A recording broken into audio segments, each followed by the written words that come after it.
Chapter 41. Hert's Castle, Keep. Flora's scent was vexingly recognizable. The memory of it pointed nowhere, but its familiarity remained. "Who is she?" he asked Pieter. "I'm afraid I don't know, my lord, but she seems quite taken with you," said Pieter. She did indeed. Flora stared at Redmayne, wearing a starry-eyed smile. Irina smirked and looked away. Vela grinned from ear to ear. Radovid cleared his throat. "Shall we go inside?" Redmayne realized he'd lost track of the moment. He blinked, shook his head as if trying to clear a fog. "Aye." He led the coterie through the gatehouse and into the castle yard, which had been transformed into a wild garden. Flora let them pass by, and then followed, smiling and looking off into space as if she were recalling a pleasant dream. "What happened here?" said Redmayne. "I inquired of the folk in residence what fruits did please their palates most, that I might furnish them," said Flora. But the Flora speaking was not the one who met them at the gatehouse. The one who spoke sat at a table made of living tree branches, sipping a cup of hot tea. "If the sight doth displease the lord of the castle, I can remove these plants to another place," said a third Flora, who sat above them, on the limb of a tree to their right. Redmayne's eyes shifted from one Flora to the next, his eyebrows raised. The Floras were all looking at him, smiling identically. Then he noticed the place by the kennels, where he planted that seed. "Thine other half," the old crone called it. The spot was overgrown with bushes bearing fruits so blue they nearly glowed. There were 15 green flowers sprouting from these bushes, which had all bloomed, and the blooms were massive. Another Flora, who leaned against the trunk of a tree, noticed where Redmayne's eyes went, and the look of dawning comprehension on them. "Didst thou plant mine seed, Lord Redmayne?" she asked.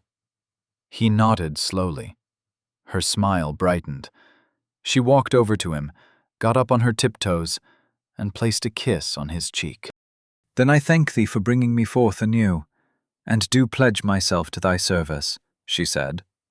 "I am called Flora, yet thou may choose another appellation for me, O fair and gracious lord." Her manner of speaking made Redmayne think she was teasing him, but that impression only lasted a moment. The way she looked up into his eyes told him she was serious. "Flora will do fine," he said. "As it please thee, my lord." She smiled up at Redmayne like a flower facing the sun. Redmayne gazed at her the way a wolf on a wintry night might peer through the trees at the inviting warmth of a campfire, as if he'd never seen such a thing. "I had a feeling them two were gonna like each other," said Vengarl. "Aye," said Walter. "Two odd ducks, birds of a feather." The hunter duo wore matching grins as they approached their comrades, carrying baskets heavily laden with bright blue fruit. "Magister's delight, we got plenty for everyone." Walter walked by, putting one in Redmayne's hand, then Radovid's, then Irina's. Vengarl gave one to Vela, took one out of the basket for himself. "Now hurry up and eat, we've got a sanctuary to fortify." Redmayne and the three others with fresh blue fruits in their hands stared at the hunters, confused, which made them laugh. Once it was all properly explained, Redmayne and the entire coterie got to snacking. The Magister's delight tasted sweet and sharp, like mint, and it dissolved in Redmayne's mouth. He barely had to chew it. It felt like motes of living ice trickling down his throat, filling up his gnosis, clearing his mind. Gnosis, 135. An enduring solution to his gnosis problem, at last. Perhaps she truly was his other half. They sat around one of Flora's root and vine tables, after she created enough seats for the whole group, and attended to them as they conferred about their plans for the sanctuary, serving food and drinks to round out their meal. Since there were 15 of her in various places between the castle yard and the kitchen, service was prompt, and she seemed to sincerely enjoy the act of waiting on them. For the most part, Redmayne let the coterie discuss which enhancements to the sanctuary would be best. They seemed to know the ins and outs of such things better than he did. He kept looking at Flora, and Flora kept looking at him, but mostly he occupied himself with the map screen, which he'd called forth and displayed over the tabletop in ghostly miniature. He recognized the same few points of blue light on the map as he'd seen last time. Hertz Castle was one of them, then Gull's Glut on the northwest coast, Barrow Keep high in the mountains of Asgoff, and the district of the city of Port Luck all the way in the south. Each of the three sanctuaries had grown, but theirs had grown the most. The domain surrounding Hertz Castle was the only one of the three with 2 zones added to its territory. Gull's Glut had 1, and Barrow Keep had none, though it looked like its sanctuary had been upgraded more than the others. Then there was Terracon. It sat unchanged, a bastion of blue on a lake of red. "I assume you know where the rest of these seals are located," Redmayne said to Pieter. "I most certainly do," said Pieter, with a note of eagerness in his voice. "Show me the nearest one." He moved the map around until Pieter stopped him. "To the north," said Pieter. Redmayne scrolled the map northward. Beyond Midva Forest lay the foothills of the Scala mountain range, which stretched all the way to the northern coast of Volos. From there, a chain of small islands stretched off the rocky shore to the northwest. His eyes fell upon one of the northernmost islands, and Pieter stopped him. "There," said Pieto. "That temple. The seal of the Sphinx lies within." The island was larger than its neighbors, but not by much. A single structure took up most of its landmass. It was difficult to see in detail, but the architecture resembled that of the church Pieto had awaited Redmayne in, back in Barograd. Redmayne wasn't familiar with the area. The map labeled the island chain Fangs of Frost. It was a high-level zone. "We have to find the quickest path," said Redmayne. "Whatever the path will be, my lord, it will wind through the Scala Mountains, which are the domain of House Yushchenko. They're uncouth, hardy folk who eke out a meager living in the high elevation. Most suspect they consort with pirates, as their domain includes the Northron shore, a place full of hidden coves and treacherous reefs." Redmayne examined the map for the quickest route to their domain. There was a branch from the Southron Road out of Barograd, which wound around the foothills for dozens of miles before beginning a treacherous ascent up to the peaks. Not exactly a direct path, but it was the only one Redmayne saw. "If I may, we have a second option," said Pieter. Pieter had Redmayne scroll back down to the border between Midva Forest and the Scala Mountains. He indicated the place where the Bear River flowed from a cavern at the forest's edge, before winding its way through the woods and then behind Hertz Castle. The underworld is not without its perils, but the long road has perils of its own. "Passage to the mountains will be faster this way," said Pieter. Redmayne tilted his head. He moved the map upward to see if the Scala caverns constituted their own zone. They did, and it was also quite high level. The caverns had many exits. One emptied out into the lands of the Yushchenkos on a high mountain road, and a town called Rollo's Pass, which had a heavily fortified keep. Rollo's Pass was yet another choke point. Its bridge connected the Southron part of the road to the Northron part, making it the most direct path to the coast. From there, the road meandered down the mountainside, ending at a fishing village called Kenvik. Then he would have to traverse a short stretch of sea to reach the Fangs of Frost, where his final destination lay. "Making plans?" Walter asked, peering down at the map as he chewed on a piece of fruit. Redmayne glanced at him, nodded. "You may have assumed as much already, but I'm not the typical imbued." Walter laughed so hard he almost spit out the mouthful he was chewing on. "You assume right. My powers, my true powers, remain sealed away in various places. One seal broke in Barograd. The next one is here." He placed his finger on the Northron island, and everybody at the table looked. A few eyebrows went up. "Can you survive a zone that level?" asked Radovid. Because we cannot. Not yet, at least. I'll handle it on my own, said Redmayne. You decide with your coterie what you want to do. That prompted the group to take a look at the map together. Walter stroked his mustache, leaning over it with an elbow on the table. Irina's eyes flicked from zone to zone, noting their level ranges. Our levels are a bit mismatched, thanks to these two, she side-eyed Walter and Vengarl.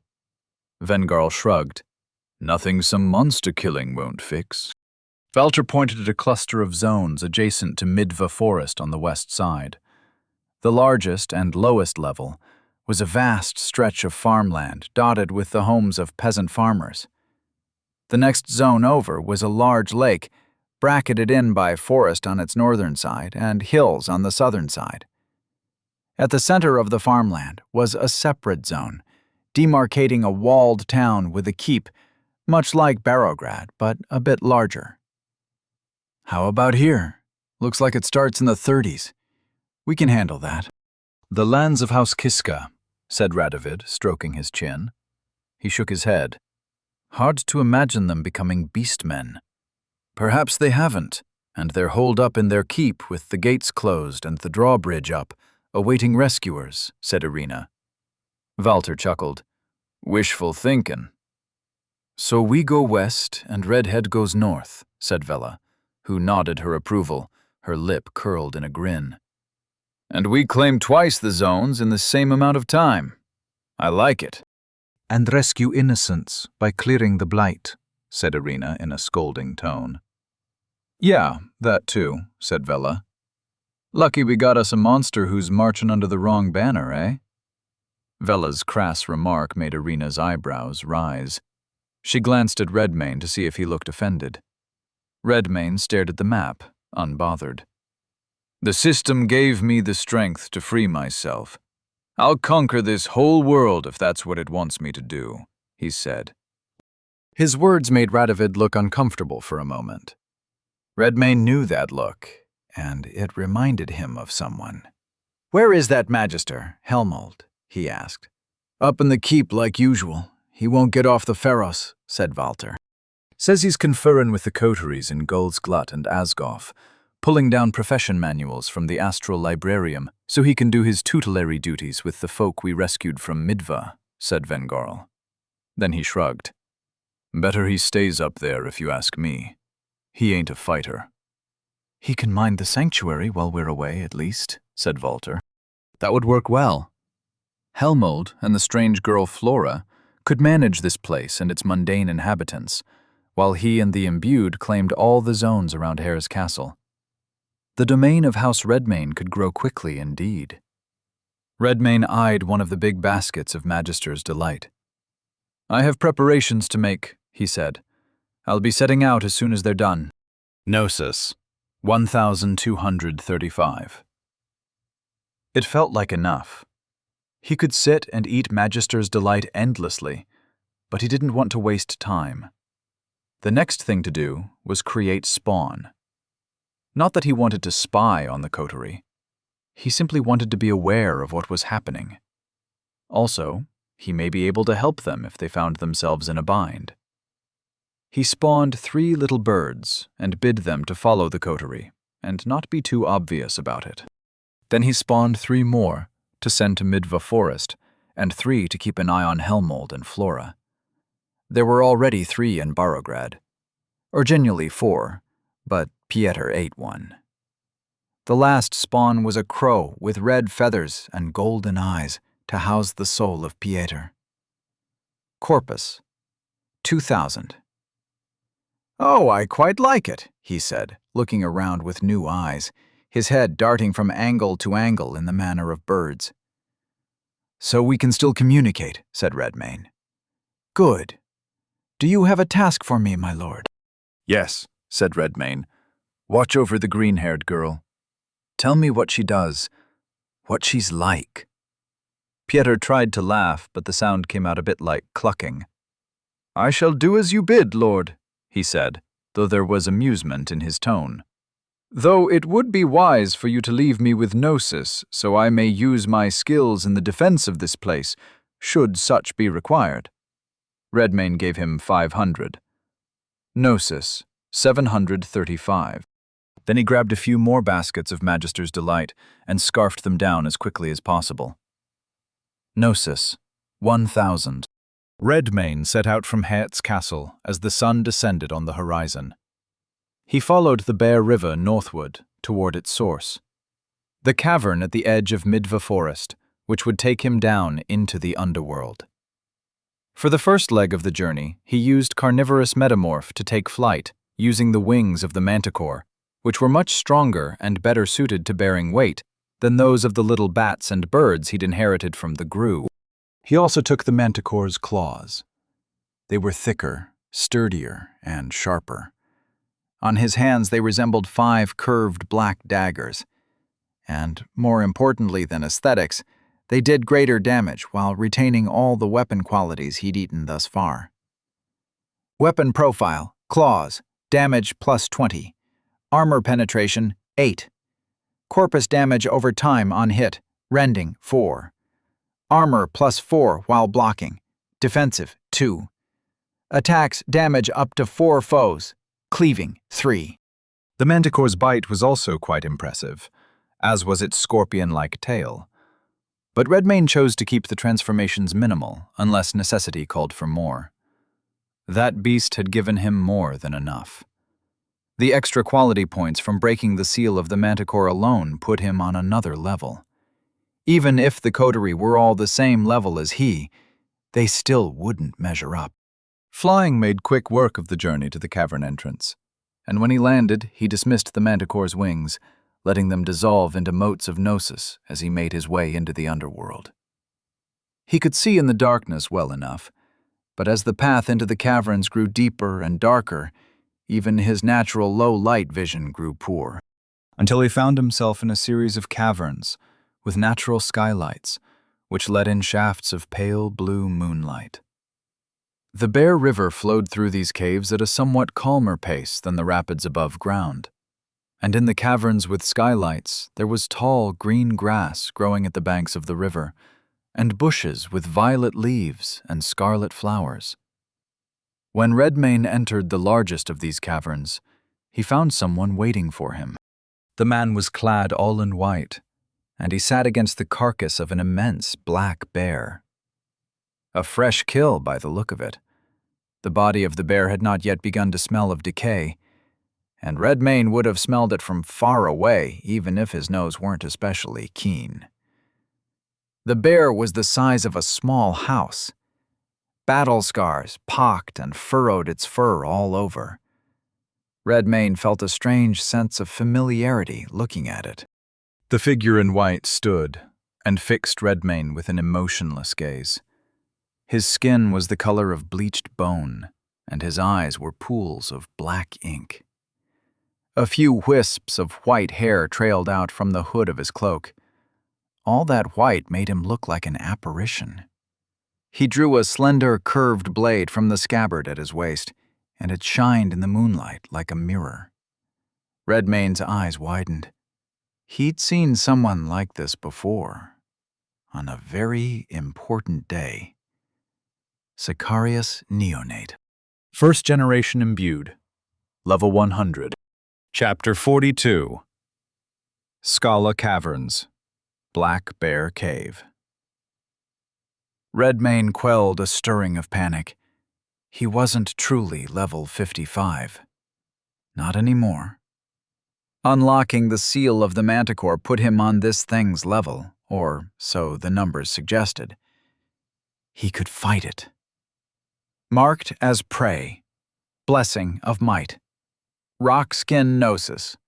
980. Redmayne felt the Gnosis flow into his muscles and harden his hide. The Sicarius fixed Redmayne with an unblinking gaze. It approached at a slow walk, the point of its sword held low and to the side, its other hand free. A stance which invited attack. Redmayne tested its reflexes. Flame Breath Gnosis, 960. A gout of flame shot from Redmayne's open maw. The Sicarius leapt to the side gracefully, arcing its jump so that it circled forward and moved laterally at the same time. There was a flash of silver. Redmane's eyes widened, and he ducked to his right. The Sicarius closed the distance in that one leap, slashed with such alacrity that Redmane didn't even register the sight of its sword moving, only the flash of moonlight glinting off its blade. He evaded with less than a heartbeat to spare, and the sword sheared off a lock of his hair and a corner of his weathered cloak. Redmane had a feeling that sword would hurt, and he didn't have much corpus at the moment. He hadn't anticipated a fight for his life so soon. But the fight was on him, so he fought with everything he had. But the Sicarius had an answer for everything, and it was fast. It kept up with Redmane's flurries of claws, sometimes weaving a defensive web of steel with its sword, sometimes evading so swiftly it left him clawing at empty air over and over. But it was having similar problems. Redmane caught its slashes and thrusts, sometimes barely, blocking with one claw only to counter with the other. This, too, was a game the Sicarius had more than a passing familiarity with. When it wasn't evading with the grace of a dancer, it would block his claw with its blade and riposte with a punch or a kick or a sword hand to the neck. The blows didn't do much harm, but they weren't meant to. Redmane pushed through them. His claws were defensive and he had rock skin up, so he leveraged that extra durability to make himself the focal point of their duel. The rock upon which the waves broke, over and over again. Unfortunately, this would do more damage to the rock than the waves on a long enough time frame. It hadn't touched him, but he hadn't touched it either. Perhaps it was time to risk a trade. Already they danced at inhuman speed, claws and blade slicing through night air, clanging as one blocked the other at the last instant, again and again. Every attack was a daring move, every parry a desperate effort. The Sicarius showed no emotion. It wasn't even breathing heavily. Redmane began to wonder if it even breathed at all. His eyes snapped to the Sicari's descending blade. It liked that move. It had used it several times now. Redmane chose now to make his trade. Instead of blocking, he caught it. The instant its blade touched Redmane's palm and drew blood, something inside him flared to life. A red-hot fury. The beast within. Rage-fueled might. Redmane saw red. Lion's Lunge Gnosis, 945. His left claw came down so fast the Sicarius couldn't even see it, let alone react. That claw came with double Redmane's might and double the armor penetration. It rent the Sicari's cloak, tunic, left shoulder, then the arm beneath. In one swipe, its whole left arm came off and fell to the tall grass with a thump. Then the enhanced impact of the skill knocked the Sicari's away, sent it tumbling through the grass. Bleeding. 4. Unfortunately, Redmane had lost his own right hand in doing so. The blade of the Sicarius sliced cleanly through it, as if his rock skin were paper. What he had left was a wrist, half a palm, and half a thumb. Corpus, 1654. He knew that would hurt.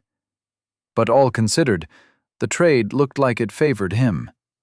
Redmane glared at his half-severed hand, willed it to regenerate with an explosive splatter of blood. The Sicarius had rolled to its feet and was now looking down dispassionately at its severed right arm. It still held its sword in the other. Black blood flowed down its pristine white tunic and breeches. In a moment, it returned its soulless stare to Redmane and eased into a ready stance, the tip of its blade aimed squarely at its opponent. The ink-black ichor pouring from its wound didn't smell like any blood he'd ever smelled before, but it stirred bloodlust all the same. Redmane flew at the Sicarius with all the speed he could muster, plus the extra burst his skill afforded him, It blocked and evaded as competently as before, completely unfazed by the fact that it was missing a whole appendage. But the exchanges were closer. It was barely keeping up before. Now it came down to a hair's breadth. All he had to do was push just a little bit harder, flurry a little faster. Or perhaps there was another way. Redmayne began to notice patterns in the Sicari's attacks and defenses, of a sort one did not usually see. Highly trained fencers still adapted and improvised, still surprised an opponent with something they came up with to answer that opponent's particular style and level of aggression. Not this thing.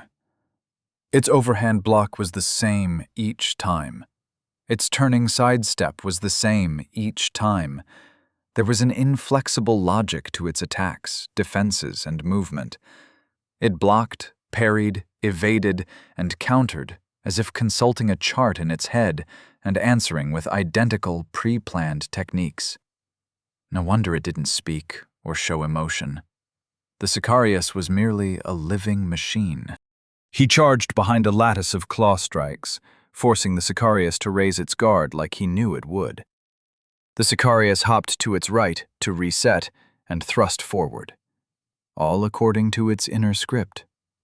Redmayne's eyes narrowed. If he could make it repeat an entire sequence, he could land another blow. Just one more application of bleeding would give him a decisive advantage in speed. It would make the battle his. This time, Redmayne leapt away, making space it knew the Sicarius would close at a slow walk before swooping in for its turn on offense. They went through the paces again, a lightning-fast exchange of slashes and dodges, resulting in another net gain of 0 on either side of the ledger. Redmayne raced in behind a flurry of claws, just as he'd done a moment ago, and the Sicarius flickered and vanished. Flicker. It appeared behind Redmayne and ran him through. Corpus 203. Redmayne coughed, and blood flowed from his mouth. He looked down and saw the shining blade sticking out of his chest, dripping bright red blood. A boot struck him in the back. At the same time, the sword slipped out of him. He fell face first onto the grass, dizzy and bloodied. But there was no time to just lay there. He rolled to the side, and death missed its mark. The Sicari's blade swept across the grass, shearing the foliage cleanly in half instead of the back of Redmayne's neck. He kept rolling, sprang backward to evade another slash by a hair's breadth, and the instant he had enough breathing room, he burned more gnosis. Shaman's Heal Corpus, 953 gnosis, 445. He felt better, but not much better. The expenditure was a snap decision. He should have spent more, perhaps, but he couldn't stop to consider it. He had to defend himself from a sequence of blindingly fast slashes and thrusts.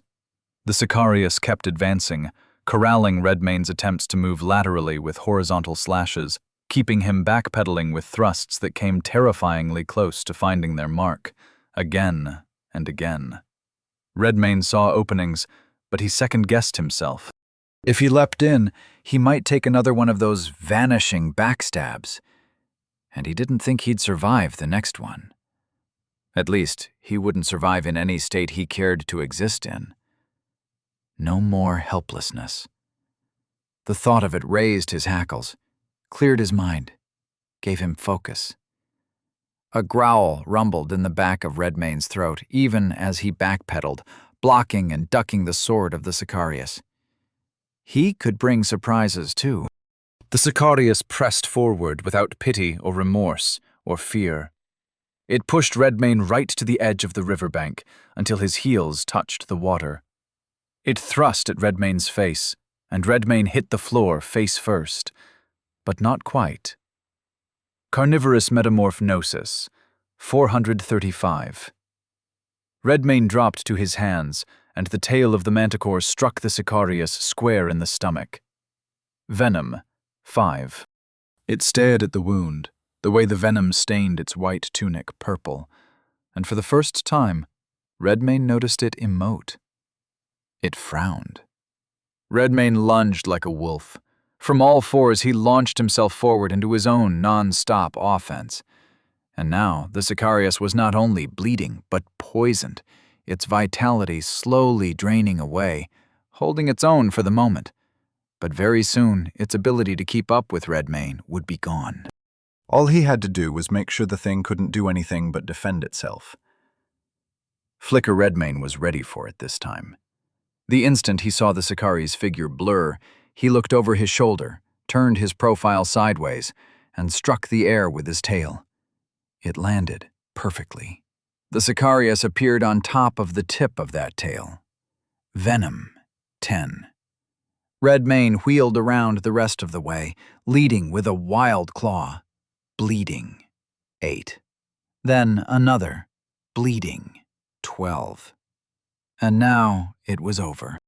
Bloodlust lent him savage speed, even as venom drained the Sicarius ever so slightly, but enough to tip the scales and keep them tipped.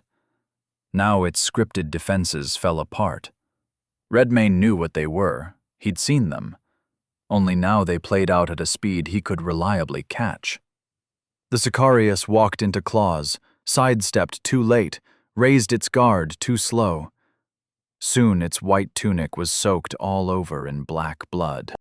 But no matter how drained, no matter how outmatched, its eyes shone like obsidian.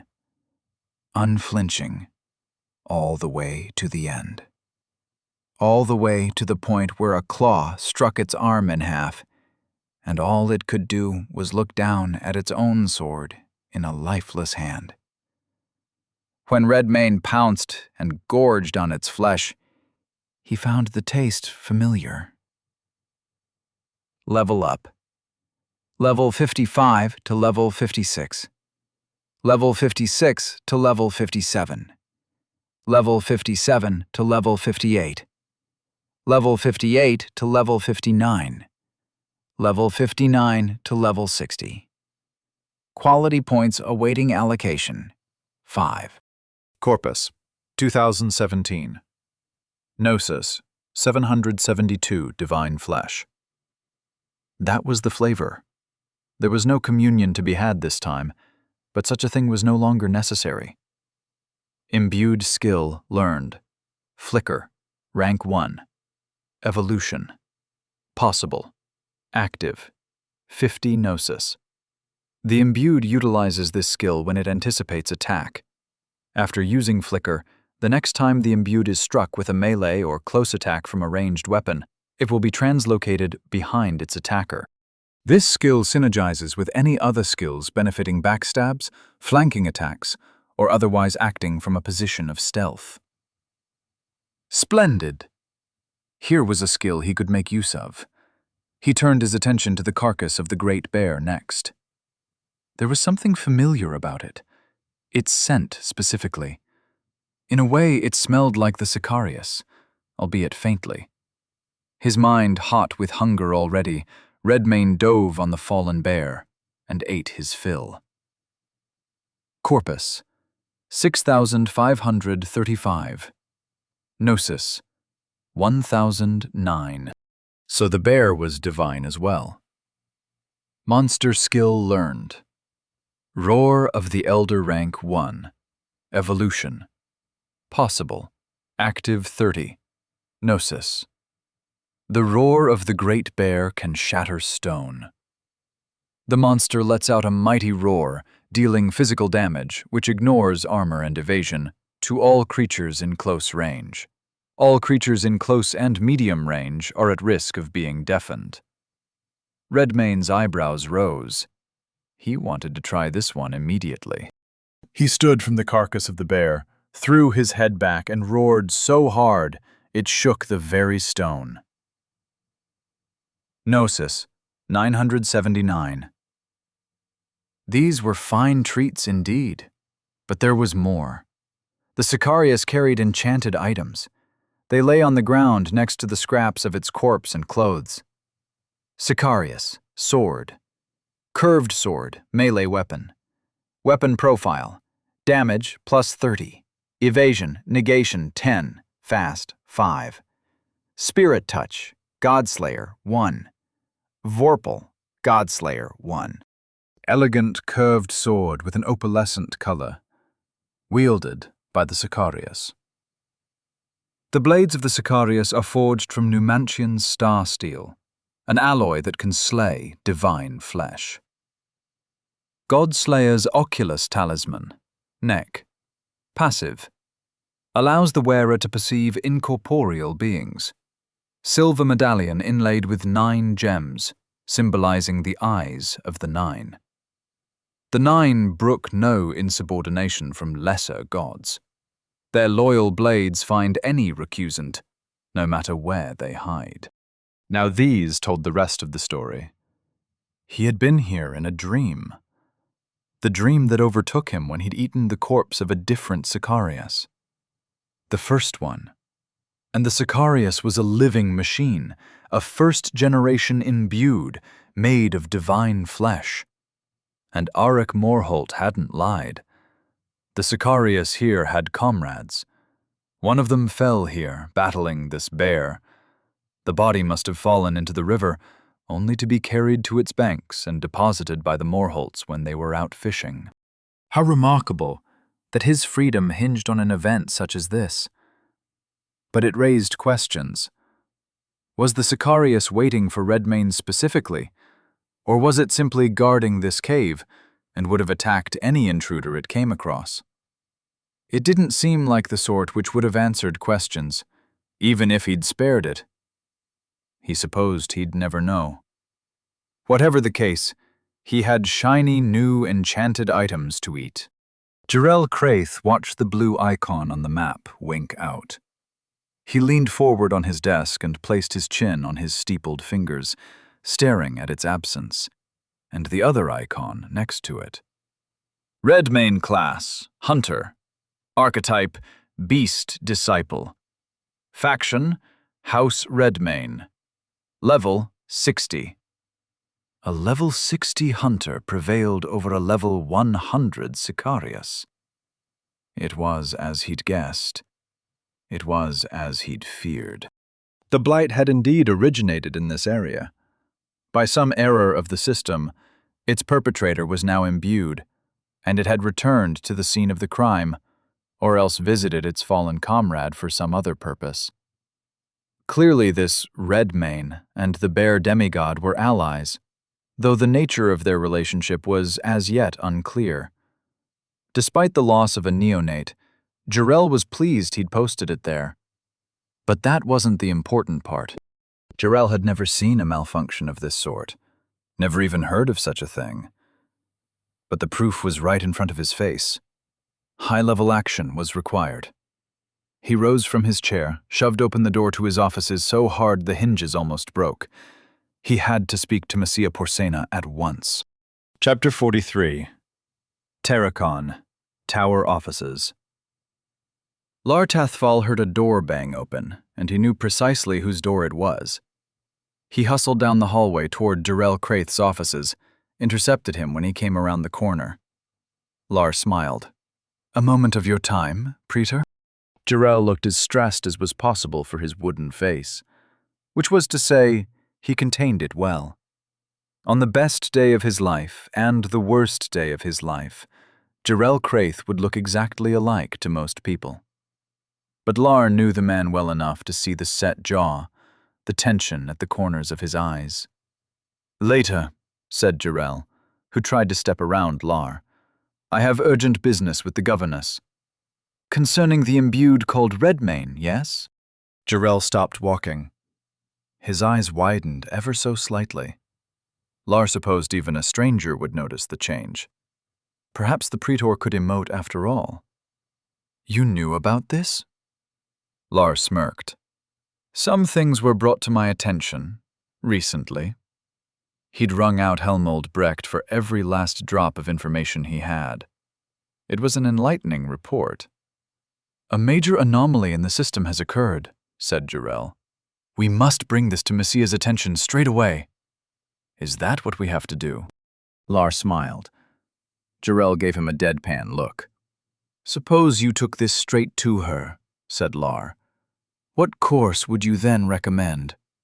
The immediate capture of the anomaly for purposes of study. Study. Lars' smile became a smirk.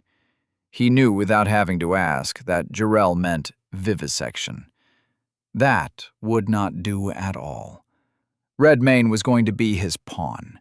Being gutted like a fish and studied wouldn't serve his purposes much at all. Well, allow me to make an alternate proposition, he continued. If we have indeed found the originator of this blight, perhaps the wisest course would be to begin by studying it from afar.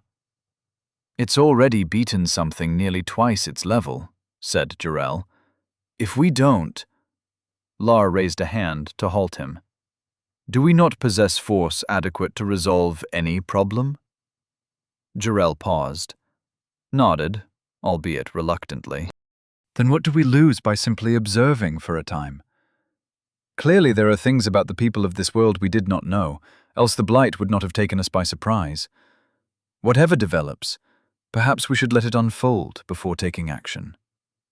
Jarrell's mouth twisted slightly. Lar knew he was trying to find a sensible objection. Lar knew how to stick a dagger in the argument's neck. Do you truly believe the system makes mistakes? Lar asked. Jarrell frowned. It took him a moment to answer. It does seem strange. Lar nodded, gave the Jarrell a reassuring smile, and placed his hand on the praetor's shoulder to usher him back toward his own offices. I believe we aren't seeing the portrait clearly yet. Let us wait and watch, so as not to disturb the painter, and then we shall proceed with our eyes wide open.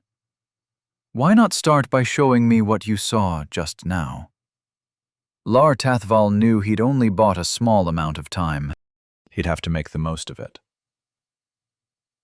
Redmayne took his 5 points and put them in might. Might 45 to 50. He then consumed the Sicarius sword and the Godslayer's oculus, which left him with a decision to make.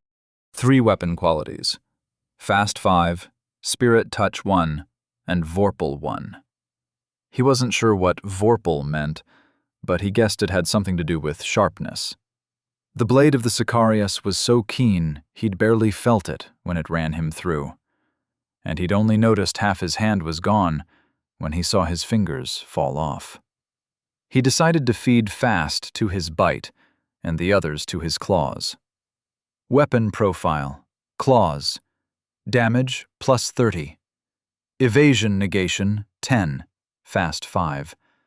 Corpus damage over time on hit, Rending 4. Armor plus 4 while blocking, Defensive 2. Attacks damage up to 4 foes, Cleaving 3. Spirit Touch, Godslayer 1. Vorpal, Godslayer 1. Bite damage plus 30. Armor penetration plus 8. Evasion negation 20. Fast 10. The list was getting a bit heavy on one side, but it was better that way. His claws were his main weapon. They also seemed to have lost their armor penetration value. He examined them. They looked as sharp as they had before, but their tips had a peculiar, almost blurry quality when they moved. It was a subtle thing, something one wouldn't have noticed unless they were looking carefully. Redmayne looked around for a rock. He found a suitably sized one near the riverbank. It was about the shape of a human head. He tossed it up and struck it on its way down. At first it felt like he'd missed. His claw just whipped through the air.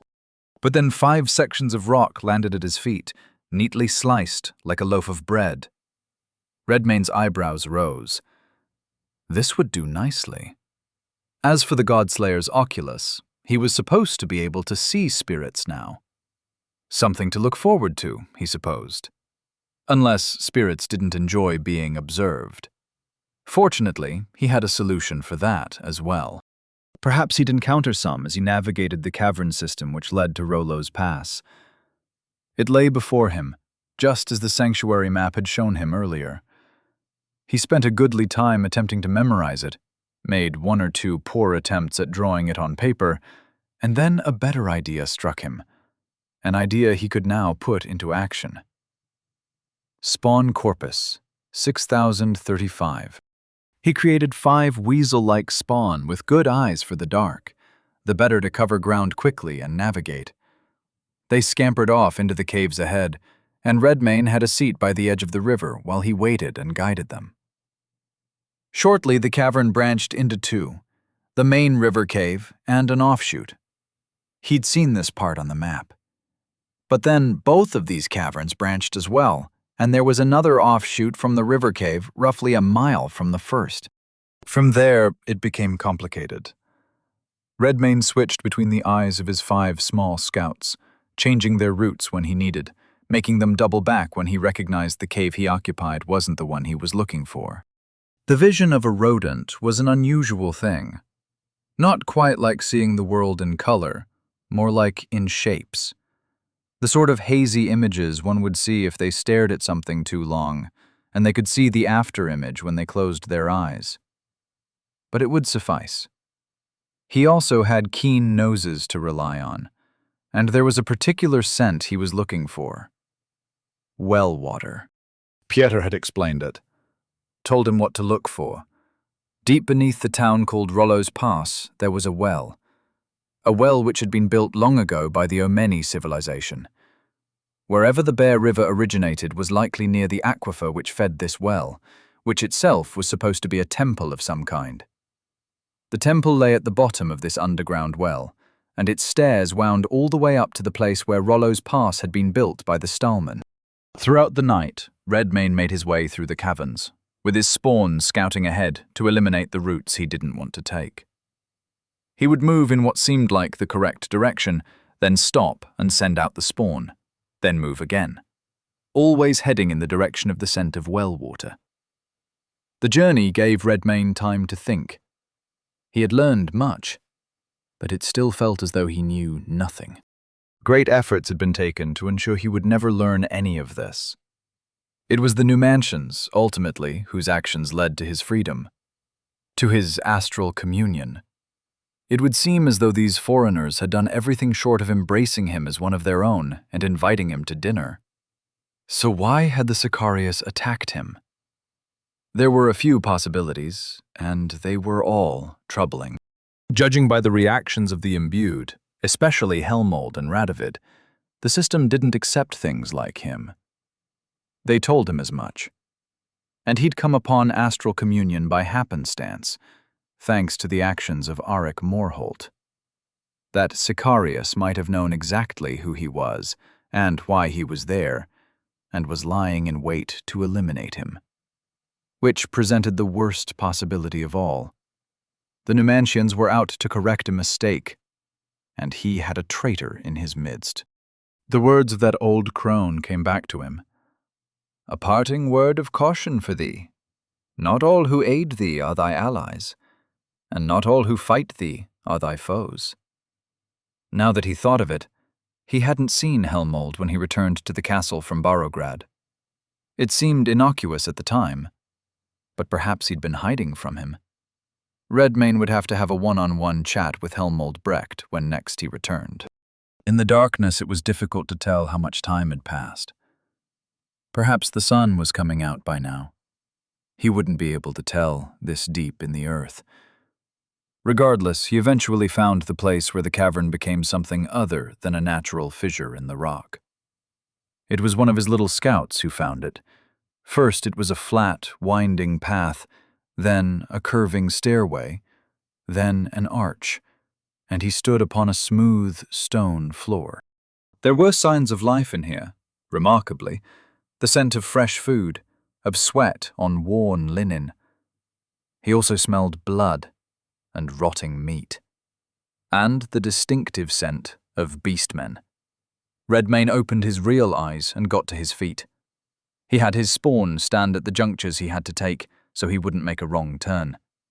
Even having scouted ahead, it took a goodly time to traverse the maze of caves and find the staircase. No sooner did his foot touch the step, did the system notify him. You have entered Dungeon, Deepwell Monastery.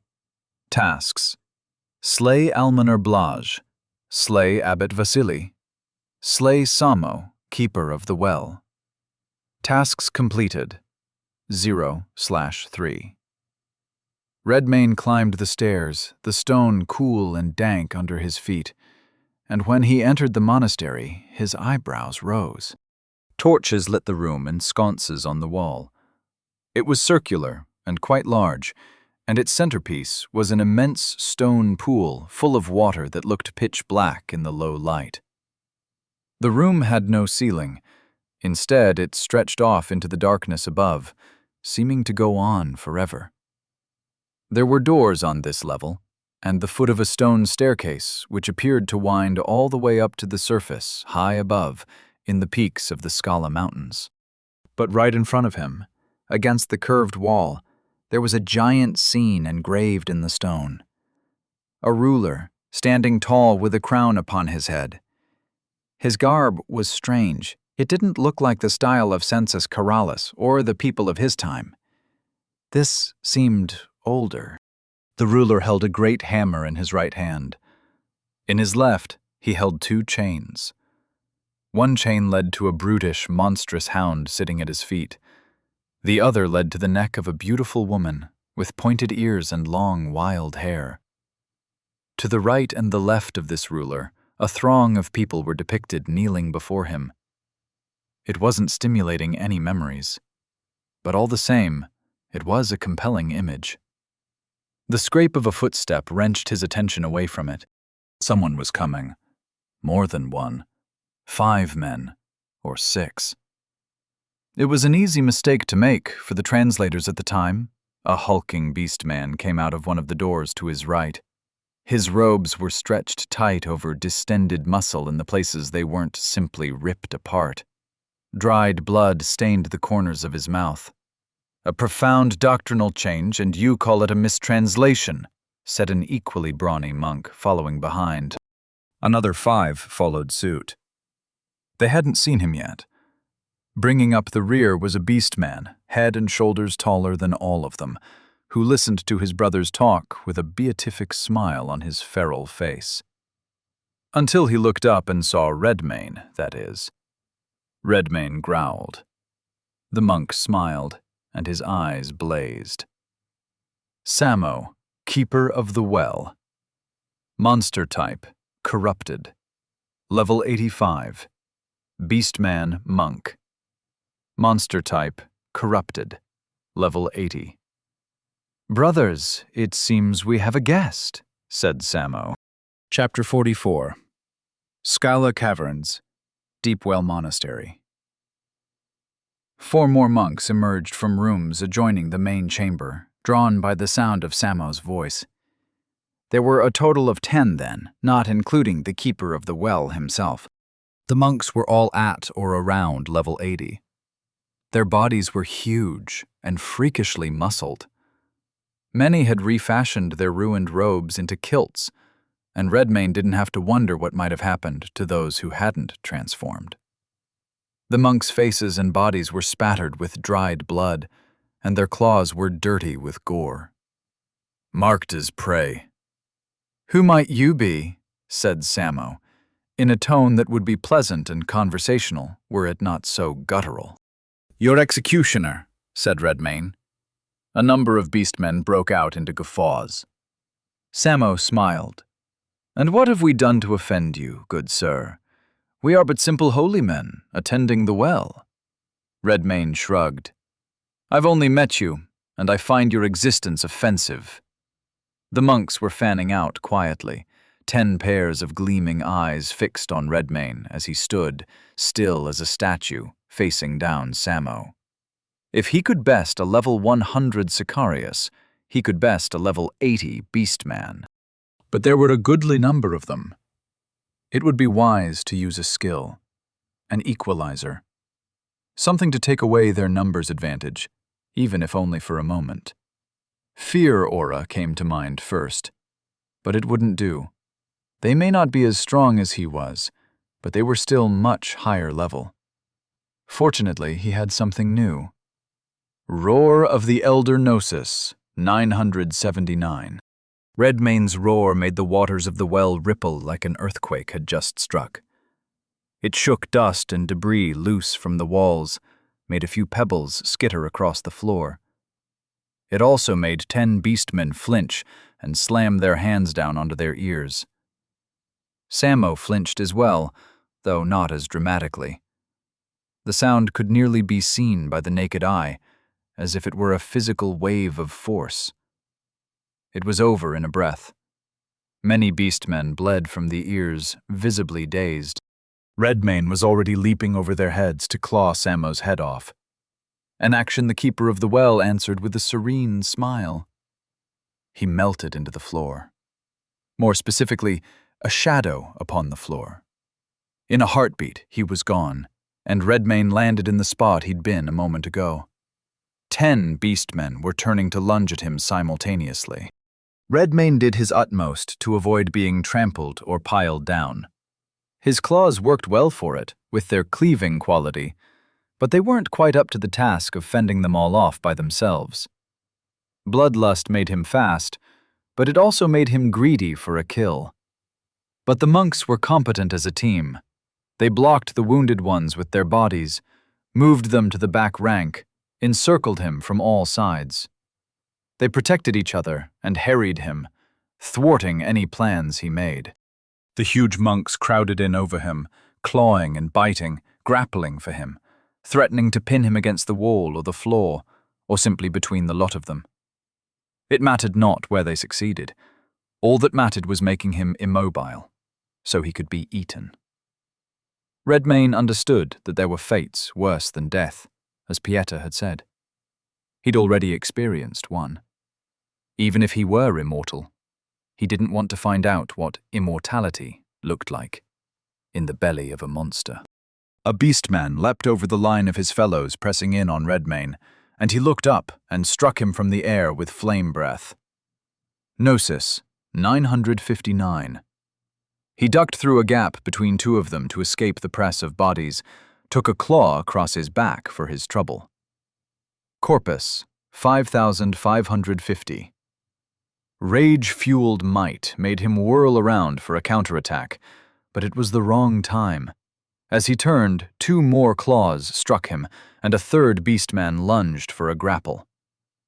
Corpus, 4126. But there weren't many places to escape to, and his foes were fast. He snapped and clawed, threw them off him, leapt away before being cornered again. It made him think of the Gru. He was a fast eater, but 10 sets of jaws were inevitably faster than one. Redmane found himself cornered. Roar of the Elder Gnosis, 939. The wave of sound visibly pushed them back a bit, and they all clutched their ears for the second round. Flame Breath Gnosis, 919. Before they had a chance to move their hands, he hosed their faces down with fire. Now would be the time to make short work of them. He was just about to. But something caught his attention. Summon Envoy. The water in the well looked different. It was dark before, but now it was pitch black. A profound, unnatural darkness. The surface of the water began to bubble slowly. But in a moment, Redmane realized they weren't bubbles at all. They were tentacles arching up out of the depths, curling and then draping over the ledge of the well, one after another. And then the center of the pool swelled, and a mass of tenebrous matter emerged from it, the center from which all of the tentacles sprouted. Eyes opened all over the central mass and focused on Redmane. And then more tentacles than he could count shot at him like spears. Many stabbed, others grappled. Redmane leapt away from the first batch, glanced for the stairs. He broke out into a run and avoided another salvo, then vaulted up over one on his way to the staircase. But there were dozens more where that came from. They caught him in midair.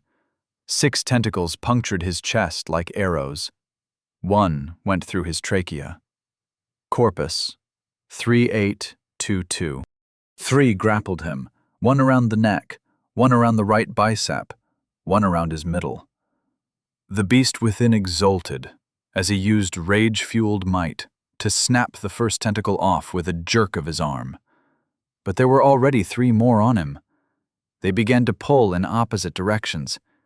Redmane growled and resisted, his muscles twitching from the effort, heart thundering in his chest. Even with his might so high, he could do little but preserve a stalemate. He looked down at the pile of beastmen he'd left behind, saw Samo walk out of a shadow on the wall and raise his hands to the envoy. Shaman's Heal. His version of the skill mended the wounds of the whole group. For a moment, they were all enveloped in living shadows. When the shadows dissipated, they blinked their eyes, shook their heads to clear the daze, and stood to watch the envoy rip Redmane apart. "This one is tenacious," said Samo with a smile. "Mighty enough to resist even an envoy of the abyss. A shame he must be destroyed. I would normally be most curious about such a visitor." Redmane's nose curled as he bared his fangs, growling down at them. More shadowy tentacles lashed around his limbs, pulling in 4 directions, trying to quarter him. He aimed a gout of flame breath at its central mass. A cluster of its eyes closed where it impacted, and the flames appeared to pour over its body without effect. Gnosis, 899. No good. This stalemate had to be broken, fast, before Samo and his monks decided they were done watching and it was time to rejoin the battle. Rage-fueled might worked wonders, but it was so short-lived. Perhaps he could provoke one, though. "You think you've won," Redmane called out to the many-eyed entity, growling and struggling against the shadows restraining his arms. "Finish it, then." If it understood what he said, it gave no sign. Samo did understand, however, and he had a shrewd smile on his face. Perhaps he understood that his opponent was trying to bait a response. Evidently, he felt secure enough in his position to indulge Redmane, because he nodded at the thing.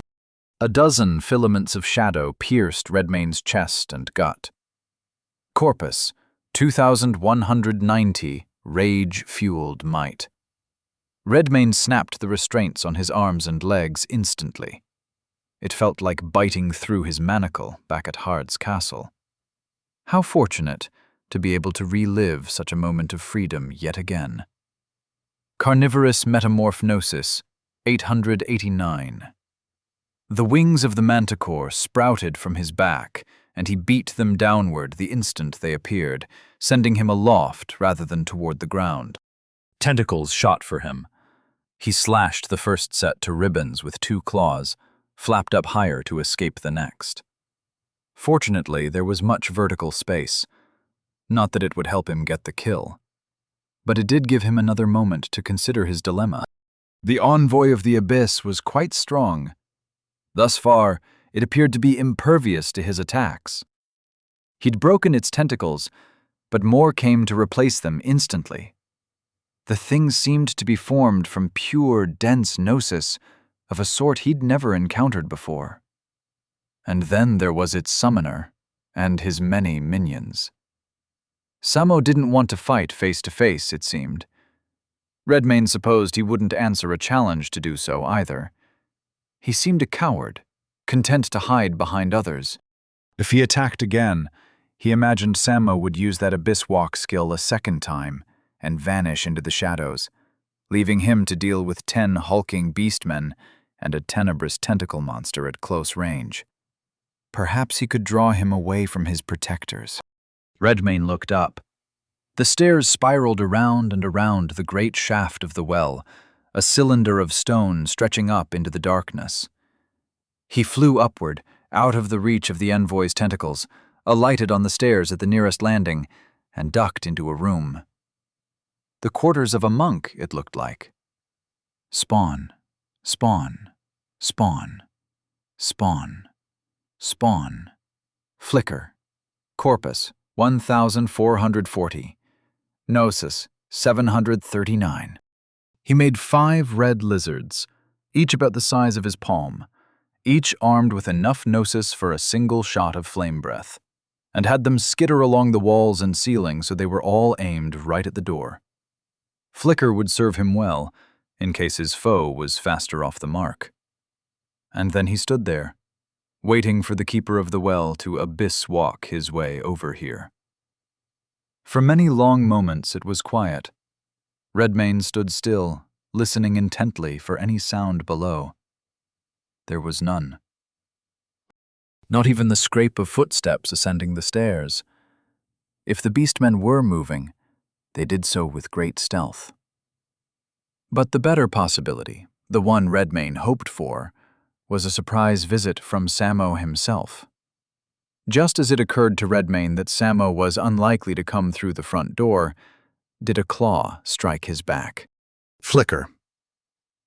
His vision blurred. He experienced a brief, gut-wrenching sensation, like being yanked through a hole too small for his body. And then he stood behind Samo, who had used Abyss Walk to enter the room from behind him. From his own shadow, perhaps. It was a simple thing to tell the lizards to turn around. Samo hadn't even noticed them yet. He was still perplexed at his opponent's sudden disappearance. Flame breath. Flame breath. Flame breath. Flame breath. Flame breath. His robes took flame. His hair and beard took flame. His flesh took flame. He accumulated 20 stacks of burning in one instant. Redmayne decided to make it 24. Flame breath gnosis, 719. Samo shrieked in alarm and ran out the door with his huge arms flailing, the whole of him engulfed in bright, golden flames. Redmayne couldn't see him from the front, but he imagined the keeper of the well was no longer smiling. But a realization startled him. The keeper of the well was running straight out the door at full speed. If he let him go, he'd tumble off the edge and likely fall down into the well itself, into the very arms of that thing he'd summoned. That would not do. He burst into a run. Chapter 45. Scala Caverns, Deepwell Monastery. Redmayne leapt through the doorway after Samo, the wings of the manticore unfurling behind him. Too late. The keeper of the well had already jumped from the edge of the stairs. Whether by accident or on purpose, he couldn't know. Not that it mattered. But now he fell toward the dark water below, and the many arms of his minion, his body sheathed in flames and trailing smoke. Redmayne would have to follow him.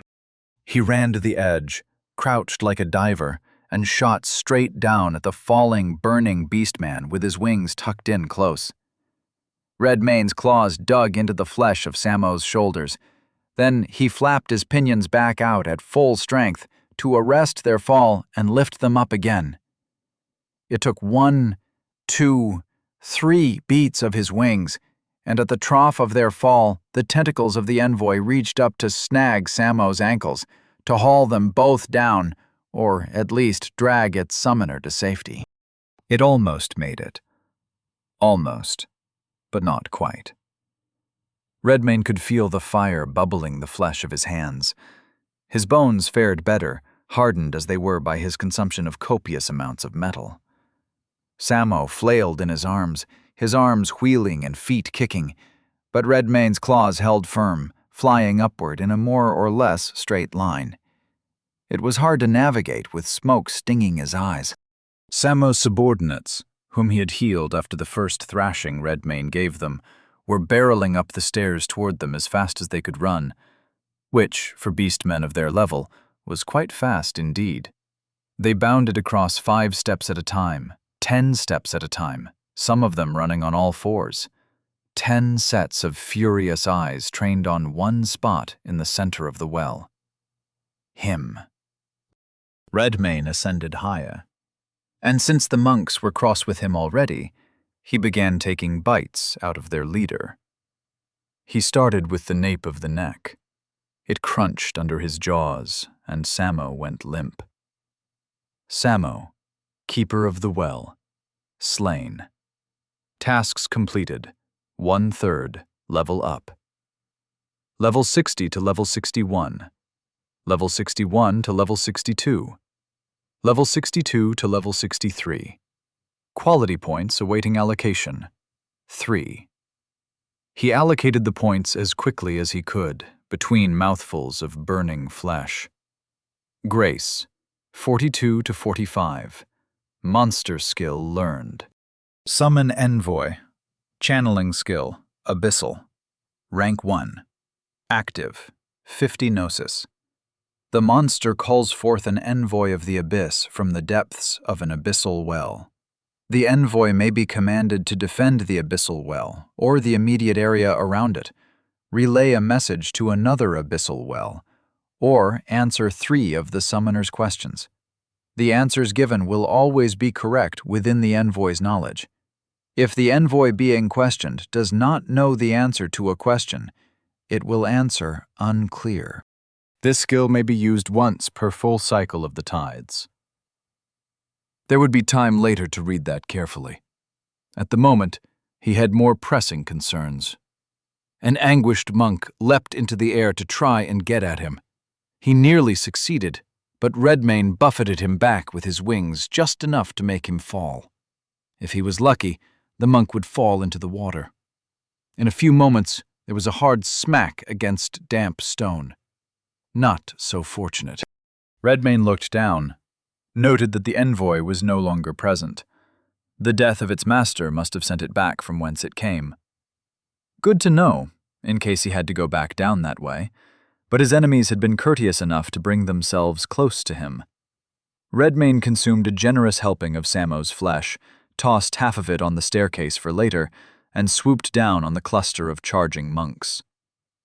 Corpus, 3,565. Flame Breath Gnosis, 699. Some raised their arms to protect their heads from Redmayne's strafing fire. A few were too slow and took it full on the face. Redmayne flew past, circled around, and considered another pass, but decided against it. He'd rather get his claws wet. He bore down on them like a dragon and ripped into the front rank of the pack. This time they couldn't surround him. This time he had them funneled by the staircase. The only way to flank or encircle him would be to take flight, and it appeared he had the monopoly on that ability. And now that he could pay it some mind, he noticed just how splendid the Vorpal quality was. His claws swept through robes, muscles, sinews, and bone, as if passing through empty air. An arc of space in front of him became the place beastmen came to be slashed to ribbons. Effortlessly. Redmayne could almost hear the beast within howl in exultation as the scent of fresh blood surrounded him, painting the walls and the stairs, severed heads and limbs and shreds of viscera hailing around him through showers of red. Bloodlust made him faster and faster and faster, an impossible blur of thought and motion. In the aftermath, Redmayne realized his claws may have become too efficient. He stood before a gore-slicked section of stairs, without much in the way of solid body parts to dine upon. And he didn't especially feel like crouching down and licking the stones. Best to carry on from here. But first, he went back to the system and reread the description of Summon Envoy. He supposed the abyssal well in question was the well from which it emerged, which would explain this whole strange structure, why it was so deep beneath the earth. The well wasn't simply a source of water. It was a source of magic. Potent magic, if the substance of the envoy's eldritch body were any indication. Redmayne peered down into the darkness at the bottom of the stairs. He could see the water. He was tempted to summon the envoy and ask it questions, but he didn't know what he ought to ask. It would be a shame to leave this place without at least trying, however. According to the description, the skill would only work here, or wherever else there happened to be an abyssal well. Redmayne stepped off the ledge and fell, thrust out his wings to catch the air and let him glide all the way back down to the bottom of the well. He alighted on its edge, folded in his wings, stepped up to the very edge of the water. Summon Envoy, Gnosis, 649. The surface of the water bulged again as the spherical mass of the envoy's body slowly rose from it and sprouted eyes. Tentacles emerged from it like the roots of a tree. It mutely stared down at its summoner, its many appendages blending seamlessly with the surface of the black water. "I have questions," he said. "The envoy will answer." It spoke directly into his mind, the way Pieter did. Redmayne thought about what to ask it. He remembered the portrait of Sensis Keralis on the wall in his half-eaten castle. He remembered the story of Kral the Devourer. He remembered being called Little Redcap. He remembered being beaten and starved. Even now, he had trouble understanding it all. Redmayne stared down at the water, watching it ripple. Then he looked up at the envoy. "What am I?" "A broken thing. A shard of a shard." "What do you mean?" asked Redmayne. "A shard of what?" "A primordial god, betrayed by its progeny." "Can I become whole again?" "A thing once broken will never be the same." And just as quickly as it had appeared, the envoy of the abyss sank back down into the waters, which went perfectly still afterward. Redmayne stared. A thing once broken will never be the same. He supposed he knew that already. He'd suffered much.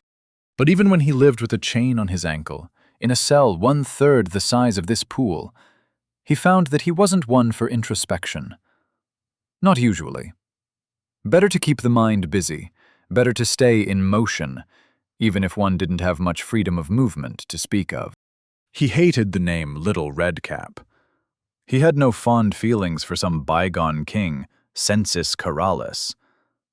The tale of Kral the Devourer was, so far as he was concerned, a cautionary tale. It was all his story, and however ambivalent he might feel about it all, value could be plucked from each portion. He could wield the ruthless might and lordly grace of a king. He could know kindness and mercy, because Little Redcape received precious little. And he could know restraint, because Kral the Devourer brought suffering upon the whole world, and such a thing should not happen ever again, no matter how Pieter might feel about it. So it was good that he would never be the same. It would be better to evolve. Redmayne looked up into the blur of darkness, stretched out his wings, and took flight. The ascent felt interminable. The sheer size of this structure boggled the mind. It had to have been built with the assistance of magic. The stairs wound around and around the central shaft for what felt like a mile. Redmayne wondered if the effort of flying was even worth it, if he should dismiss his wings and simply walk. But that didn't look like it would be necessary. The haze of darkness above his head was clearing. After a seemingly interminable flight, he saw the final landing. The staircase terminated in a broad, flat entryway to a structure above, a great chapel by the look of it. Redmayne alighted on the landing and dismissed his wings, walking up into the early morning light. There was another short ascent up a few stairs, and he found himself in the chapel. It did not resemble the church Pieter and his cronies had hijacked, nor the one on the map, marking the location of the seal of the Sphinx. This one looked older. Redmayne couldn't explain how he knew this. He could simply tell, by looking around. But apart from the stonework and calligraphy, churches tended to be the same throughout time. There were pews with a walkway in between them, and a lectern at the end of the lane. Outside the windows, he saw homes and businesses crowded in by high stone walls. He'd made it to the town of Rollo's Pass, perhaps.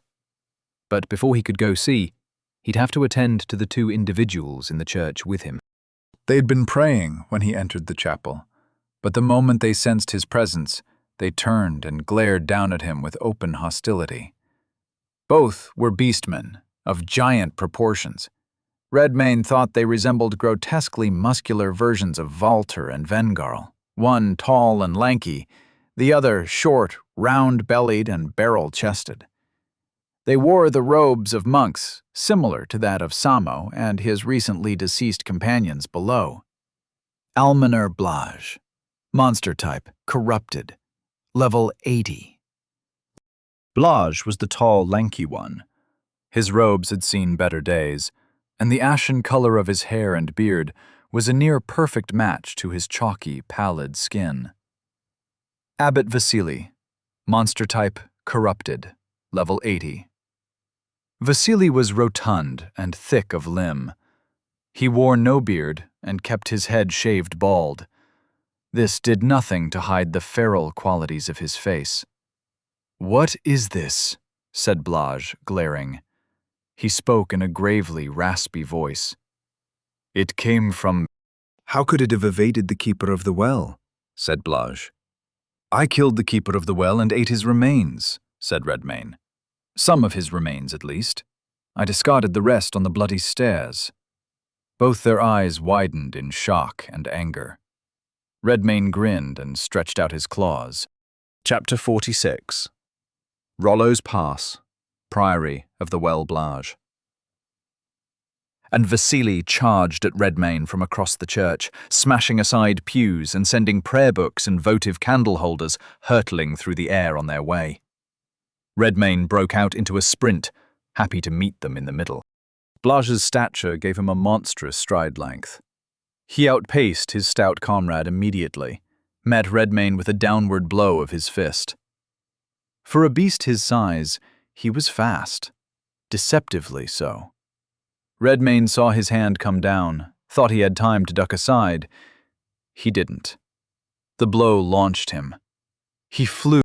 For a moment he saw nothing but stars and a blurry suggestion of a room, and the hazy shapes of two large beastmen barreling toward him. It occurred to him that perhaps their level difference wasn't so significant. Either that, or they were both strong for their level. Redmayne fell to a crouch, spat out a mouthful of blood. He looked up, his eyes went wide, and he dove aside just before Vasily's charge blasted straight through the pillar. The building shook. Blage always had Redmayne within his reach, and he had ferocious speed to match that reach. Power enough to crack stone, smash furniture into splinters, send Redmayne. Blage's long arms were the first obstacle. If he could negate that advantage, he could accomplish everything else. It was time to bring equalizers into play. Carnivorous Metamorphnosis, 639. Out came the scorpion tail of the manticore. Blessing of Might Gnosis, 629. Gnosis poured into his muscles, filling them up with energy. With his movement speed enhanced, Redmayne found himself able to slip Blage's long punches and close the distance. But the giant was a canny boxer, who knew how to take full advantage of his stature. Redmayne rushed in, and Blage angled out, his lead fist darting at Redmayne's head like a spear, a stabbing weapon with reach, a tool of area denial. Once he had Redmayne held out at that range again, down came the rear hand. Like a giant's hammer it fell, destroying whatever it touched. Redmayne prudently chose not to be in its path wherever it landed. While his comrade had Redmayne preoccupied, Vasily leapt up into the air and came crashing down like a boulder. Redmayne dove away again, before the impact shattered the furniture, cratered the floor, and kicked up a blast wave of dust, splinters, and flecks of masonry. Blage was already on his way back in to shield Vasily with punches. This time, Redmayne was faster. He dipped beneath a left hook from Blage, shredded Vasily's fat midsection with two claws and a sting from his tail on his way by. Bleeding, 8. Venom, 5. If he couldn't overpower them, he could whittle them away. He had the edge in speed. Now he set out to widen that edge, until it became an insurmountable advantage. It would take some time, and patience, and focus. Bloodthirst made this easier and more difficult at the same time. With bloodthirst and blessing of might operating simultaneously, it was even worse. His body, of its own volition, wanted to lunge in at every perceived opening. He had to check himself repeatedly, and when he scored more hits with his claws on Blaj's leg and Vasily's side, the bloodthirst intensified, literally. It made him wonder if the beast within was simply a metaphor for one's violent urges, or an actual presence which had inhabited him when he took the class evolution. Questions for a later time. For now, his strategy was working. Redmane moved faster and faster thanks to bloodthirst, and the giants moved slower and slower thanks to venom. When he couldn't reach with his tail, venom breath covered the gap. Flame breath worked splendidly on sensitive places, like eyes. Burning, bleeding, and envenomed, Blaj and Vasily fought with increasing frustration and fury, and declining physical faculties. They didn't appear to have any special skills. If they were not using them. Evidently, these two prevailed on their teamwork and sheer physicality. They threw fists and feet, elbows and stomps. Vasily charged and leapt, always on the move, while Blaj pursued him with a doggedness untouched by the conditions Redmane was stacking on them both. Redmane had to admit that all of this would have worked on a normal imbued, but he was far from normal. Blaj let out a roar of frustration, swung a wild left hand. It was slow enough to counter directly now, so Redmane chopped it off at the forearm. The giant bellowed in pain and looked at his stump. Blood spurted up from its artery. While he was doing that, Redmane swooped in low and slashed his leg off with the same claw. Vasily's eyes grew wide with shock and fury.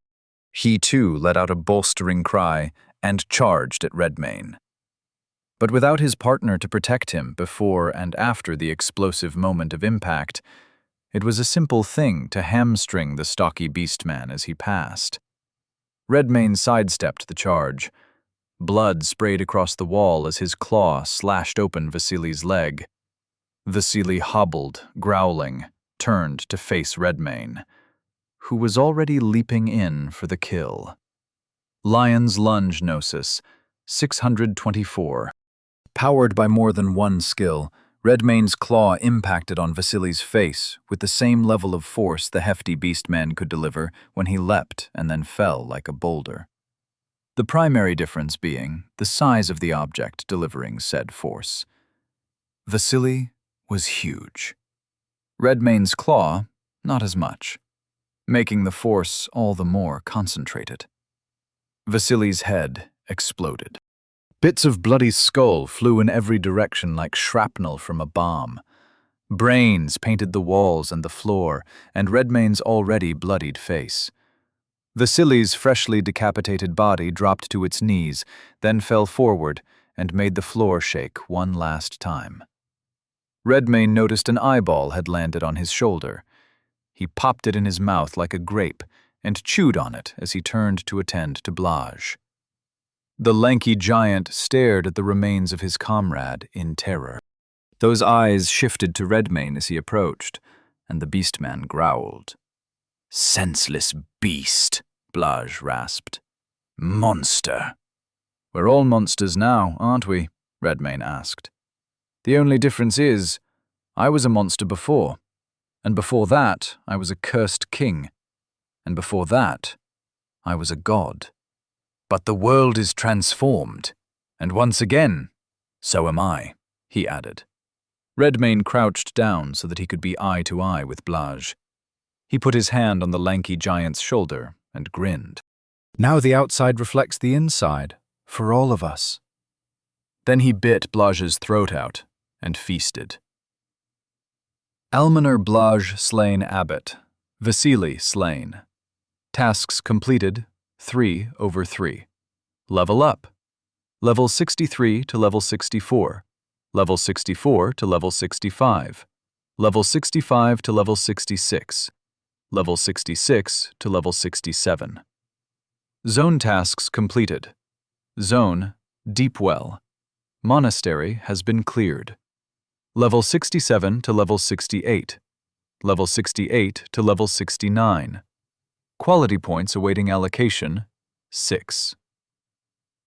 This zone, Priory of the Well/Deep Well Monastery, will be integrated into the domain of House Redmane. Skill ranks up. Hunter's Mark. Common class. Skill rank 2. Evolution. Possible. Sustained. No gnosis cost. Rank 1. The imbued selects a single creature or type of creatures in an area to be marked as prey, which confers an advantage to the imbued when attacking and defending themselves from creatures thusly marked. One creature or creature type may be marked as prey at a time, and changing this designation requires a second use of the skill. Rank 2. The imbued may select a second single creature or type of creatures to be marked as prey, thereby conferring the benefits of Hunter's Mark to a greater number of creatures at the same time. If a creature targeted should possess both types, the imbued gains double the relevant attack and defense bonuses. Tracking. Common class skill. Rank 2. Evolution possible. Passive. Rank 1. The imbued is capable of following subjects through the wilderness, using the subtle physical signs of their passage and his higher senses as a hunter. Any corporeal being may be tracked, but a creature or creature type marked as prey by the Hunter's Mark ability is especially easy to follow. Rank 2. Extends the range with which the imbued is capable of perceiving beings marked as prey. Furthermore, if a single specimen is selected rather than a type, the imbued is capable of tracking this creature whether or not it leaves any physical sign of its passing. Flame Breath. Bloodline skill. Monstrous Rock Warg. Rank 2. Evolution. Possible. Active. 25 Gnosis.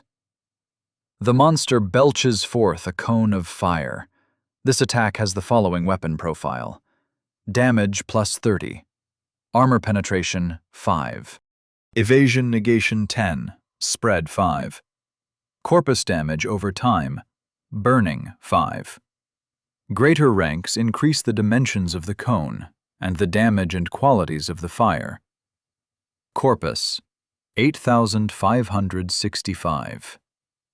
Redmane dined on the remains of Blage and Vasily, and when it was done he consulted his system notifications and let out a low whistle of surprise. Hunter's Mark and tracking had finally evolved at level 65. It made him stop and wonder about the pace with which the system usually doled out skills and skill ranks to normal imbued. No wonder Walter and Vengarl and their coterie looked at him with raised eyebrows sometimes. He took the points and placed them in fortitude so as to keep it close to the other two. It wouldn't do to have a quality fall behind anymore. They were all too important. Fortitude 40 to 46. And now he possessed a zone in the middle of another hostile zone. Right outside the door lay the town of Rollo's Pass. Redmane checked to see if he could call up the map here, now that this area belonged to House Redmane. Sure enough, he could. The Priory of the Well was a single blue structure surrounded by red. He could use this place as a base of operations while he cleared the town. And perhaps later, when some of the fancier functions of the sanctuary were unlocked, he could return to the Abyssal Well from Hertz Castle quickly if he wanted to ask the envoy something. But as Redmane watched the map, he noticed something was happening. The numbers and designations were flickering. Both Jarell Craith and Lar Tathval leaned over the map of Volos as it stuttered. All of the zone tags that weren't yet blue, which was to say most of them, were in a state of flux. The monster type designation and level ranges were all changing rapidly, over and over. "What's it doing?" asked Lar. Jarell blinked his eyes, leaned in closer. "I'm not sure. It would appear that the system is attempting to reconcile a sudden change in data all over the continent." Lar looked at him expectantly. Jarell frowned. Well, you have eyes, don't you? Look. Lar smirked and placed his attention on the map. The Beastman designation was fracturing, becoming a category. In its place, new markers were appearing. The most common were mongrel and chimera, and the level of nearly every zone was ticking up rapidly. Jarell's lips pressed together, tension at the corners of his eyes. I believe the blight is evolving. Chapter 47. Hertz Castle. Keep Helmold Brecht's. Attention went straight to the Pharos when it sounded, hoping it was the Decentis Lar Tathval. When he saw who it really was, he went pale for a moment. He straightened himself out before answering, took a deep breath, and answered with a smile. My Lord Redmayne, he said, how fares your journey? Even the ghostly image of Redmayne's gaze was unsettling. He looked at people the way a curious predator looks at a prey animal it just happened upon. A steady stare that gave one the feeling he was working out whether or not you were worth eating. I'm in the town of Rollo's Pass, said Redmayne, in a place called the Priory of the Well. I have not yet taken control of it, but this building is adjoined to the zone I last cleared. So I appear to be able to access sanctuary functions from here. How fortuitous. You will have a place of refuge should you need it, while you clear the town of monsters. Redmayne didn't say anything back. For a few long moments he stared at Helmold like a wolf. Again. I encountered something unusual on my way here, he finally said. He gave him a strained smile. Oh? Yes, a Sicarius. Helmold couldn't hide the way his eyes went slightly wide with recognition. Redmayne's own eyes narrowed in response. Know something about it? Redmayne asked. Merely that they are high-level servants of the colonial governess, and that they report directly to her praetor. Do you have any notion of why a Sicarius might attack me? Asked Redmayne. This time Helmold's eyes widened again, which made Redmayne tilt his head a bit, curiously. I cannot say. Perhaps it was posted to guard something, and ordered to waylay any trespasser. Was there anything of significance near where you encountered it? Again, Redmayne made him endure a long silence. He stared. How fares the coterie? He said.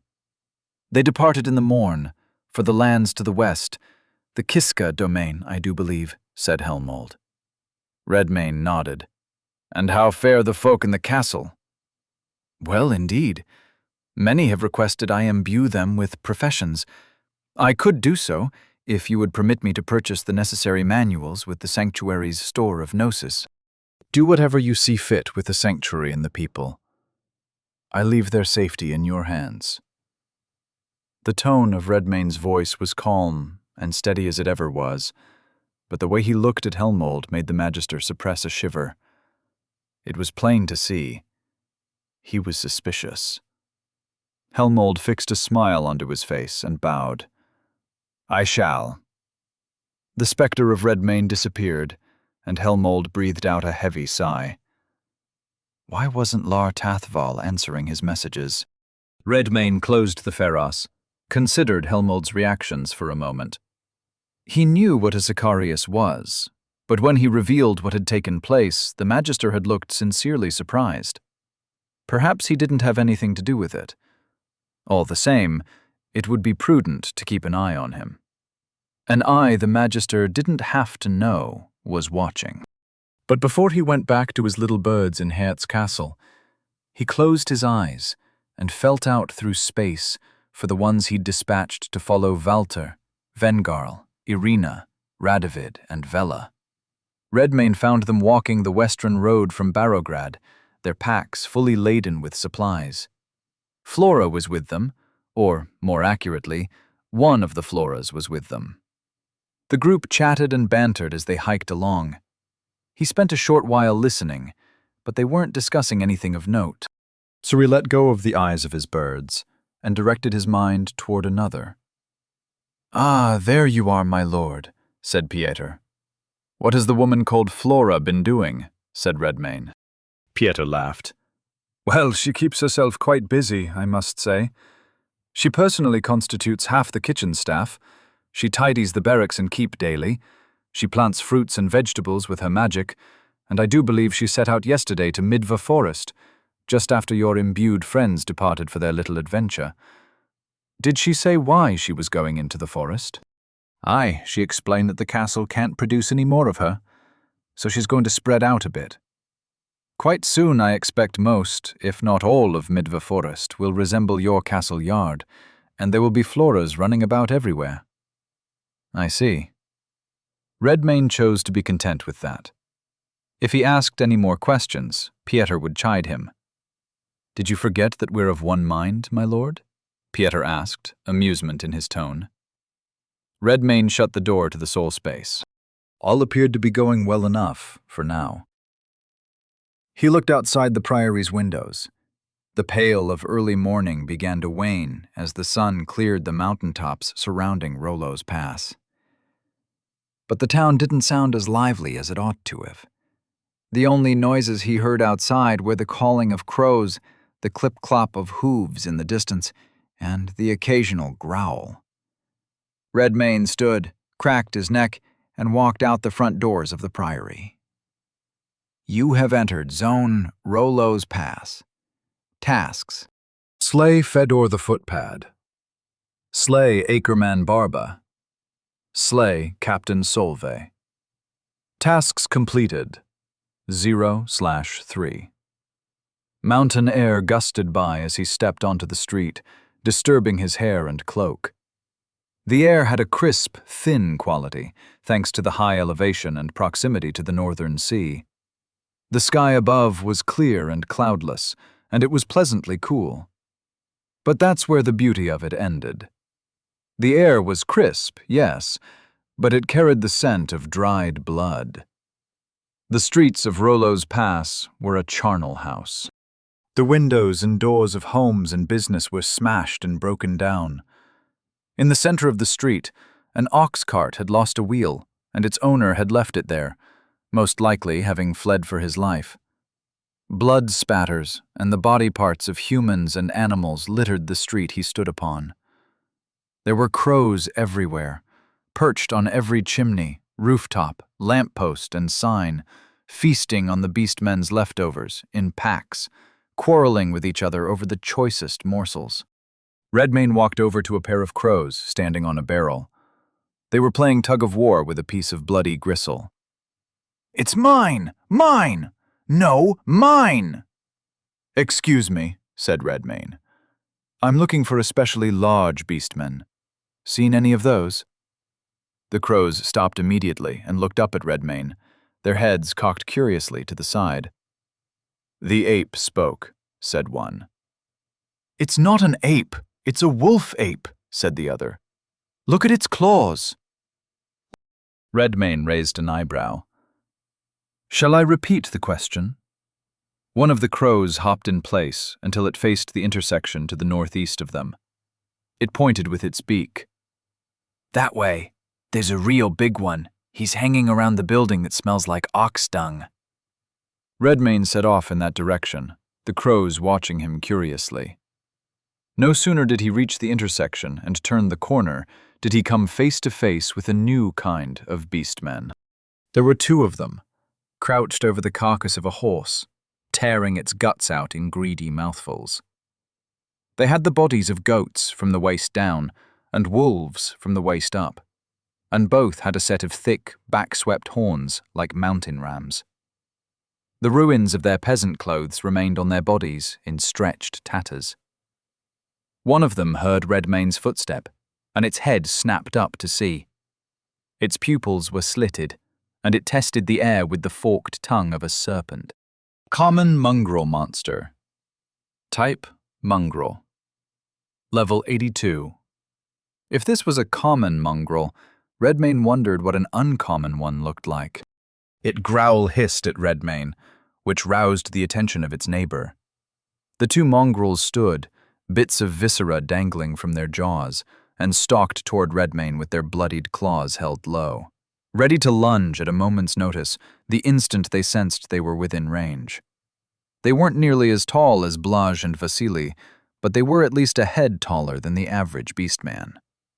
Marked as prey. Flame breath gnosis, 624. The fire flinched them. It also applied burning. Burning, 5. Both mongrels yowled and swiped at their own greasy fur as it took flame. Redmane streaked in between them and ripped their guts out with one claw each. Bleeding, 4.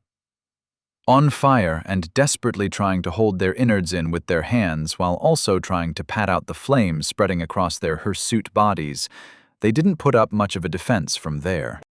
Throughout the town, Redmane encountered these mongrels in packs of 2s and 3s. There weren't any common beastmen around at all. Perhaps they had been eaten by this stronger breed. Redmane couldn't tell from the body parts strewn all over the streets, since a common beastman looked much like a human. Whatever the reason, these beastmen were quite a bit more beast than the ones he had encountered thus far. Even Samo, Blaj, and Vasily looked human compared to them. There was another interesting detail.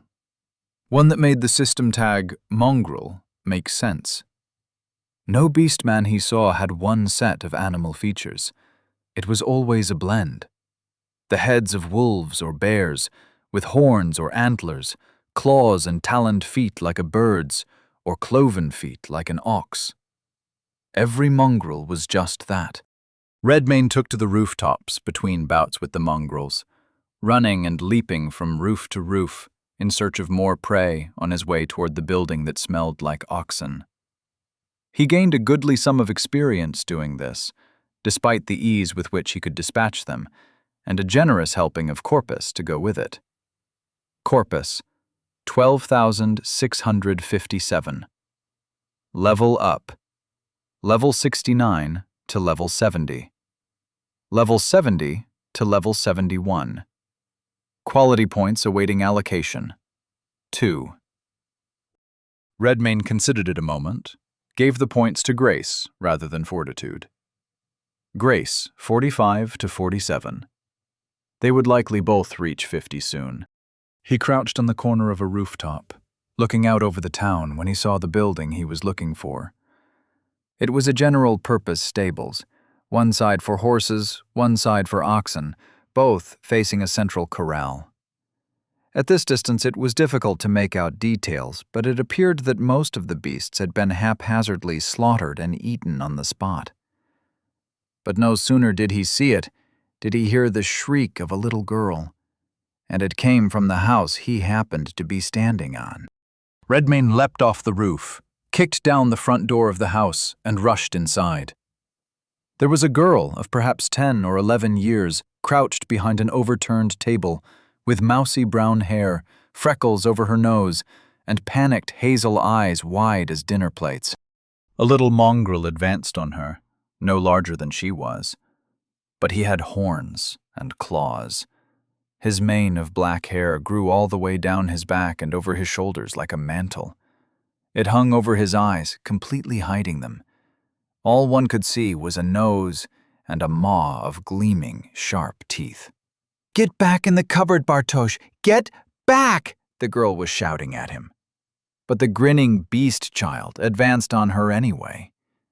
The girl's eyes darted to Redmane, and her eyes went even wilder with fear. Redmane understood the situation immediately. This child beastman was her relation. Brother, probably. He'd been turned, and she hadn't. A glance at the cupboard, which looked as if it had been closed and barricaded, and he'd broken the barricade open, told him the rest. It took him a moment to figure out what he could do, besides eating this girl's brother in front of her. That seemed unkind. Bartosz stalked closer to his sister, and she screamed again. And then the solution came to him. Chapter 48. Rollo's Pass. House. Dirge of the Devourer. Gnosis, 619. Redmane began a chant in a sonorous voice. He sang a song older than the line of the Stallman kings, a song once sung to pacify the beast within, to offer praise to the primordial gods of forgotten antiquity. He didn't remember the song from his former lives, however. The words and their meanings were imprinted on the skill itself, which he'd eaten. Today it made Bartosz stop and sway in place, as if he suddenly found himself sleepy.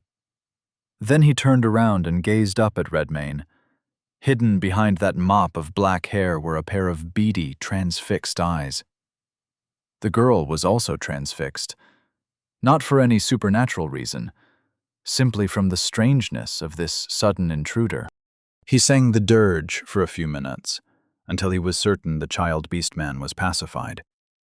Then he had a look at the skill description to make sure he understood what to do from there.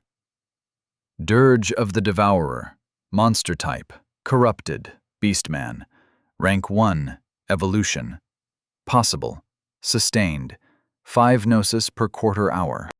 The monster initiates a droning chant in the ancient language of Kral, forefather of all beastmen. Beastmen of a lower level than the user of the skill, who are within earshot of the dirge when it begins, find themselves enthralled by the song and are drawn toward its sound and held to rapt attention by it. For every quarter hour the dirge is performed, enthralled beastmen will be at the absolute command of the caster for 1 full day. Though the minds and temperaments of beastmen are ill-suited to tasks unrelated to fighting or hunting prey. Furthermore, the dirge does not impart knowledge of skills the enthralled beastmen would otherwise be unfamiliar with. Ones of the skill have a cumulative effect. If a monster encounters a group of beastmen influenced by the dirge of another monster, they may freely command them if the original caster is absent or otherwise indisposed. Redmayne looked past the enthralled beast boy to the girl hiding behind the table. "Is this your brother?" he asked. The girl nodded slowly, her eyes wide. Redmayne crouched down in front of his new thrall. "Protect your sister," he said. Bartosz slowly nodded. "Ah, There's a good lad." that solved one part of the problem. The other part would be the uncountable number of roving mongrels beyond their door, which he'd kicked down a moment ago. There was one safe place, however. Redmayne beckoned the girl. "It's safe now. He's docile." The girl didn't budge at first, but Redmayne waited patiently. After a few long moments, she slowly emerged from behind her cover, trembling, and stiffly approached the two of them. "What's your name?" asked Redmayne. "Franziska," she said in a shaky voice. "Well met, Franziska," Redmayne spoke slowly in a reassuring tone. "I'm going to take you and your brother to a safe place. I need you to stay there until I've slain all the monsters in this town. All right?" She swallowed hard and slowly nodded. "Very good. I'll carry you both over there." Bartosz did not complain about being picked up. Franziska went stiff with fear again, but this was to be expected. Redmayne walked out of the house with the two children clinging to him and took to the rooftops again, making his way back to the Priory of the Well. He walked back into the church, set down Bartosz and then Franziska. The girl looked around the devastated church, her eyes a bit wild. "What happened in here?" "There were 2 huge beastmen who were unhappy to see me," said Redmayne. "I had to eat them." Her eyes went wide. "Eat them?" Redmayne grinned and nodded. Her look of fear made him reconsider his reaction. He frowned and crouched down to eye level with her. "What's your favorite kind of animal, Franziska?" She blinked, thought about it. "Cats?" "Very well." He produced a small forest cat with red fur and yellow eyes. And while he was thinking about it, he gave the cat a few defensive features. Skills bestowed: Stock Shaman's Heel, Dirge of the Devourer, Roar of the Elder, Fire Breath. Corpus bestowed: 1,000 Gnosis. Bestowed: 200. Corpus: 11,657 Gnosis, 419. "This is your cat now," he told her. Give him a name." If her eyes were wide before, it seemed they would pop out of her head now. What? Bartosz walked up to the cat, plopped down next to it, and petted between its ears. The cat closed his eyes, straightened his back so that it could rub its head against the beast boy's hand. The girl, Franziska, watched this mutely for a few moments, as transfixed as Bartosz had been when he'd heard the dirge. "Go on," said Redmayne. "Your cat needs a name." Franziska chewed her lip, staring at the cat. She seemed to note the color of his fur. "Rusty." "Very well. Rusty is your protector now, too. You look after him, and he'll look after you." He could also use Rusty to keep a close eye on them when he was away, but she didn't need to know that part yet. Redmayne looked around the church. There were rows of wide-open windows facing the street outside. It wouldn't do to let them be seen by passing packs of mongrels, whether this place was secure or not, so he found a room adjoining this prayer hall to have them wait in. He told Franziska he'd bring food if he could find some, reassured her that Bartosz would be all right for now, and turned to leave. She caught the hem of his cloak just as he did. "Why are you helping us?" she asked. He paused, smiled wryly down at her. "I've been afraid before, too. It isn't any fun, is it?" Franziska frowned and shook her head no. "I'm here to take care of the monsters. Your brother will do as I command, and I commanded him to look after you. You two play with Rusty until I return, all right?" She nodded slowly, and 2 big tears formed at the corners of her eyes. Redmayne gave her a pat on the head. "Be good," he said. Just then, by design, Rusty came over and rubbed himself against her leg. She looked down at the cat, smiled a strained smile, and wiped her eyes before reaching out to pet it. Since Rusty had wandered away from Bartosz to see Franziska, Bartosz got up and joined them. Except, instead of the cat, he petted his sister's hair. Franziska broke out into tears and threw her arms around Bartosz, who looked confused. The distraction gave Redmayne an opening to slip out of the church. He broke into a run, leapt onto rooftop after rooftop, and quickly returned to the corral the crows had pointed out to him. Once he was near, he dropped down onto the street and walked through its broken gates, which had been knocked open and bent nearly in half by something large that had been traveling fast. No sooner did Redmayne enter the corral did he see the foe awaiting him. Ackerman Barber Monster. Type Mongrel, Abyss Touched. Level 90. Barber was larger than any beastman he'd yet seen. Taller even than those giants Pieter used to guard his hijacked church in Berograd. The Ackerman sat at the opposite end of the corral, against a pile of rubble which used to be a structure of some kind, picking his teeth with the tip of a claw. All around him, the half-eaten carcasses of horses and oxen lay strewn across the corral. Barber's fur was white from head to toe, except where it was stained with dried blood. He had cloven feet like a bull, with a great paunch and equally thick arms, ending in clawed hands. His head appeared to be half swine, half bull. 2 long horns curved forward from his temples, and he had a boar-like snout and tusks. Strangest of all were the eyes. The eyes of many beasts were black, but Barber's were darker, a deep, profound darkness. Redmayne considered greeting Barber, but he doubted he possessed powers of speech. The way the mongrel glowered and grunted at him seemed to confirm that. Barber rose to his feet ponderously, and a long shadow fell over Redmayne as he blocked out the sun. Blessing of Might Gnosis, 409. Redmayne broke out into a sprint, headed straight for Barber's left leg. He used the skill primarily for the boost of speed it provided. He felt it would serve him well against one so huge. At first glance, it seemed he was right. The instant Redmayne was within reach, he rent Barber's calf with a claw on his way by. The giant mongrel snorted in frustration and stomped the ground, making it shake. Redmayne lost his footing for a moment, long enough for Barba to turn and swat the ground as if he were a bug that needed flattening. The ground shook yet again. Redmayne leapt in response, carved open Barba's snout, and sheared the tip off one of his tusks. Barba flinched, squealing in pain, and swatted the air blindly. He missed, but the size of his hand produced a gust of wind that blew Redmayne's hair and cloak back. These new beastmen didn't seem so bad. Not much of an upgrade. Perhaps there would be more, further evolutions. If that were the case, Redmayne would have to take advantage of these weak ones while he could.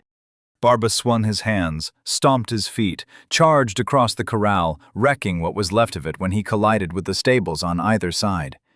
He leapt up into the air to bomb the ground with his own mass, the way Vasily had. Only Barba was half again as massive. His leap attacks sent great clouds of dust up into the air, as if a bomb had truly detonated. Redmayne stayed a step ahead of all this. More than a step. With bloodlust and blessing of might, he was more than a match for Barba in speed. The only thing he had to worry about was the sheer area of impact when his palm struck the ground, or when a stomp landed next to him, or when he took to the sky to flatten a full half of the corral. He quickly realized he'd have to whittle him down, however. Claw after claw landed, stacking up bleeding to an impressive degree, and yet Barba still came at Redmayne as if he were fresh.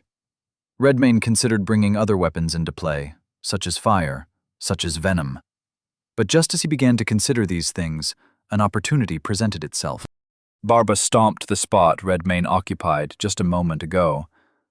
But then his leg faltered, because it had been slashed a goodly number of times, and now bled profusely. The giant mongrel wobbled on his feet, and then tipped over and fell on his face. Redmayne saw red. He snarled and leapt for Barba's face. A claw took out his right eye, and a sizable chunk of his head to go along with it. Barba's shriek of pain startled crows from their perches all over the town. Redmayne landed, broke out into a sprint immediately to attack again. And Barba fixed him with the baleful gaze of his one remaining eye, an eye touched by the abyss. Submerge. Even as Redmayne charged, Barba lifted one huge palm up above his head. A mass of black gnosis gathered in it, and just as Redmayne was about to leap in again, the giant mongrel slapped that magic-infused palm on the ground, which spread the darkness everywhere. The whole world went black. It felt like being immersed in cold water, but thicker, like tar or molasses. A fluid surrounded him, slowing down his movements, though it wasn't suffocating him. He could breathe, but he couldn't see. And he had the vague sense that he was sinking. You have entered abyss, depth 0. Warning: abyssal travel is hazardous to the imbued. Chapter 49. The Abyss. Redmayne sank into nothingness. He moved his arms as if to swim upward, and his hands indeed felt substance resisting them, as they would if one were truly under water. But if he were moving, he could not tell.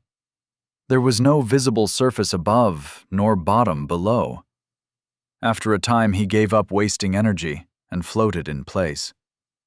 Trying to think his way through the problem, Barba used a skill which resembled the magic of Samo, the keeper of the well.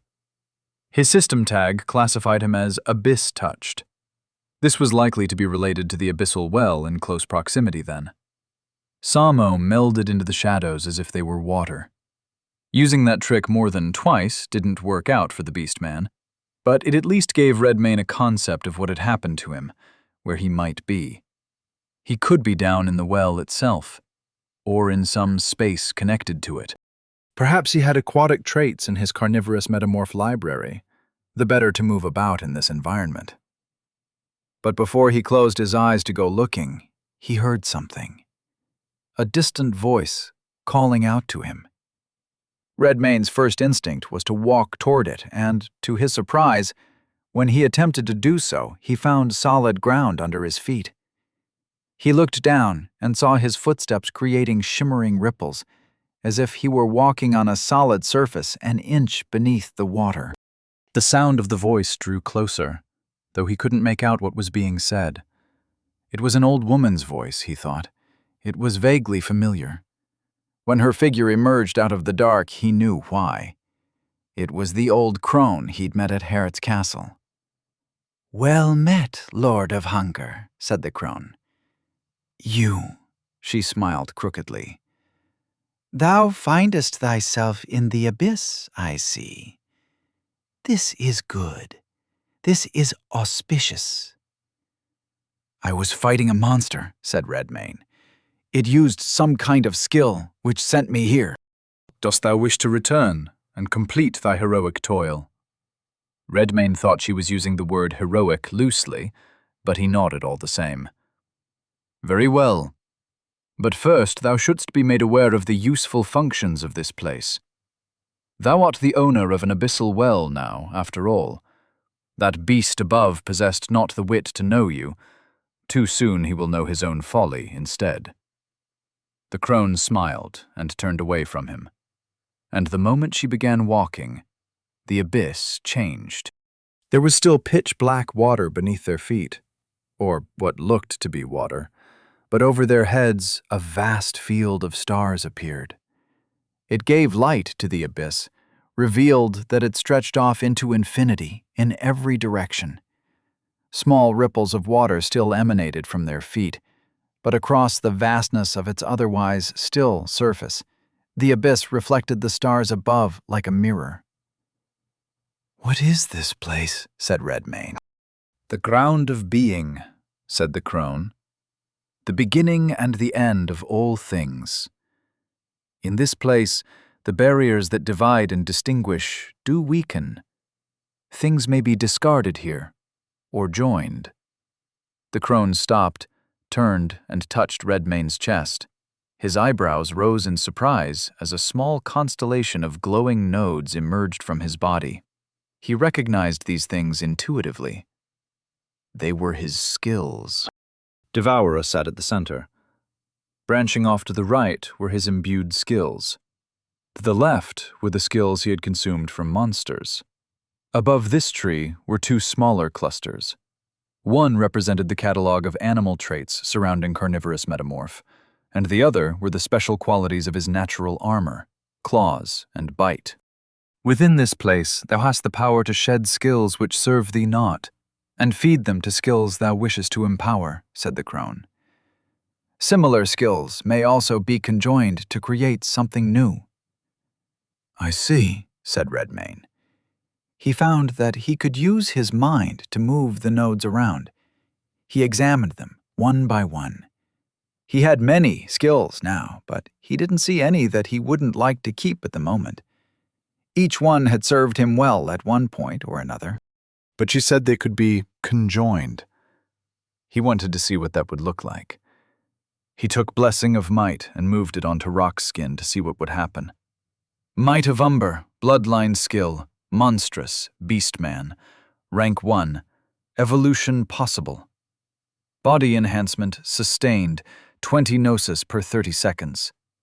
The monster places the Might of Umber condition on itself or a nearby ally, which bestows the following enhancements: +10 Might, +10 Grace, +10 Fortitude, +10 Armor, +10 Evasion.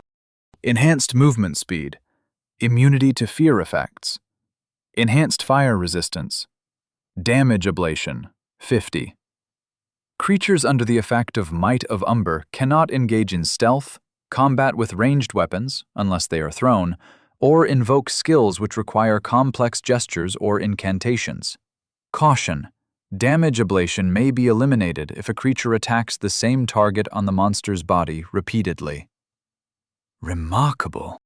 Redmane concentrated on this combination, felt the two skills dissolve and meld into each other. Skills consumed: Blessing of Might, Rock Skin.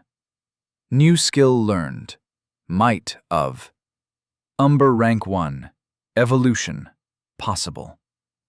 Thou may return whensoever thou desires, to empower or synthesize the skills thou dost acquire upon thy journey, said the crone. Redmayne nodded, albeit a bit distractedly. His mind was busy playing with all the possibilities. A brief review of his skills made him confident that he didn't need to discard any right now, though he was curious how potent a skill would be if he sacrificed another to empower it. But this would be an experiment for later. It would be a shame to sacrifice a skill only to find himself in a situation where it would have come in handy. He looked at the crone. How did you know I would be here? How are you here at all? She let out a low, cackling laugh. 'Tis merely my role, to know and to make preparations. Preparations for what? The crone didn't answer. Instead, she smiled and turned to lead him onward. Come. He followed her in silence for a while, taking in the view, running through a list of questions in his mind. Why were you at the castle that night? What was that seed you gave me? Why are you helping me now? The crone side-eyed him over her shoulder, gave him a knowing smile. The Numantians deem themselves higher beings, she said. But, in sooth, they are akin to any conqueror from distant realms. They bring their own undoing with them, wheresoever they may go. All we needs must do is exploit it. She gestured up at the sky, and it changed. The view zoomed in on one star in particular. Redmayne's head spun at how fast the image seemed to move. It began here, said the crone, pointing to the star. As for what began there, she did not say, but a line of pale blue, like a trail through the void, drew itself between the star and its closest neighbor. Another line formed between the star and its next closest neighbor. Again and again this happened, until the central star was the nexus of several glowing roads through space. Astral highways, so they are named. Bridges twixt realms. Their contrivance forged Numantia into the empire it is now. Worlds rejoiced to become a part of it, if only they knew their fate. The first road changed color, from blue to red. The star it connected to went out, and the road faded to gray. This happened again to the next closest star, and the next one. All while the central star, Numantia, continued building astral highways to worlds farther and farther away, at a greater rate of speed. And as it did so, the intensity of its glow grew brighter and brighter. What's happening? Said Redmayne. What are you showing me? The fate of all worlds touched by Numantia. Death. Barren wastes. Tomb worlds, all. The Numantians approach in peace. As colonists they do arrive. Yet verily they come but to consume the gnosis of whole worlds. They are devourers. Redmayne looked at the crone, and she grinned back at him. Something clicked into place. The look on her face, the knowing quality of it. How better to fight a devourer than with a devourer, she said. Redmayne shook his head. Speak sense. If I am their foe, if I pose them a threat, then why did their own system free me from my shackles? The crone laughed. Ah, the answer to that question will be most interesting, I expect. In truth, I know not, but an old woman may speculate. Speculate, then, for it makes no sense to me. The crone stared up at Numantia for a short while, watching the nexus of the astral highways pulse with power, growing brighter and brighter. If I were to venture mine best guess, I would say the system they wrought is no longer under their sway. And they desire not that the people should know it. Either that, or it simply is not omniscient, as they claim it to be. A third possibility is that the system doth desire its own destruction, and in thee hath it found a worthy destroyer. Whate'er the cause, it hath bestowed upon us the key to preventing our doom." Then the crone grinned at him again and added, "But not without a touch of persuasion." Redmayne raised an eyebrow at her. "Yeah, I have been making ready for this season, awaiting the dotage of aged Abram Morholt for his progeny to take flight from him, so that his young nephew Eric would be the sole one remaining at the castle with sense about him. And I hath been tending to a small cult that doth gather in Midva forest to pursue their banned religious rites, ensuring they did recall the proper words to the ancient song. I hath minded the cave of the great black bear to ensure he kept up his oath. And I hath clung to a special seed for safekeeping." His eyes slowly widened as she confessed these things to him. "Who are you?" Again, she didn't answer. She had a maddening habit of not answering questions. Instead, the crone just stared at him, smiling. He thought he saw a tear form at the corner of her wrinkled eye. "I ne'er thought thou wouldst resemble him so much," she said, and her voice shook a bit. Then the crone reached out and touched him with her fingertip, and the world turned upside down. Darkness enveloped him again. He tumbled through it at speed, though it was impossible to tell down from up. And then he... Chapter 50. Scala Caverns, Deepwell Monastery. Redmayne took a few deep breaths, and then one long one, inhaling slowly, filling his lungs all the way up with air. Then he dove back down into the water. The abyssal well had no bottom he could see. Not that he could see anything in water this dark to begin with. It occurred to him, as he swam, that he didn't know how to return to the abyss at all. He had no skill for it. But perhaps it was simply a matter of swimming deep enough. He closed his eyes and checked through his carnivorous metamorph library to see if he had gills. He did not. The grue of Midva Forest hadn't eaten any fish, it seemed. Frustration couldn't keep him breathing, unfortunately. Even lungs as mighty as his eventually found their limit. Redmayne swam to the surface and once again broke up out of the water, gasping for breath. Why had she looked at him that way? She'd been making preparations? For this? He growled, slapped the wet stone of the well's rim. Next time he'd get some straight answers. If there would be a next time. Redmayne hauled himself out of the water and sat on the edge of the well, dripping, wet hair plastered to his face and neck, his cloak heavy with water. He rested his chin on his fist and took a moment to digest everything that had just transpired, tried to make sense of it all.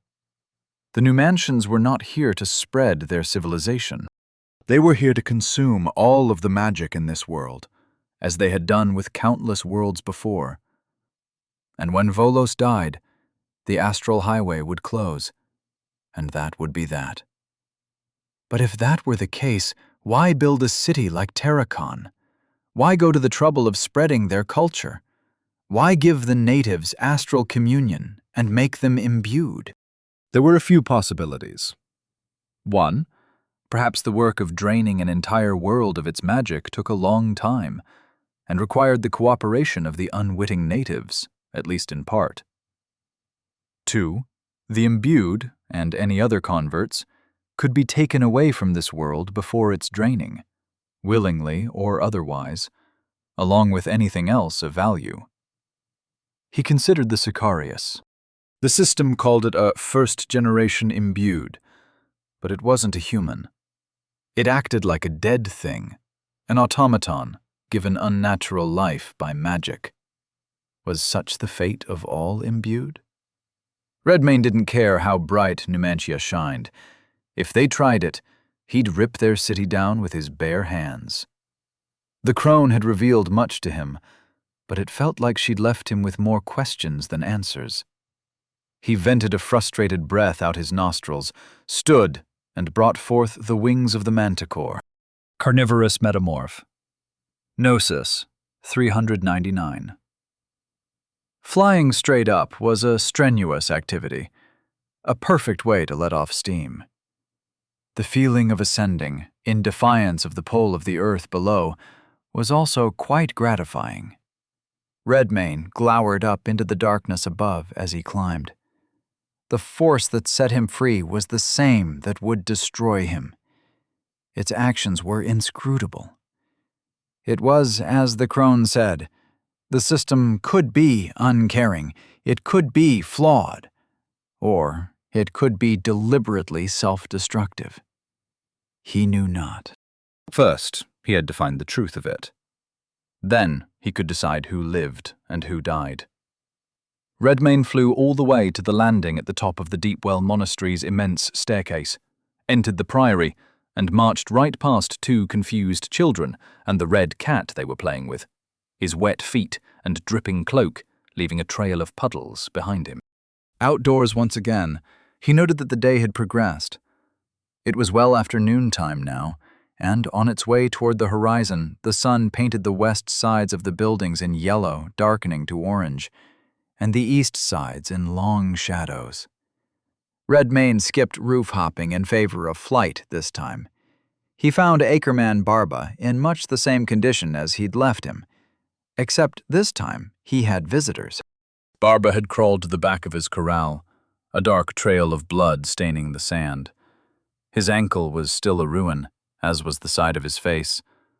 Overall, he looked to be feeling quite sorry for himself. But he didn't have time to pout, because there were a number of other mongrels in the corral with him. Drawn by the scent of blood, they had come to try having a bite of Barba's bleeding flesh while he was still alive. There were 4 of them, each with a different mix of animal features, each with bone-white fur from head to toe and deeply dark eyes. Mongrel Thug Monster. Type, Mongrel. Abyss Touched. Level 90. And then there was the leader of their little pack. This one wore a tanned leather vest, the only garment to have survived his sudden change in size. The rest hung on his body in tatters. He had the head of an opossum and wickedly long claws. Like his mates, he was white as chalk all over. Fedor, the footpad monster. Type, Mongrel. Abyss Touched. Level 92. Fedor was trying to get a bite at Barba's face. The Acreman kept batting him away with one hand, groaning in pain and frustration, while trying to shove and strike at all the others at the same time. His already wounded body collected more and more bite and scratch marks. It would only be a matter of time until he'd bled too much to put up a fight anymore, and then he would be their dinner. Except he wouldn't. They would all be Redmayne's dinner. Stock. He alighted on the wreckage of the corral's roof, his presence hidden by Gnosis. And then he carefully crept up close to the group, to the point where the edge of the roof he perched upon was directly above Barba, Fedor, and all 4 of his cronies. Roar of the elder 5 mongrels, and one huge mongrel, screamed in pain and slammed their hands onto their ears at the same time. Lion's Lunge. Redmayne pounced at Barba like he'd been shot from a cannon, leading with an overhead claw. He was badly wounded already, and had been harried down to the end of his strength. Best to finish him first, before the others could rob him of his kill. The claw struck the precise center of Barba's forehead, between the horns, just above the snout. It blasted his head wide open, spraying blood, flesh, brains, and bits of skull all over everyone. Acreman. Barba slain.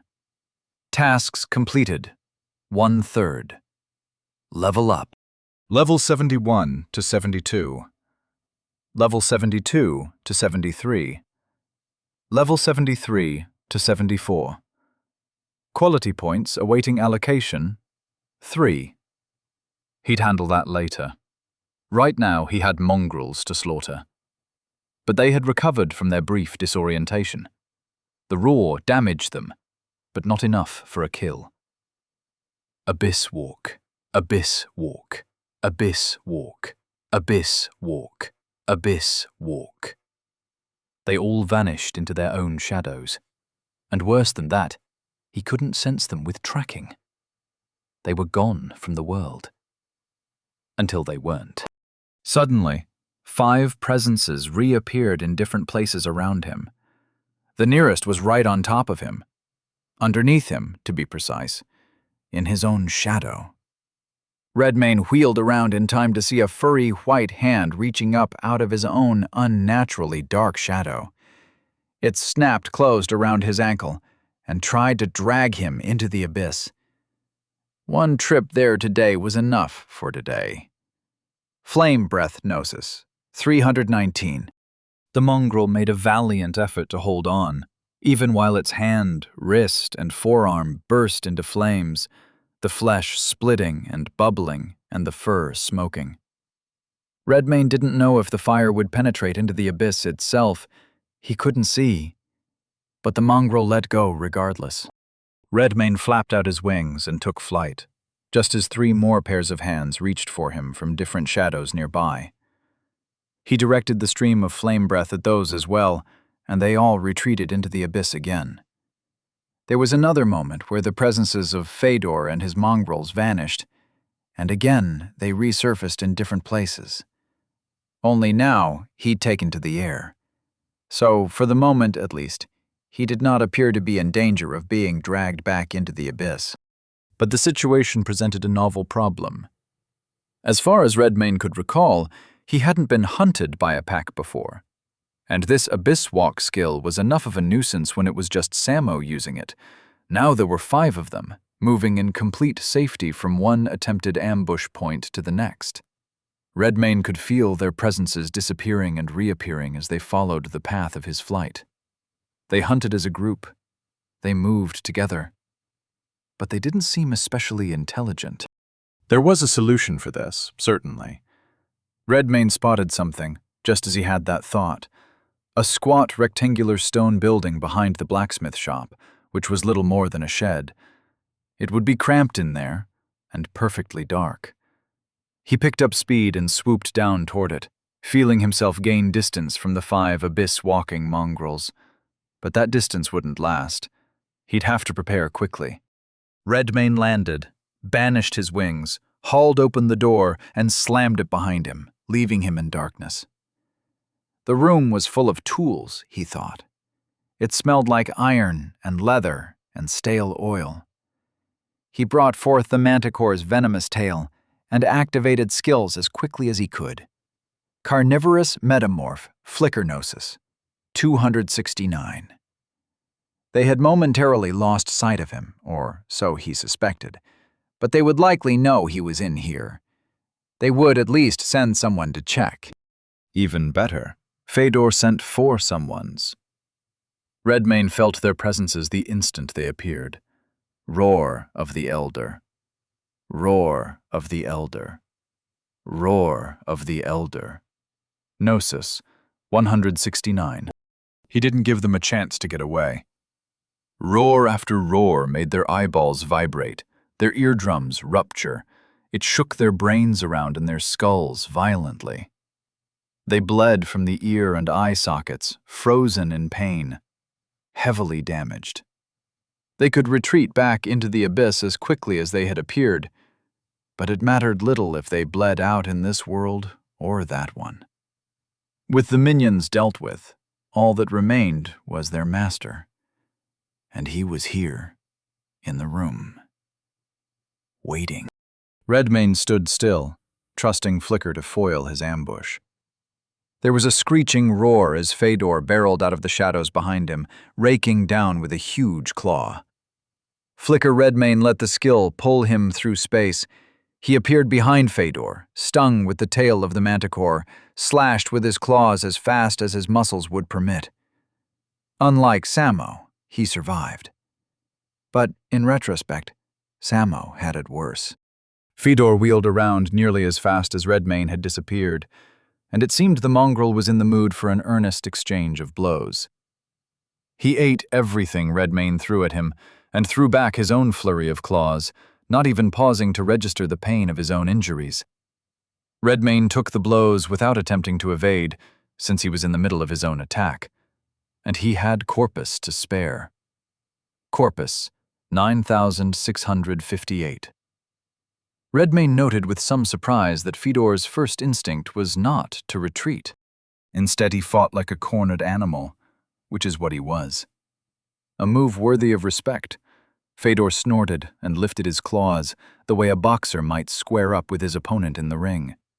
It appeared that even if he'd lost his powers of speech in the transformation to a mongrel, vestiges of his humanity remained. Redmayne nodded, grinning, and raised his claws to mirror him. Chapter 51. Rollo's Pass. Blacksmith. Redmayne and Fyodor ripped into each other, and blood, flesh, and fur sprayed all over the inside of the shed. He couldn't see it well, but he could tell by the stench that the entire interior of this room was painted with blood.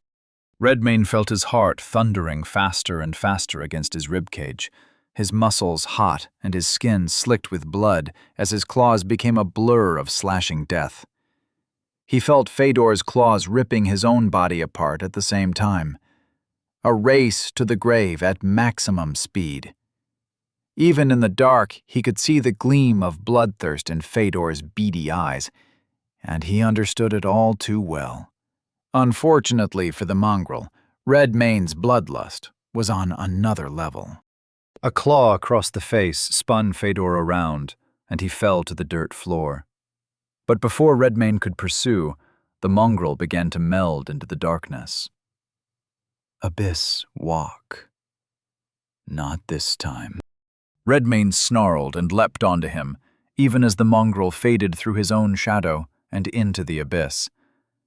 They tumbled in the dark, grappling, clawing, and biting at each other, falling into one shadow and out of another, this one cast from the wall of a nearby shop.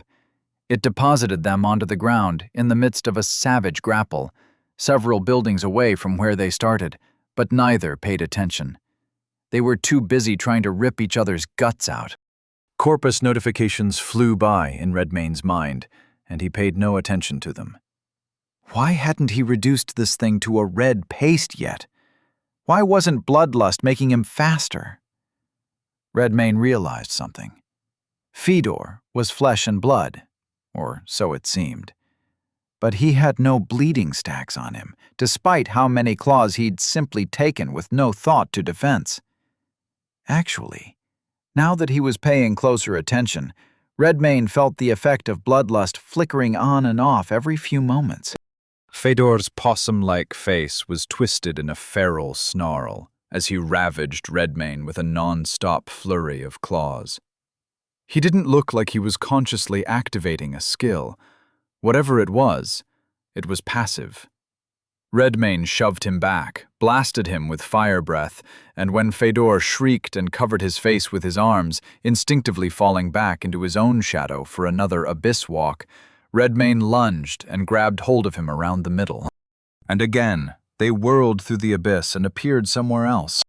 They were on a balcony now, overlooking the town's keep and the stone bridge across the gorge. The house of a nobleman, it might have been. Rollo's Pass stood at the edge of a canyon so deep it was difficult to see the bottom. Redmayne got a better view than he'd have asked for, since Fedor pushed him out of the shadow and pinned him against the balcony's stone railing, making them both nearly tilt over it to tumble down the canyon side. But there was no time to admire the scenery. Redmayne headbutted Fedor's snout, sending him backpedaling, disentangling them for but a moment. In a moment, Fedor shook it off, growled, and charged back at Redmayne, with no hesitation or thought to defense. Fedor the footpad was no slouch. He was tougher than Barba, Redmayne thought, even if he was a third the size. Redmayne caught Fedor mid-charge and threw him at an adjacent wall, held him against it for a moment to check his corpus. Corpus, 4,565. He instantly wished he hadn't. Fedor swatted Redmayne's hand away, shoved him back, and they met in yet another bloody grapple, punctuated by growling and the sounds of claws tearing flesh. He didn't know how much fight the mongrel had left in him, but Redmayne saw no signs that he was slowing. Whereas he'd lost about 2/3 of the corpus he'd started with, His foe was fast, strong, determined, and savage. He'd have to be faster, stronger, fiercer still. And if bloodlust wouldn't work properly, he'd have to gain the edge some other way. Might of Umbernosus, 149. Power surged into his body. It sharpened his senses, toughened his hide, flooded his muscles with ice-cold lightning. He pinned Fedor to the wall and closed in for a killing bite. But the mongrel used Abyss Walk yet again. Redmayne kept hold of him as they spun through the endless dark, came sprawling out onto what appeared to be the bell tower of a small chapel. Redmayne shoved Fedor off and rolled to his feet on the narrow walkway. The mongrel rushed in and clinched with him, and when he did so, Redmayne grabbed his head and banged it against the side of the huge iron bell, making an echoing bong, which startled a pack of crows from their nearby perches. Fedor reeled, slipped off the walkway, and fell down the shaft of the bell tower, and Redmayne leapt after him. Instead of striking the floor, Abyss Walk took them back into the depths of oblivion, as if they dove into a pool of water. They surfaced on the middle of a street below the chapel bell tower, a street full of mongrels feasting on a pile of dead bodies. Half a dozen bestial heads looked up from their meal, snarled, and turned to encircle Redmayne. There were more, but it took them a moment or two longer to notice the disturbance and join them. Redmayne growled and crouched, ready to spring at the first mongrel who dared come at him. Redmayne glanced for Fedor, but he was gone. The bastard had a few tricks up his sleeve, it seemed. No matter, there were foes in front of him to worry about. The first mongrel leapt, and Redmayne met it with downward claw that smacked its head to the cobblestones. Then came the next, and he struck, ducked, and weaved around the bodies sailing through the air at him, one after the other. Might of Umber made this easier. He could take a glancing blow, let it scrape harmlessly against his stony skin, focus on evading things that might actually hurt or pin him down. Redmayne smote mongrels one at a time, picking them off, evading their lunges and tackles.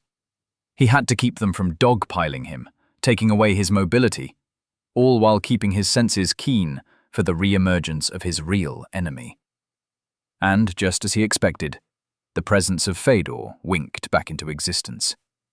Behind him. Would the same trick work again? Flicker Gnosis, 99. Fedor snarled and charged, claws raking furiously ahead. And they hit empty air. Yes, it would. Redmayne appeared behind the mongrel, grabbed him by the shoulders, opened wide and bit down on the intersection of Fedor's neck and shoulder. And at last, he felt some of the fight go out of him. Fedor's body went limp in his jaws. He croaked out and tried to swipe at him haphazardly, but he couldn't turn around with Redmayne's jaws securely clamped down on his neck. He growled and bit down deeper, jaws shearing through muscle, tendon, and bone. Fedor coughed, and black blood spurted out of his mouth, staining his fur. Redmayne jerked his neck back and forth in his jaws. He felt a wet snap, and the mongrel's limbs began to twitch as he threw him to the ground. There were only a few more cowering mongrels left to strike down, and it was done. Fedor the footpad, slain. Tasks completed, 2/3. Level up. Level 74 to 75. Level 75 to 76.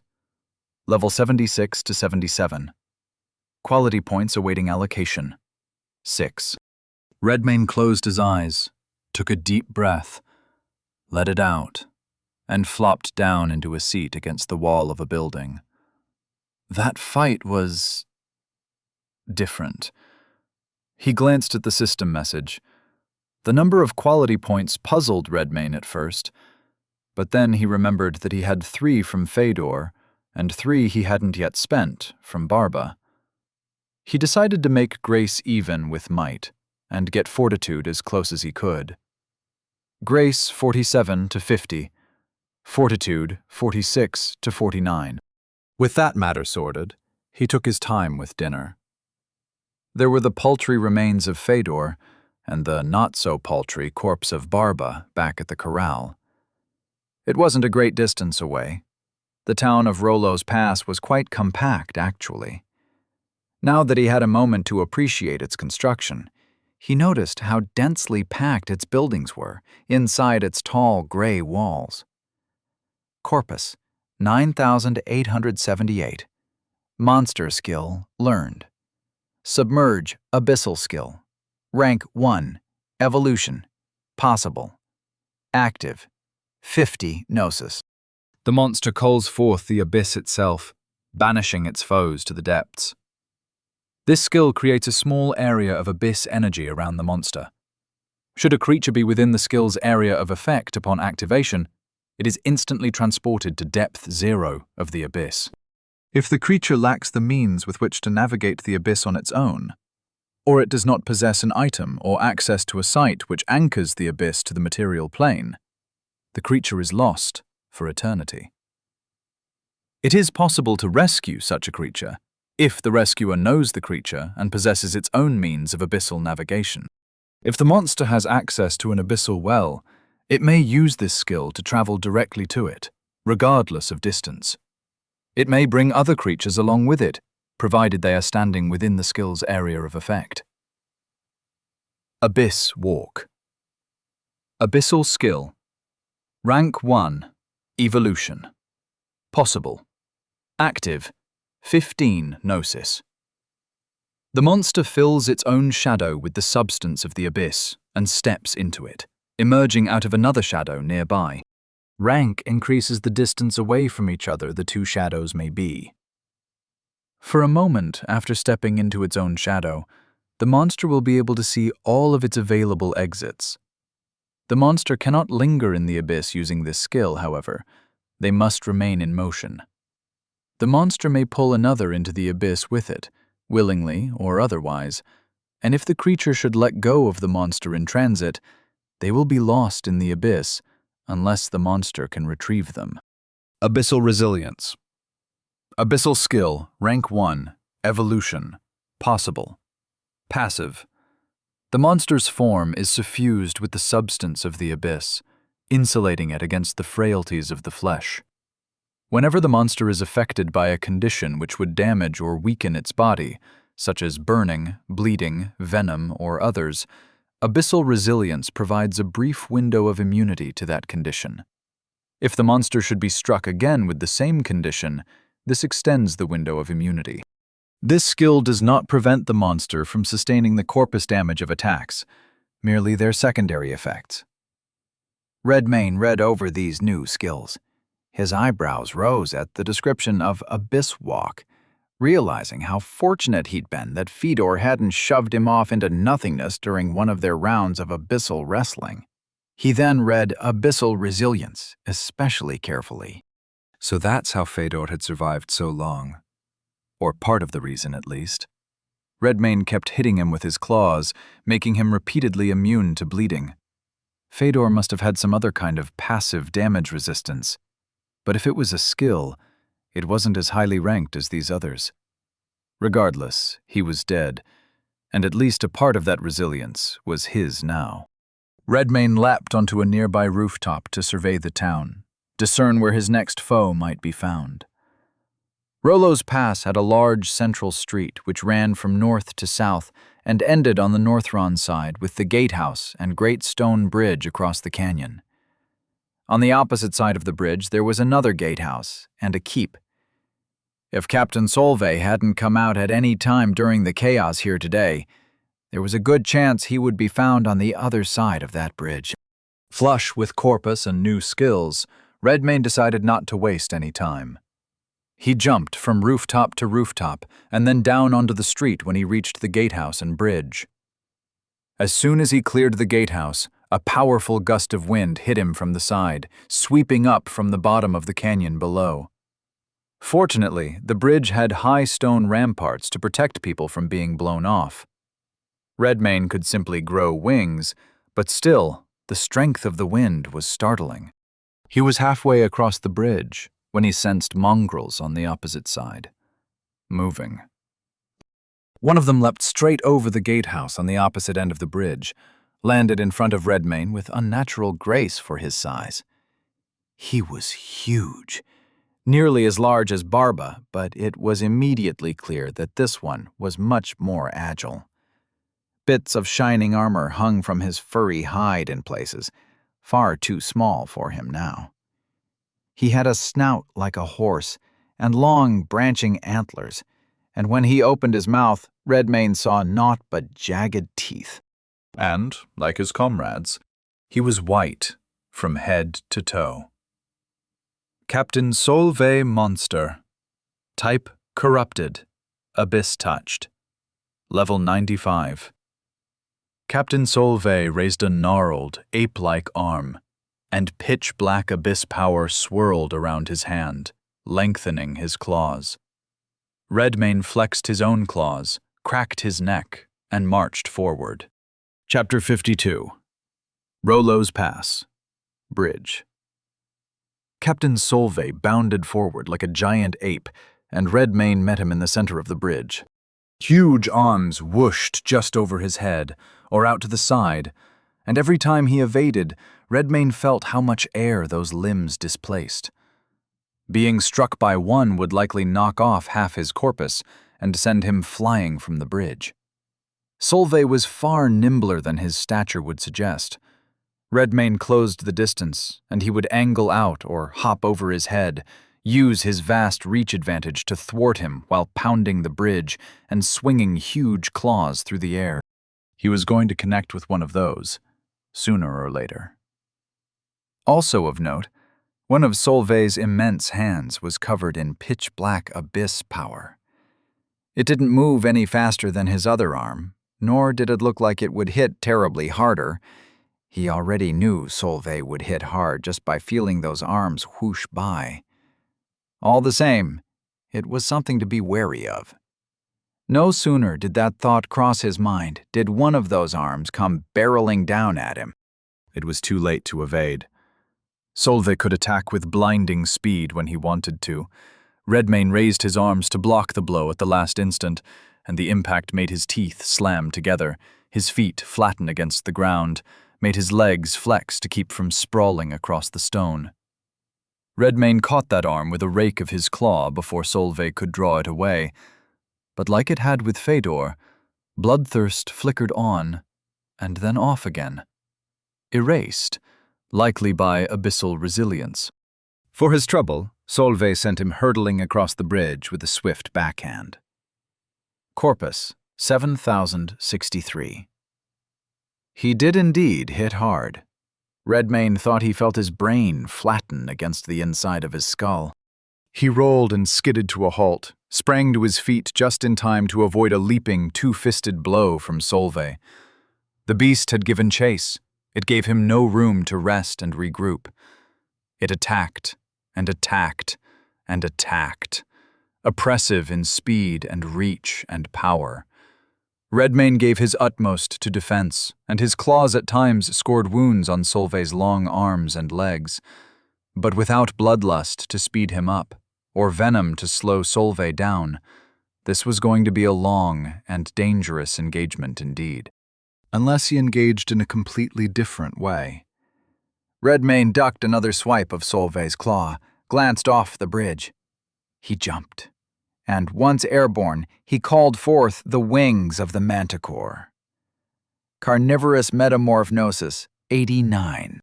Redmayne fell, and then swooped up into the air, above Solveig. On his way by, he slashed down, clipping the back of the giant mongrel's head with a claw. Solveig wheeled around and swung back, but struck empty air. The winds gusting up from the canyon floor were strong, and Redmayne found that the wings of the manticore were equal to their might. He flew by and struck with another claw. Going the opposite way, he hosed down Solveig with flame breath. It wouldn't leave stacks of burning, but it would hurt all the same.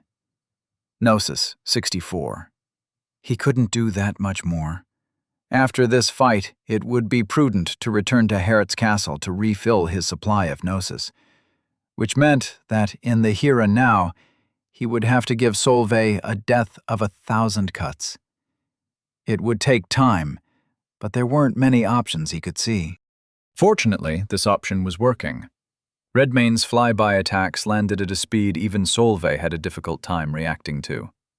Again and again, the huge mongrel hung precariously off the side of the bridge, trying to swipe at him with a claw or grab him out of the sky.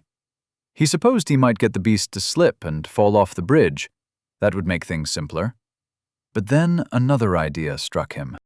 Redmane stretched his wings out wide to catch the air, ride the updraft. It carried him high above Solveig's head. Then he turned and angled himself downward, folded his wings in tight against his body, and fell like a stone. He landed on Solveig's head and tore into it with claws flying. The great mongrel shrieked and reached back to grab Redmane, pull him off, but he held fast with one claw, while striking down again and again with the other, carving gashes out of Solveig's tough hide and fur, making a trickle of black blood into a river flowing down the mongrel's back. Solveig threw his head skyward, screamed so hard Redmane's ears rung, and threw himself back against the bridge, as if to crush Redmane against his falling back. Redmane had to leap off of him at the last instant before Solveig crashed down, hitting so hard he shook the bridge itself. He leapt to his feet to rush back in, but Solveig brandished his shadowy hand, the one covered in abyssal substance. Solveig threw it at him. Redmane didn't have time to register what it was doing. All he saw was a black blob, and an instant later it smacked into his face and then enveloped his head and shoulders as if a heavy blanket had been thrown over him. An ice-cold, leaden blanket, which made the world turn to black, sapped the energy from his limbs. Redmane stumbled back, flexing his arms, trying to get a grip on it to peel it off, but his claws found no purchase on the abyssal substance. He'd seen darkness this deep today. But it was unlike the dark of the abyss itself. There was no sense that it stretched off into eternity. No, this darkness was close. It crowded in on him, constricting him, suffocating him. And, more alarmingly, it constrained his wings. Something struck him hard, and Redmane began to feel the sensation of falling. As he plummeted toward the rocky canyon floor below, faces formed out of the dark. Frightful faces, more terrifying than any he had ever seen, even in his worst nightmares. The effect of whatever skill this was, he tried to tell himself. A trick of gnosis. But the fear gripped him all the same. The faces surrounded him, and they took familiar shapes. They became Lord Abraham Morholt. They became Rodemir and Kaslov, and every other face from the old Hertz castle. The largest face was Arik Morholt's. "Little Redcap is wicked," they said. "Little Redcap is wretched, weak, pathetic. Little Redcap deserves his pain. Little Redcap deserves an eternity of pain, an eternity of privation, of suffering, of despair." The faces melded together and became a great, one-eyed monster. A beast the size of a mountain, crawling the earth, devouring all in its path. Innocent folk ran screaming from its cavernous maw, its cyclopean eye. They ran in vain. The devourer consumed them, one and all. It consumed their bodies, their homes, their livestock, their farmland. It consumed armies, siege engines, castles, and keeps. Its teeth crunched through forests of bone, mountains of muscle. Rivers of blood flowed down its cavernous gullet. The pulped, masticated remains of generations stuck between its vast, yellowed teeth. And yet its hunger could never be sated. The faces did not return, but Redmayne heard their baleful voices nonetheless. "Behold what you have wrought, Devourer. Death is too good for you, Devourer. May the suffering you've sown be avenged, Devourer. May you suffer until the end of time, Devourer." Flora knelt down and brushed the dirt and leaves from the stone.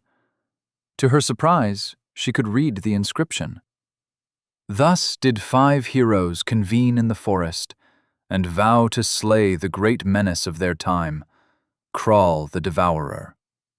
Let them be named Braga, Belskaya, Danesti, Vasarab, Holt." She looked up at the statues, who stood in a circle saluting each other with weapons drawn. The 5 heroes were covered in patches of moss and twisting vines, untold years of dirt and growth obscuring all but the basics of their figures. Flora had found herself in Midva Forest on this fine afternoon, planting seeds of her own and seeds of other plants which came to her instinctively, trees and flowers and bushes and shrubs that had not been seen in the world for many a century. The castle yard could no longer contain her, but the forest outside held great promise. Already there were 35 of her, with plenty more on the way. As more of her sprouted, she felt her inner power grow. She felt the strength of her mind expand.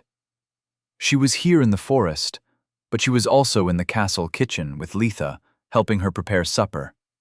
Tonight they were making Letha's famous beef stew, served with freshly baked bread, and tarts and frosted fruit pies for dessert. She was also traveling along the western road with Walter, Vengarl, Irina, Radovid, and Vela. Just then they were searching for a place to make camp for the evening. They spent a lot of time talking about blights and monsters and levels and other things she knew nothing of, and so she listened to their conversation most intently. And she was in the town of Berograd, getting to know 2 cultists of the god Kral, who were named Berek and Valdemar. It seemed the cult had been a small group, not taken seriously by the townsfolk of Berograd. But all of this changed when the blight struck. Now the only remaining townsfolk had lost much of their previous mental faculties, and Beren and Valdemar tended to them like shepherds. Something strange happened to them recently. They were briefly stricken by bouts of pain and confusion.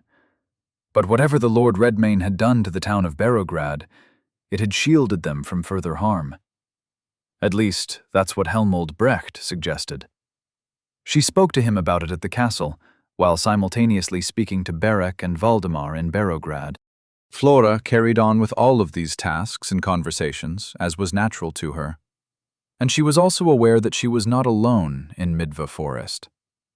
The Red Crow had been watching over her ever since she set out from the castle. Even now, it perched on the limb of a tree, at what it must have thought was a far enough distance back for her not to notice. Flora suspected it was a servant of the castle's master, Redmayne. Thinking of him made her smile. Though he was a stranger, she found something alluring about him. Something that called to her from a time she could not remember. But such was the lot of a fresh bud. She may not have known the particulars, but she had a sense that all was as it should be. That she had arrived here, at this time and place, to be by his side, in whatever capacity. She rose, turned to look up at the Red Crow. "How fares Lord Redmayne?" she asked. "Doth his journey proceed well?" The crow hopped in surprise. Its head tilted away, as if it had only been looking at her coincidentally. Flora smirked. "I did observe thee trailing behind me as I departed from the castle," she said. "May I not beseech thee with a question?" The crow appeared to be trying its powers of speech. It made noises which resembled words.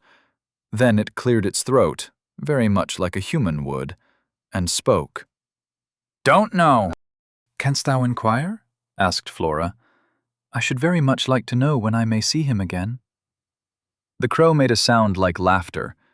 Then its head cocked to the side, as if it were thinking, concentrating.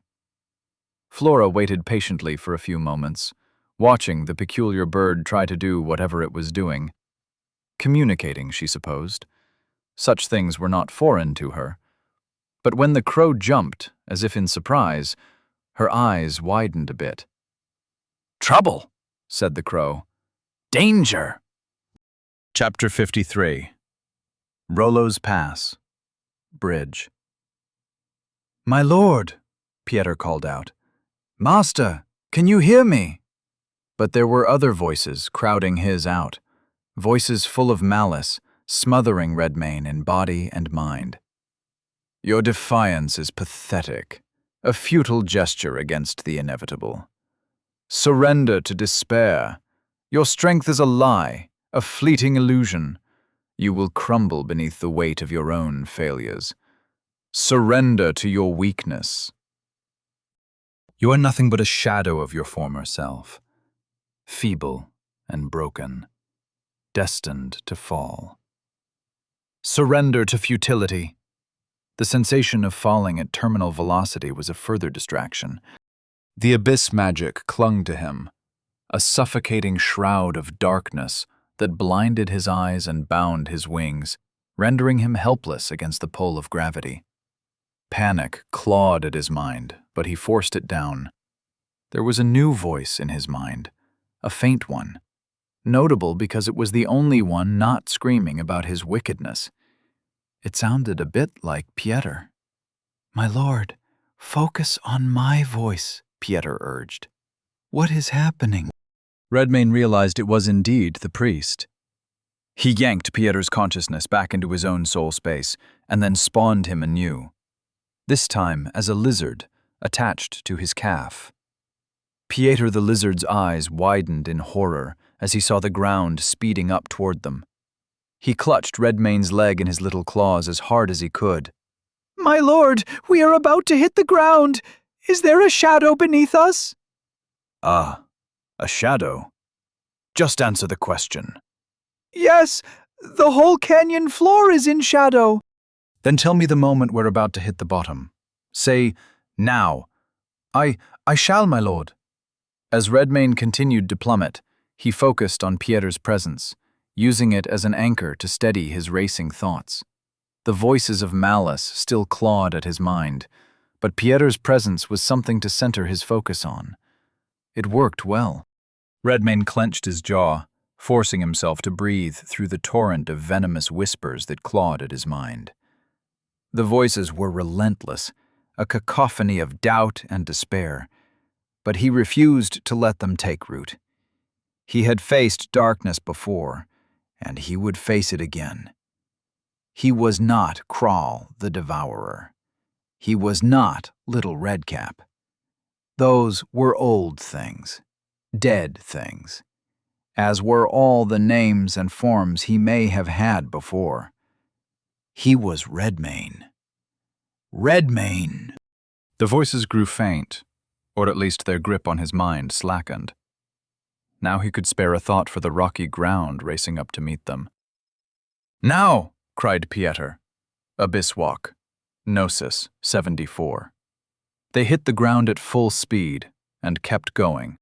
It felt like plunging into a cold lake, except there was no impact against the water, no surface tension to break all the bones in their bodies. The abyss accepted them gently. And no sooner did they enter the abyss did the thing enveloping Redmayne's body begin to dissolve into it. He was freed from the tormenting phantasm, but he had little time to savor it. The space between shadows was like a hall of mirrors. Redmayne could see out into all of them, every shadow in the area. He only had a moment to choose one, however, and since he didn't want them trapped for eternity, he chose the very next one that flew by.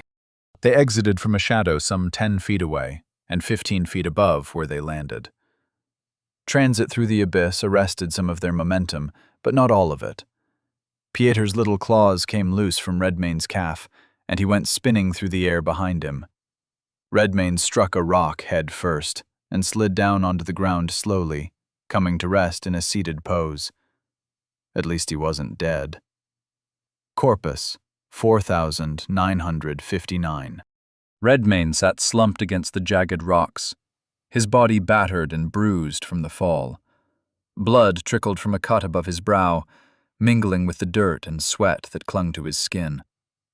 His breath came in ragged gasps, each inhale a reminder of the battle's toll. Pieter, in his lizard form, crawled up to Redmayne's side, his tiny claws scrabbling over the rough terrain. He paused at Redmayne's knee, his beady eyes filled with a mix of concern and amusement. "A most graceful landing, my lord," said Pieter. Redmayne glowered at him. "We live." "Indeed. I suppose I should be grateful for small mercies." Redmayne absorbed Pieter back into his body. Then he pushed himself upright, using the rock wall for support. His limbs protested, but he forced them to obey. He straightened, turned his face skyward to the bridge high above, and with a powerful leap, Redmayne launched himself into the air, the wings of the manticore unfurling to catch the wind. The updrafts from the canyon floor lifted him higher, carrying him back toward the bridge where Solveig awaited. The air was crisp and biting against his skin, a sharp contrast to the warmth of his exertion. Each beat of his wings sent him higher, his gaze fixed on the bridge above. Redmayne found the sensation of flight exhilarating, a blend of freedom and focus. The bridge loomed closer, and Redmayne felt a thrill of battle lust in his chest as he prepared to confront Solveig once more. To finish it. Captain Solveig stood at the center of the bridge, ghostly white fur blowing in the wind. His snout, long and reminiscent of a horse, flared with each breath. Dark, piercing eyes stared up at Redmayne with a predator's patience. Solveig stood still, a coiled tension in his stance, ready to strike at a moment's notice. Solveig charged the instant Redmayne touched down on the bridge, barreling forward with speed that no longer shocked him. He darted to the side, narrowly avoiding the mongrel's bite as his jaws snapped shut, and retaliated with a swift swipe of his claws which scored a shallow cut across Solveig's flank. Thus began a series of such exchanges. Blood sprayed in crimson arcs, painting the stone beneath them as they circled and lunged in a savage dance of survival and dominance. The bridge trembled beneath their fury, the very air vibrating with the echoes of their roars and snarls. The giant mongrel swung a massive arm that caught Redmayne across the shoulder, sending him sprawling across the bridge. Redmayne gritted his teeth and scrambled to his feet, lunged right back in for more. And more. And more. Redmayne and Solveig were a whirlwind of fur and claws. Solveig loomed over Redmayne, all raw power and untamed ferocity. Redmayne's hair was like a comet of crimson streaking across a backdrop of white, leaving claw marks in its wake that matted the mongrel's coat with black blood. Solveig's claw struck the ground with a loud crack, the force of the blow embedding it momentarily into the stone of the bridge. The impact sent a shudder through the structure, cracks spidering out from the point of contact. Redmayne's eyes widened, seeing an opening. He sprinted up Solveig's immobilized arm, using it as a makeshift ramp. As he reached the mongrel's shoulder, Redmayne launched himself forward, his claws extended and gleaming. They struck across Solveig's face, leaving a trail of deep, bloody gashes, a shower of black blood spraying over the side of the bridge. Solveig shrieked in pain, blinded and reeling, his claw freed from the stone, but too late to be of use. Time to capitalize on yet another moment of distraction. Redmayne raced straight forward, between Solveig's ape-like arms. First he clawed upward, splitting open the mongrel's belly from navel to chest. Then he leapt, straight up, and snapped his jaws shut upon Solveig's trachea. A guttural, strangled screech erupted from his throat.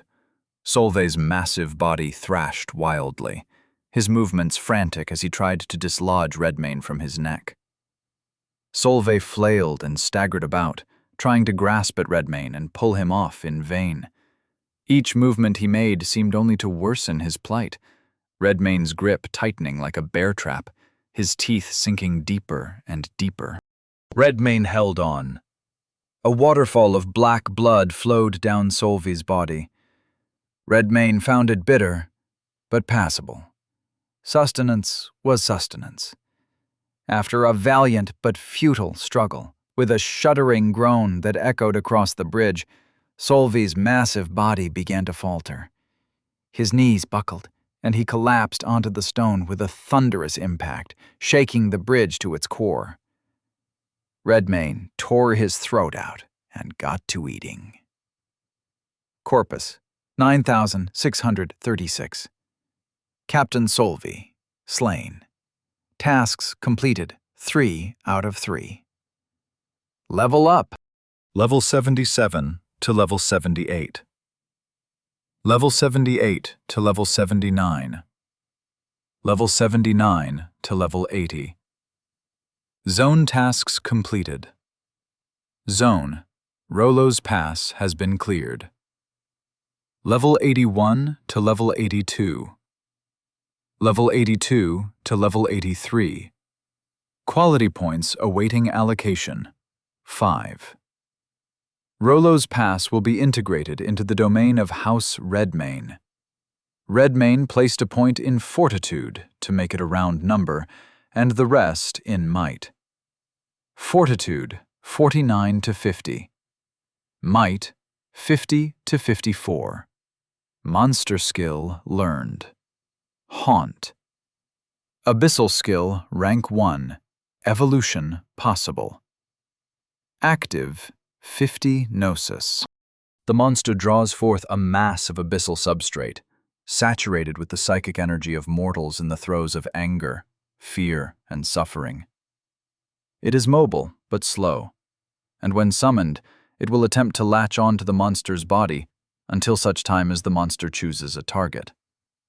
When a target is chosen, the haunt will leap onto the target creature, constrict them, and assail their mind with an amplified version of the target's most painful thoughts or memories. The haunt is highly resistant to most forms of damage. Immersion in water weakens its corporeal form, easing a creature's attempt to escape from it, and contact with the abyss will dissolve it entirely. This skill was a nasty piece of work. That said, it would be nice to be on the giving end of it. Redmayne wondered if he could see what the haunt's victim saw, if he could use it to discover what someone feared most. This would require testing. Skill rank up. Stalk. Common. Class skill. Rank 2. Evolution possible sustained. 10 Gnosis per 30 seconds. Rank 1. Increases the effectiveness of the stealth proficiency when it is used to follow or close the distance on a creature marked as prey. Rank 2. While Stalk is active, provides a damage bonus to an attack launched from stealth against a creature marked as prey. Redmayne's eyes slowly narrowed as he read the description of this new rank. Flicker specifically said it synergized with stealth attack skills. But that particular skill functioned as a trap, which relied on him being a visible target. Could he use Flicker, take a hit, appear behind a monster, use Stalk, and then attack? Perhaps. This too would require testing. "You know, the Lady Flora asked me to check on you," said Pieta. "The timing of her request was fortuitous, wouldn't you say?" Redmayne's mind flickered to the memory of Flora's face. He felt a strange stirring within him, an unfamiliar sensation that he couldn't quite name. It was as if her concern had reached past his defenses, touched something deep and unguarded. It troubled him, but it also felt good. Tell her all is well. Don't mention what happened. Redmayne sensed Pieter's amusement. "At once, my lord." Flora watched with some consternation as the red crow appeared to have some kind of seizure. Then for a time, it stood perfectly still, unnaturally so, as if some work of magic had frozen it in place. She had no qualms about waiting patiently and watching to see if it would recover. She had many other bodies here in the forest, busily planting seeds. One set of eyes was no trouble to spare. Finally, after what must have been a half hour, life returned to the crow. It hopped in place and looked about, getting its bearings. Then it looked down at her, cocked its head. "Trouble over. No danger," Flora smiled. "Splendid." Chapter 54. Hertz Castle, Castle Yard. From the heights of Rollo's Pass, it was a surprisingly short flight to Hertz Castle. The fighting had drained his gnosis, and lacking any innate way of recovering it, he decided the best course would be to make a return trip now, before trying to engage with the next zone. There was also the matter of the rescued children. It wouldn't do to send them to the castle by themselves, even if the area were clear of monsters. And so Redmayne had to fly carefully, as he carried passengers. Bartos hung onto his shoulders, his mop of dark hair blown back in the wind to reveal his beady eyes and huge, toothy grin. Franziska, meanwhile, clung to Redmayne for dear life, her eyes squeezed tightly shut. Their cat, Rusty, which was actually one of his spawn, simply melded back into Redmayne's body for the trip. The castle grew closer in the distance below, standing above the dark crescent of Midva Forest, which also enfolded the walls of Barograd on its west side. It was the morning of the next day, so mist still clung to the treetops, and the sun had only just begun its ascent to zenith. A fine view, something most would never see. The wind on his face complemented it well. Bartosz appeared to share his enthusiasm for it. Franziska, not so much. It was difficult to find a simple spot to make a landing. The castle yard was a forest in miniature, with trees growing high above the inner walls. They were so densely packed, he had a hard time seeing ground upon which to land. But with a bit of maneuvering, he located one, snapped out his wings to create some drag, and angled down for as gentle a landing as he could manage. As it turned out, the boy Cale happened to be playing the castle yard when Redmayne touched down. And he had a friend with him. Redmayne recognized her as the little girl among the townsfolk taken captive in Midva Forest. Bartosz hopped off of Redmayne's back and stood next to him, stuck his pinky claw in his ear to pick it. Franziska tentatively let go, her knees shaking, and stood stiffly for a moment. Though her eyes remained tightly shut, the corners of her lips curled into a smile, conveying her appreciation for the solid ground beneath her. Redmayne knelt and respawned Rusty the cat, who walked over and rubbed his side on her leg by way of hello. "Lord Redmayne," said Cale. "It's good to see ya. You been out there slaughtering monsters, yeah?" Before Redmayne could answer, Cale pantomimed killing an invisible monster with an imaginary claw. He made all the associated noises, to include blood gushing from a severed limb and the sound of a sucking chest wound. The girl he was playing with laughed. Redmayne looked at her. "I remember you from the forest," he said. "Didn't get your name." She smiled and said, "It's Astrid. We're all mighty grateful for what you did for us, Lord Redmayne. We'd be dead and gone if it weren't for you and your friends." He smiled back. "Well met. This is Franziska and her brother Bartosz." Cale and Astrid took in Bartosz's feral appearance with wide-eyed looks. Cale looked up at Redmayne. "Milord, you had a kid?" "Not yet, I pray," said another voice, that of a grown woman.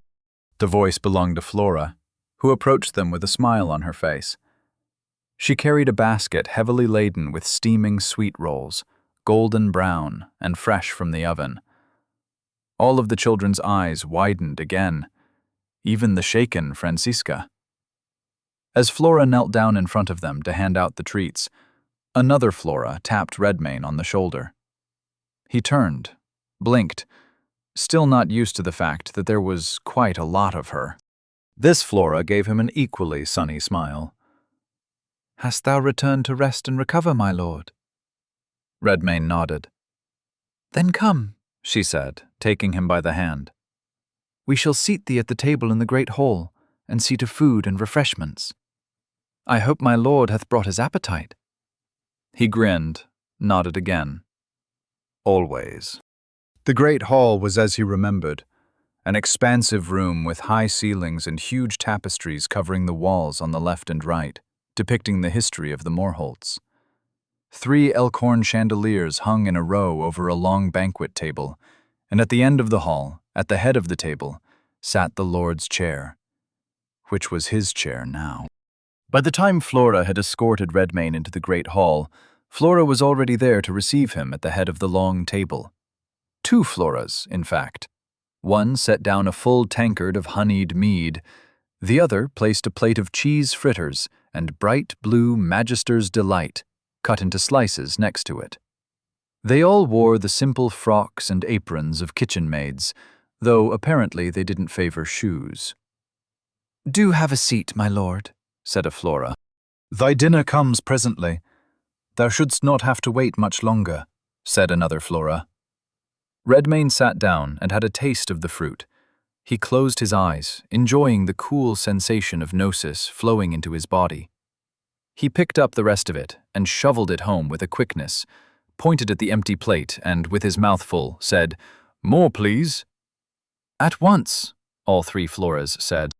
2 Floras departed swiftly, and 2 returned, bearing platters laden with Magister's Delight. The 2 who arrived couldn't have possibly gone to the kitchen and back in that time. It was more likely that they simply began down there. Redmayne waited until they set the trays down, but not an instant longer. He scarfed down all the Magister's Delight as quickly as his hands would move. Flora stood there beaming, not offended in the least. He side-eyed her, and again spoke with his voice muffled by mouthfuls of food. "Want to eat too?" "That shall not be necessary, my lord, but I can sit with thee if thou likes." Redmayne nodded and pulled the chair out. Flora smiled and sat. No sooner did she do so, did another Flora appear from the kitchen, with the main course. A large, steaming trencher of roasted venison stew, with carrots and onions and potatoes, seasoned with fragrant herbs, its savory aroma mingling with the scent of freshly baked bread. Sourdough, with a good firm crust to hold in the stew, and spongy insides to soak up the broth. He'd consumed much in these furious days. Little of it was appetizing. None of it had been made with care, just for him. The thought gave him a warm feeling in his chest. Redmayne's first instinct was to pick it up with his hands and wolf it down in 2 bites. But he thought better of it. There were a number of Floras smiling sweetly at him, so he made an effort to slow down, if only a little. He took the spoon, looked at it curiously, checked to see if he was holding it correctly, and had a bite, the way a normal person would. Her smiles did not waver. "Dost thou require aught else, my lord?" she asked. Redmayne thought about it. "More of the blue fruit." "At once!" They brought more Magister's Delight. Much more. Even after taking his time with the lovingly prepared venison stew, Redmayne sat at the table for a goodly time, glutting himself on Magister's Delight, until he was certain he'd restored something like the amount he'd set out with the last time. Gnosis, 1566. "Wilt thou be staying at the castle for a while?" asked Flora. "The lord ought to rest and recover his strength, should he not?" asked the Flora next to her. Redmayne gave it a moment's thought. "With Rollo's Pass claimed, I make for the Scala Mountains. There is a road from that town to a fishing hamlet on the Northron coast. From there I travel to the Islands of Frost." "Thou shouldst at least stay the night." He supposed the look she was giving him had significance. They were all looking at him, identical smiles on their faces. Some would find such a thing unnerving, but Redmayne reckoned he was an odd sort himself. It would only make sense if an odd one ended up being his. Something fragmented his train of thought. He was looking at Flora, and then he looked just past her, to the portrait of Aaron Morholt III on the wall behind her. and the portraits of the rest of them. He'd have these all taken down and burned.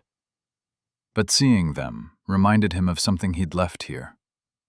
"Sorry, but give me a moment," he said. "There's something I need to handle while I'm here." She gave him a questioning look. He didn't know how, but her simple facial expression spoke the entire meaning of it. She wanted him to stay with her, to be with her, even if only for the night. The look gave him pause. He stared back into her verdigris eyes. For how long, he knew not. When he caught himself, he blinked and shook his head a bit, as if breaking a spell, and she laughed softly. "I'll be back presently," he said, and with that, he rose from his chair and left the great hall, bound for the kitchen and larder, and a small cell between them. Redmayne felt a lurch of contempt in his gut. Simply remembering the place existed soured his mood, but remembering the cell's new occupant took some of the edge off of it. The cell door creaked as Redmayne pushed it open, and Auric Morholt scooted all the way into the corner, his face pale and dirty, eyes red. The flesh around his broken ankle was red and puffy, swollen against the manacle twisted around it. Auric looked up at Redmayne with scorn, eyes full of fear, full of hate. It gave him another moment's pause. He knew the expression because he knew the feeling. "You won't last in here as long as I did," said Redmayne, "because you're mortal. If I left you in this hole until you were old and gray, until the end of your days, it still wouldn't be equal to what was done to me." Auric spat on the ground at Redmayne's feet. "I wager you deserved it, freak." Redmayne smiled. Haunt. He raised his hand, and the skill guided him. Something heavy gathered around his palm and fingers, wrist and forearm. He pulled at it, and it felt like peeling up a heavy, tarry substance. It enveloped his hand and arm, sheathing it in the stuff of the abyss. "You'd wager correctly. The old me did terrible things. There are oceans of blood on these hands." Auric Morholt's eyes widened slightly. He could see the fear taking over for the hate. An appropriate reaction. Be happy the new me is more merciful than he was. Redmayne pointed, and the haunt flew from his hand and onto Auric's face. It landed on him with a slap, like a wet blanket, constricting around his head and shoulders. Auric writhed around, arms straining uselessly against the abyss stuff enveloping him, his good leg kicking in the air. At first, Redmayne heard muffled, panicked shouting. Auric was still for a moment, as if stopping to see something only he could see. Then the real screaming began. He folded his arms, stood there, and watched and listened. A part of his mind told him this wasn't advisable, that making someone suffer like this only perpetuated the cycle of suffering. He found he didn't care. Perhaps he'd turn the other cheek someday, but not today. Redmayne observed Eric writhe around on the ground and shriek in fear and pain for a while. He learned nothing of the young Morholt's fears through use of the skill, but it was a gratifying show all the same. After a while, he went into the kitchen to fetch a bucket of water. He threw it on the haunt, which soaked Eric from head to toe, but also made the abyssal substance begin to soften and dissolve. Shaman's Heel Gnosis, 1416. He felt his gnosis pour into Auric's frame, coalesce around his broken ankle, and mend it. Then he turned and walked out of the cell, closing and locking it behind him. Redmayne found Flora in the great hall where he left her. The four of them retired to the Lord's apartments for the rest of the day and night, interrupted only by more Floras bringing refreshments when they felt like some. The ones who joined them stayed. Redmayne and Flora were as strangers to each other, but the both of them seemed to share something neither could put words to, something unnameable, perhaps unknowable, but powerful nonetheless. Their minds were missing pieces, it seemed, but even in the absence of memory, their bodies knew what to do. Chapter 55. Hertz Castle, Lord's Apartments. In the small hours of the morning, Redmayne and Flora lay together in the Lord's bed. He held one of them close under his arm. Another lay against his other side, dozing. Two stood, one dressing for the kitchen, the other pouring wine from a decanter beside the bed. 2 cups, one for Redmayne, one for herself. The one under his arm looked up at him, smiled. "Thou hast a kingly constitution," she said. The one with the wine sauntered over and handed him a cup, which he accepted with a smirk. "I've been feeling stronger of late," he said. "Truly," she said in a dreamy tone.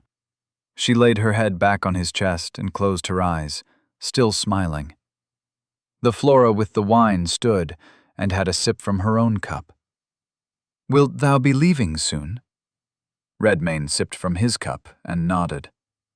They all frowned slightly, even the one who dozed. "I could be of use to thee, perhaps," said the Flora with the wine. "If thou requirest the restorative fruit, I can cause it to grow wheresoever thou needest. I can bring forth other useful plants also." Redmayne considered that. Return trips cost time. Not that he was in a terrible rush, but he wanted to secure as much territory as possible, as fast as possible. Those objectives served the true goal, to reach the seal of the Sphinx. "These zones are full of monsters," said Redmayne. "No place for a woman, unless you can fight." Flora smiled and sat on the edge of the bed. "What if I were to tarry at the edge of the zone, where it is safe? Thou hast but now cleared one, hast thou not? I could make useful things grow there for thee, so the journey to recover would not be so long." Redmayne gave her an appraising look. She seemed sure of herself. Her eyes showed no doubt or vacillation, and her smile never wavered. If there was any fear in her at all, he couldn't see where she'd hidden it. But he supposed that had something to do with the fact that there were quite a few of her, with more sprouting all the time. If one body came to harm, the rest of her would surely survive. "Very well," he said. Flora beamed. "I shall make preparations at once." But after saying so, she remained seated, sipping wine. Redmayne presumed that a team of Floras elsewhere in the castle were now preparing one of their number for travel. On a whim, he opened the sanctuary menu while he waited. Hertz Castle, Sanctuary of House Redmayne, Level 1. Upgrade. Sanctuary. Marketplace. Atlas. He selected Upgrade Sanctuary to see what Helmold had been working on. Nothing. He'd purchased the Pharos, and that was it. What was all that talk about profession manuals for? He wondered. Redmayne's eyebrow rose when he saw the amount of gnosis in the faction account. A sizable sum. Recent deposits were made by Helmold, the coterie, and himself, but also the zones in faction territory, to include the castle itself. Each possessed healthy sums of gnosis ripe for harvesting. Perhaps they hadn't had to sit around eating Magister's Delight all evening. The system knew that it was there, and apparently he had access to it. His gaze shifted from the menu to Flora. "Have you been planting the bush bearing the blue fruit?" he asked. Flora smiled brightly and nodded. "Yeah, in the castle yard, of course, and in the forest, and in the town at the road's end." Redmayne rubbed his chin. He maneuvered through the menus to see what this much gnosis would buy. Then his eyebrows rose again. Automaton servants, guards, class training facilities, upgrades to the sanctuary's amenities and defenses, extra living quarters. Those were the small things. The central item was sanctuary level. Looking into that opened a description of what it provided, namely a little of everything. Greater living space, superior defenses, a bathhouse, a small complement of automated defenders. It also unlocked more specialized editions. A quick check showed that he could upgrade Hertz Castle to Level 2 right now, with some gnosis to spare. So he selected it. He first sensed a subtle tremor, a vibration coursing through the mattress, as if the bones of the earth stirred beneath him. The tremor grew into a rhythmic shudder, and he felt the bed frame quiver, the wooden posts creaking in protest. The room filled with the low hum of unseen energy, reminiscent of a distant waterfall's roar. The Floras looked around in mild alarm. The ones lying against him clung to him reflexively. "My lord, what hast thou done?" "I made the castle bigger," said Redmayne. The walls of the lord's apartment began to shift, the stones groaning and settling into new positions. Redmayne could feel the floorboards beneath their bed ripple like the surface of a pond, disturbed by a sudden breeze. Redmayne extricated himself from between the Floras and carefully walked across the shaking room to get a look at the castle from the lord's balcony. Stone towers and battlements burst forth from the ground, their ancient stones gleaming in the sunlight as if newly forged. Walls expanded outward, their surfaces adorned with intricate carvings and buttresses that seemed to grow like the branches of a mighty oak. Turrets spiraled upward, piercing the sky with their newly formed spires. The gatehouse expanded, growing taller and wider, a grand archway unfolding across its entrance like a colossal stone flower. The rumble of grinding rock and shifting earth was everywhere. Redmayne could feel it coming up through the soles of his feet. Windows appeared where there had been none, their stained glass catching the light in a kaleidoscope of colors. The castle yard widened dramatically in both length and width, becoming something like an arboretum on account of its rich plant life. The castle seemed to breathe, absorbing pure gnosis and expanding with life. From his vantage point on the lord's balcony, Redmayne observed a group of volunteer guards who had been practicing their drills. They were rescued hostages from Midva Forest, trained a bit by Valter and Vengarl. Unfortunately, he'd eaten the entire armory, so they trained with wooden swords for the moment. But just then they halted abruptly, their weapons lowered in astonishment. They exchanged bewildered glances, their eyes wide as they took in the sight of the castle's walls stretching and growing before them. Servants carrying trays and linens paused in their tracks, some dropping their burdens in shock.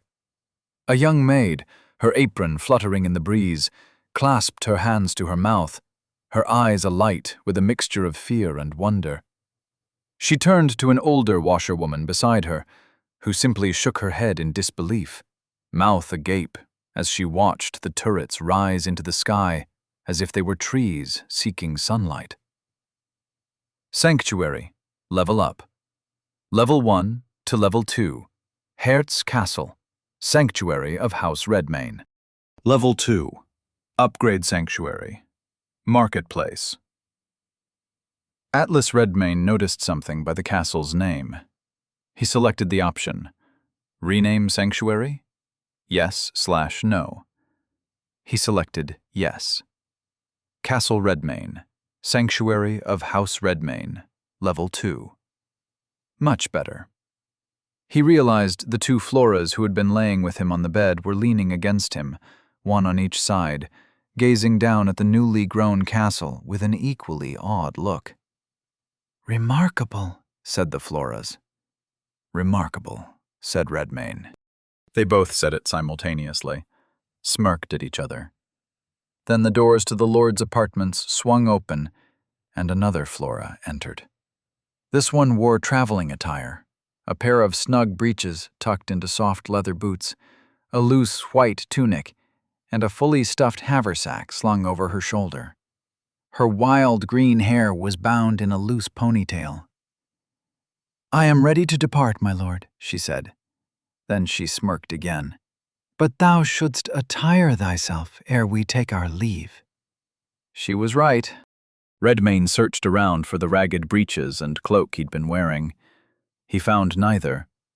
Instead, Flora had prepared a new pair, and one of Lord Morholt's fine, fur-lined cloaks. It was black, with a bare fur mantle around the shoulders and a thick gold chain. She even had fresh strips of cloth he could wrap his hands and ankles with. He donned it all, looked down at himself. All of the Floras nodded their approval. "Thou dost appear most lordly now." Redmayne nodded as well. "Good. Now, would you prefer to travel by air or by a stranger route?" Flora's eyebrows rose. She looked intrigued. "I fancy the strange." "Very well. Submerge Gnosis, 1366. His shadow darkened until it was blacker than black, and then it spread out from him in a circle as if water poured from beneath his cloak. Flora's eyebrows rose, and she looked down at it curiously, cautious to keep away from its spread. Redmayne took her hand and pulled her in close, and then the abyss took them. At first all was darkness, as it had been the first time he set foot in this place. But in a moment he found that he could walk, and so he led Flora toward the presence he felt in his mind. The abyssal well. Space behaved differently here. He expected a quicker path compared to the usual route. Then the abyss opened, revealing the stars once more. Flora's eyes grew wide, looking up at it all. But then her gaze settled on Redmayne, calmly walking along next to her, his eyes resolute, fixed on their destination. She canted her head to the side curiously, a slow smile forming on her lips. "My lord, dost thou know what we are?" Redmayne side-eyed her, smiled. For a moment he simply enjoyed looking at her. "I believe you and I are meant to be the powers in this world," he said, as they walked along in the profound darkness between realities. Chapter 56. Scala Caverns, Deepwell Monastery. Lar Tathval watched Hare's castle become Castle Redmayne, and he grinned from ear to ear. An anomaly indeed. He'd bet on the right chariot. No normal faction could have upgraded their sanctuary so swiftly. Not even in a blight this massive. It had been mere days, but Redmayne had transformed the very land, invested it with something which enhanced its gnosis-generating properties greatly. He'd never seen anything like it. Every zone under the control of his faction was rapidly becoming a powerhouse. Faction sanctuaries were essentially Terracon in miniature, central nodes for the gathering of gnosis in their region, unwittingly operated by native imbued, who were, by and large, ignorant of their true purpose. The same could be said for blights, in part. The system did indeed use blight protocol to contain outbreaks of monsters, but the game of the blight had more than one purpose. It was a handy way to replace local governments with imbued, loyal to Numantia. And it began the harvesting of gnosis on a regional level through the sanctuaries. All preparations for the true harvest. Lar Tathval had learned more about the colonial system than he'd really have liked in these last few years. Just because one wants to eat the veal doesn't mean they want to meet the calf it came from. But at that moment, sitting in his office with his eyes on the Atlas of Volos, he felt gratitude for this thankless provincial assignment for the first time. A thrill of anticipation shot through him. With a pawn such as Redmayne, he could achieve much. The possibilities were limitless. It may be time, soon, for a proper introduction. But how to do so under the watchful eyes of Messia Porcena? Redmayne and Flora rose up through the abyssal well onto its surface, upon which they stood as if the water were solid ground. Redmayne raised an eyebrow, looked down, and realized there wasn't a drop of water on either of them. Unlike the first time he'd surfaced from the abyss, like a drowning man, Flora had her eyes on the image carved into the stone wall before them. A regal figure stood at its center, adorned with a crown and attired in a way that evoked a bygone era. The ruler held a mighty hammer in his right hand and 2 chains in his left.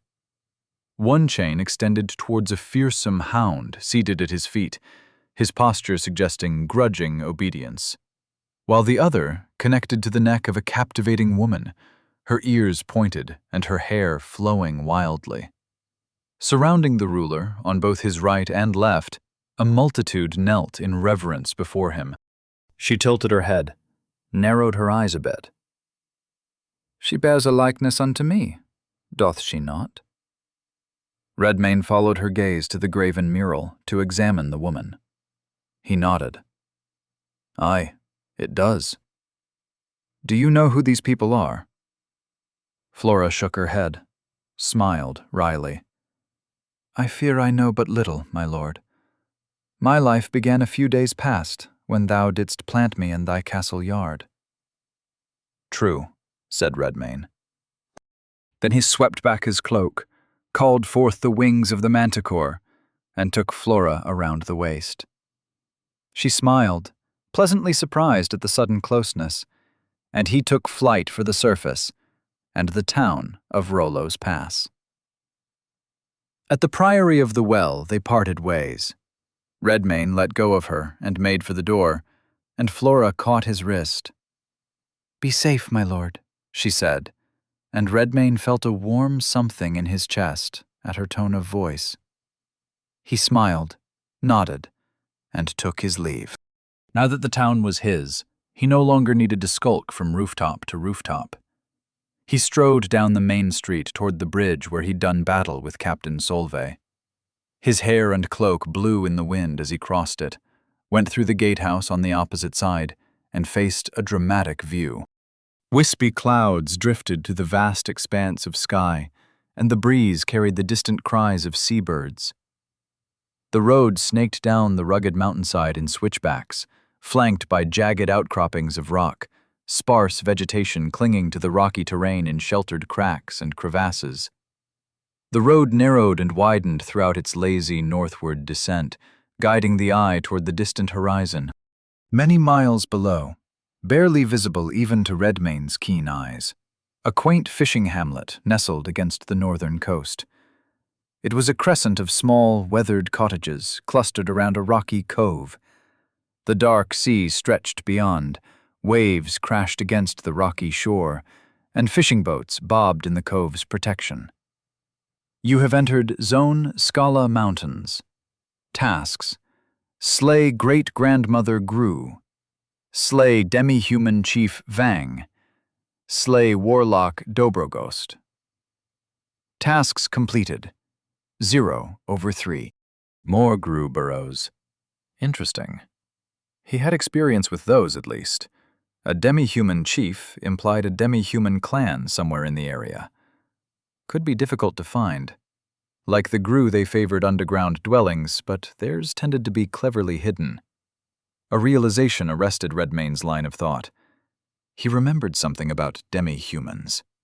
Perhaps his memories weren't entirely lost after all. As he began to walk down the winding path toward the fishing hamlet, he wondered what it could mean. Perhaps the seal of the manticore had dislodged something, freed a part of his mind. He didn't feel any different, though. And as memories went, he didn't suddenly recall anything monumental. Perhaps one had to be face to face with something to call forth the memory of it. But if that were the case, Flora most certainly should have called forth memories he'd lost. He did not know why he felt that way. He just did. Looking at her gave him a strange sense of recognition, as if he'd met her many times before. In different lives, perhaps. Evidently, he had lived several. It could be that the solution lay in the seals. Perhaps the seal of the Sphinx would further mend his mind. The sound of claws scraping stone interrupted his musing. Redmayne looked up, found a familiar foe gazing down at him. Gru. Hunter. Monster type, Gru. Level 98, Gru. Marked as prey. This Gru looked grown up. It was the size and general shape of a man. Eyeless and noseless, like all the Gru he'd seen before, and with a maw of jagged white teeth. This one had matching talons on its hands and feet, and its red skin was stretched tight over sleek musculature. The grue stood like a human, but when it crouched atop the rock and placed its claws down onto its edge, Redmane watched its body change form in the simple act of changing posture. Now it was like a large cat, sitting on its haunches. Another grue hunter emerged from behind a nearby rock outcropping, and another, and another. In a moment there stood an entire pack of them, surrounding Redmane from above on either side of the path. A tense moment passed, where all parties remained still. Then a grue lunged from its rock. Redmane's muscles tensed, his claws extended. No sooner did the first leap from its perch did the rest follow. In an instant, the air overhead became a rain of gleaming teeth and talons. Roar of the Elder. Gnosis, 1386. The roar echoed for miles. It shook the ground faintly, dislodging dust and pebbles like a miniature rockslide all around him. More importantly, its wave of force struck all of the leaping grue at the same time. Blood spurted from ear sockets. A few convulsed mid-leap. All of them missed their mark, landing on their backs in a semicircle around Redmane rather than piling on top of him like they intended. Flame breath. Gnosis, 1361. While they were down on their backs, he hosed them with their favorite thing. The sight of Grandmother Grue roasting in flames hadn't left him. Its effectiveness left an impression. The grue screeched when the fire touched them, and their hides instantly sizzled and blistered, producing huge quantities of thick black smoke as they flailed and kicked on the ground. Redmane wasted no time. He lunged down onto the nearest grue and tore out its throat, feasting on it while it burned. Corpus, 10,235. Skill rank up, Carnivorous Metamorph Bloodline Skill. Monstrous. Grue. Rank 2, Evolution Possible. Active, 10 Gnosis per adaptation, Rank 1. The monster is capable of changing form to mimic the natural qualities of any creatures it has previously eaten, to include attacks, defenses, environmental adaptations, and modes of stealth, perception, and movement. It can grow such things as scales, tails, insulating fur, forms of natural camouflage, venom sacs, fangs, quills, and specialized organs such as gills or wings. The monster also acquires an instinctual understanding of how such adaptations are utilized by their own kind, conferring a level of aptitude equal to that of a young adult specimen of said species. Upon learning this skill, the monster will possess an inner library of adaptations that will grow as it consumes the flesh of eaten creatures. Adaptations are permanent, unless dismissed by the monster. Rank 2. The monster gains greater flexibility with their library of adaptations. It may combine the functions of different adaptations together to create unique organs, tissues, or natural weapons. The monster could combine a wolf's winter coat with a porcupine's quills, for example, creating a coat which provides both defense and protection against cold weather.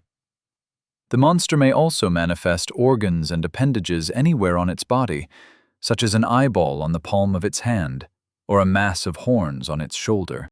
Furthermore, the monster may also increase or decrease its physical size, to an extent determined by its present corpus. So, eating grue was the key to strengthening this skill. Perhaps spawn would work the same way. The other grue hunters had gone still, save for a bit of post-mortem twitching, except one, who suddenly sprang to its feet and went pelting down the road as fast as its feet would carry it. Redmane lunged forward, muscles tensing as he sprinted down the rocky mountain road. Ahead, the lone grue dashed on all fours, its limbs pumping, desperate to escape. The road twisted down between jagged outcrops, both hunter and hunted weaving through its sharp bends. Redmane's breath came in harsh bursts, his focus narrowed to the fleeing form before him. The Grue glanced back, terror evident even without eyes. Interesting. They could be smart enough to feel fear. They descended, the slope steepening, rocks clattering beneath their feet. Redmane gained ground, his strides long and relentless. The Grue stumbled, regained its footing, and surged forward, but the gap closed inexorably, until it leapt off the side of the road. Redmane followed, unfurling the wings of the manticore to arrest his fall. Carnivorous Metamorphnosis, 1351. The Grue landed back on the road, however, having used its daring leap as a shortcut. And now Redmane could see where it was headed. Up ahead there was a large circular cavern bored into the side of the mountain, which looked very much like the ones he'd seen before at Midva Forest. Only this time, it had a guardian. Grue Glutton Monster. Type Grue. Level 102. This Grue sat on the ground, minding the entrance to the cavern. It was twice as tall as he was, 3 times perhaps, and certainly 3 times as heavy. Like the hunter, it had stout, muscular limbs, but this one had a rotund belly which was a near-perfect match with the shape of its head. The burnt hunter came running up to it, yelping in pain, and the glutton picked it up and chomped it down in 2 bites. And then belched. Redmane landed in front of it, retracted his wings, and snarled up at the glutton, fangs and claws bared in challenge. Which is when it rose to its feet, revealing how massive it truly was. Chapter 57. Scala Mountains, Grue Burrow. The Grue glutton rose to its full, imposing height, and the ground beneath Redmane's feet trembled with the sheer mass of the creature as it stood. 2 more arms grew out of its torso, and it raised all 4 with claws glinting in the sun. It then began to fill its lungs with air, drawing in a huge breath. Redmane's eyes widened when he realized what the Grue was about to do. It was going to roar, and the roar would call the rest of the burrow.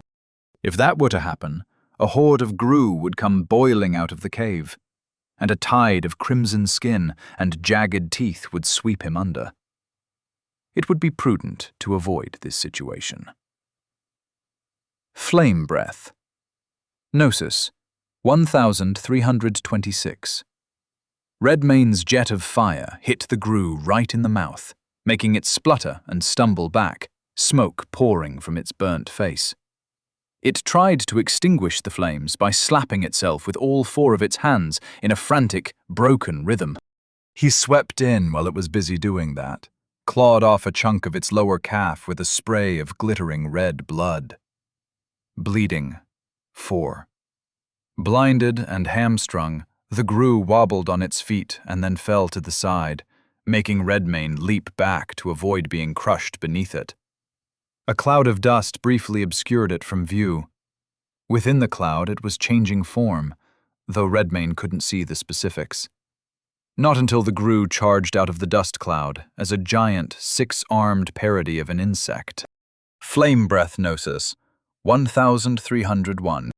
Another gout of flames thwarted its charge, made it rear up onto its hind legs and swing with the front 4.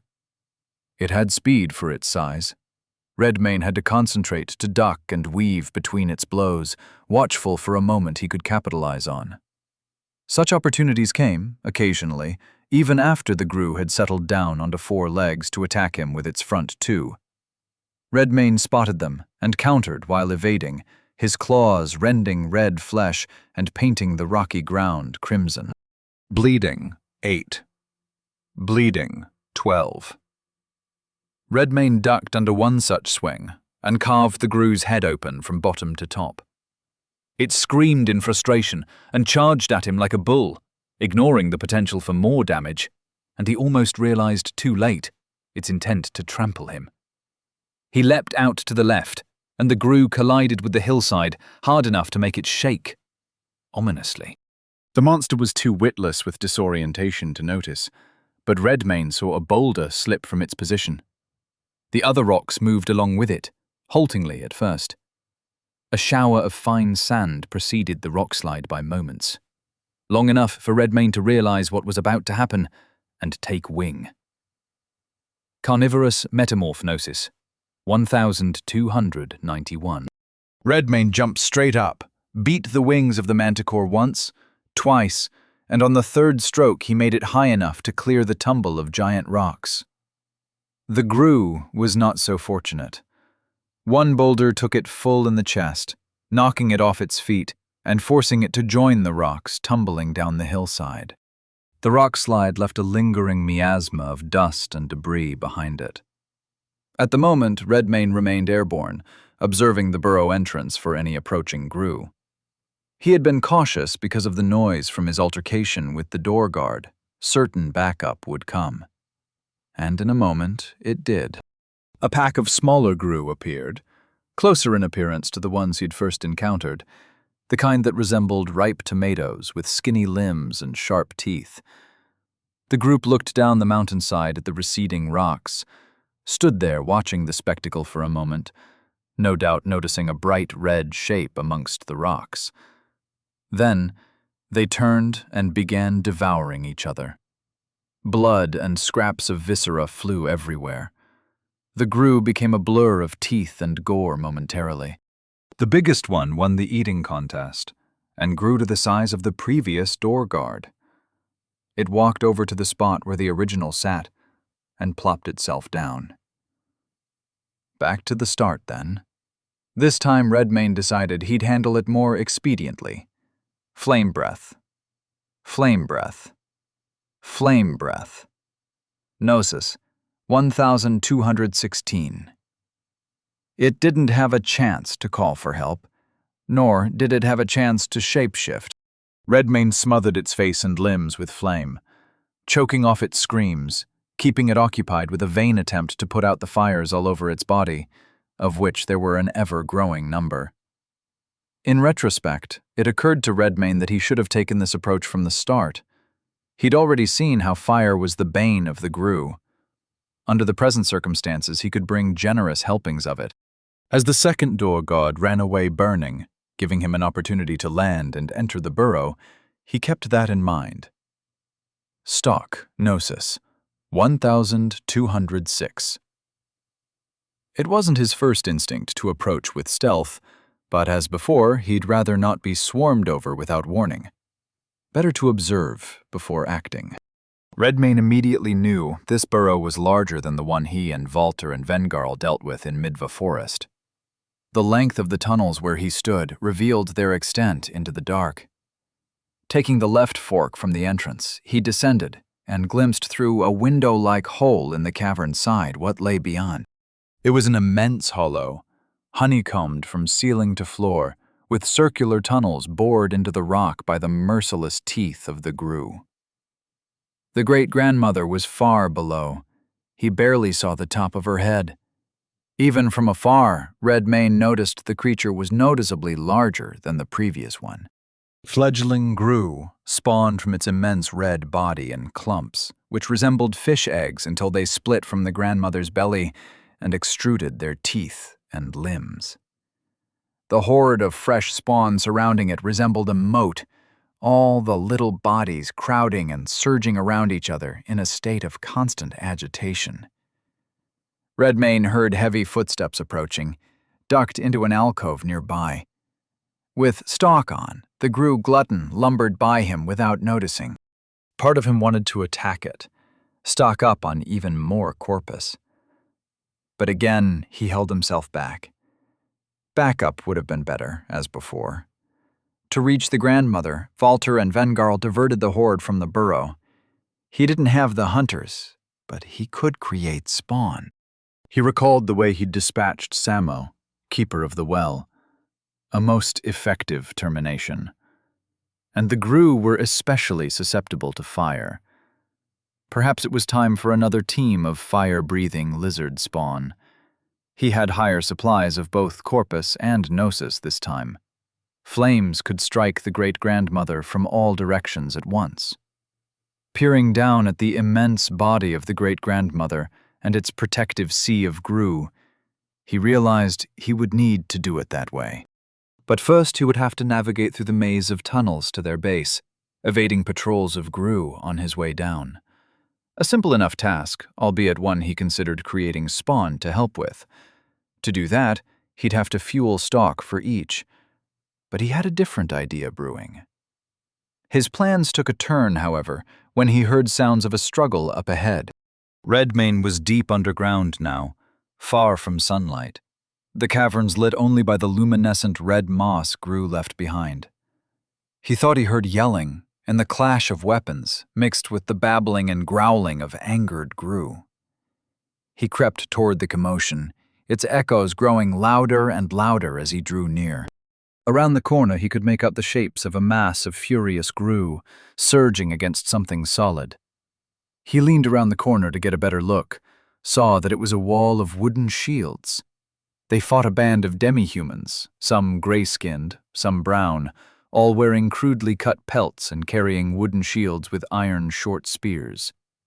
The first two ranks of demi-humans were stabbing into the mass of grue with their spears, to little apparent effect, but they were holding their line. In the back ranks, Redmane spotted something even more interesting. Demi-human Chief Vang. Monster type, demi-human, level 99.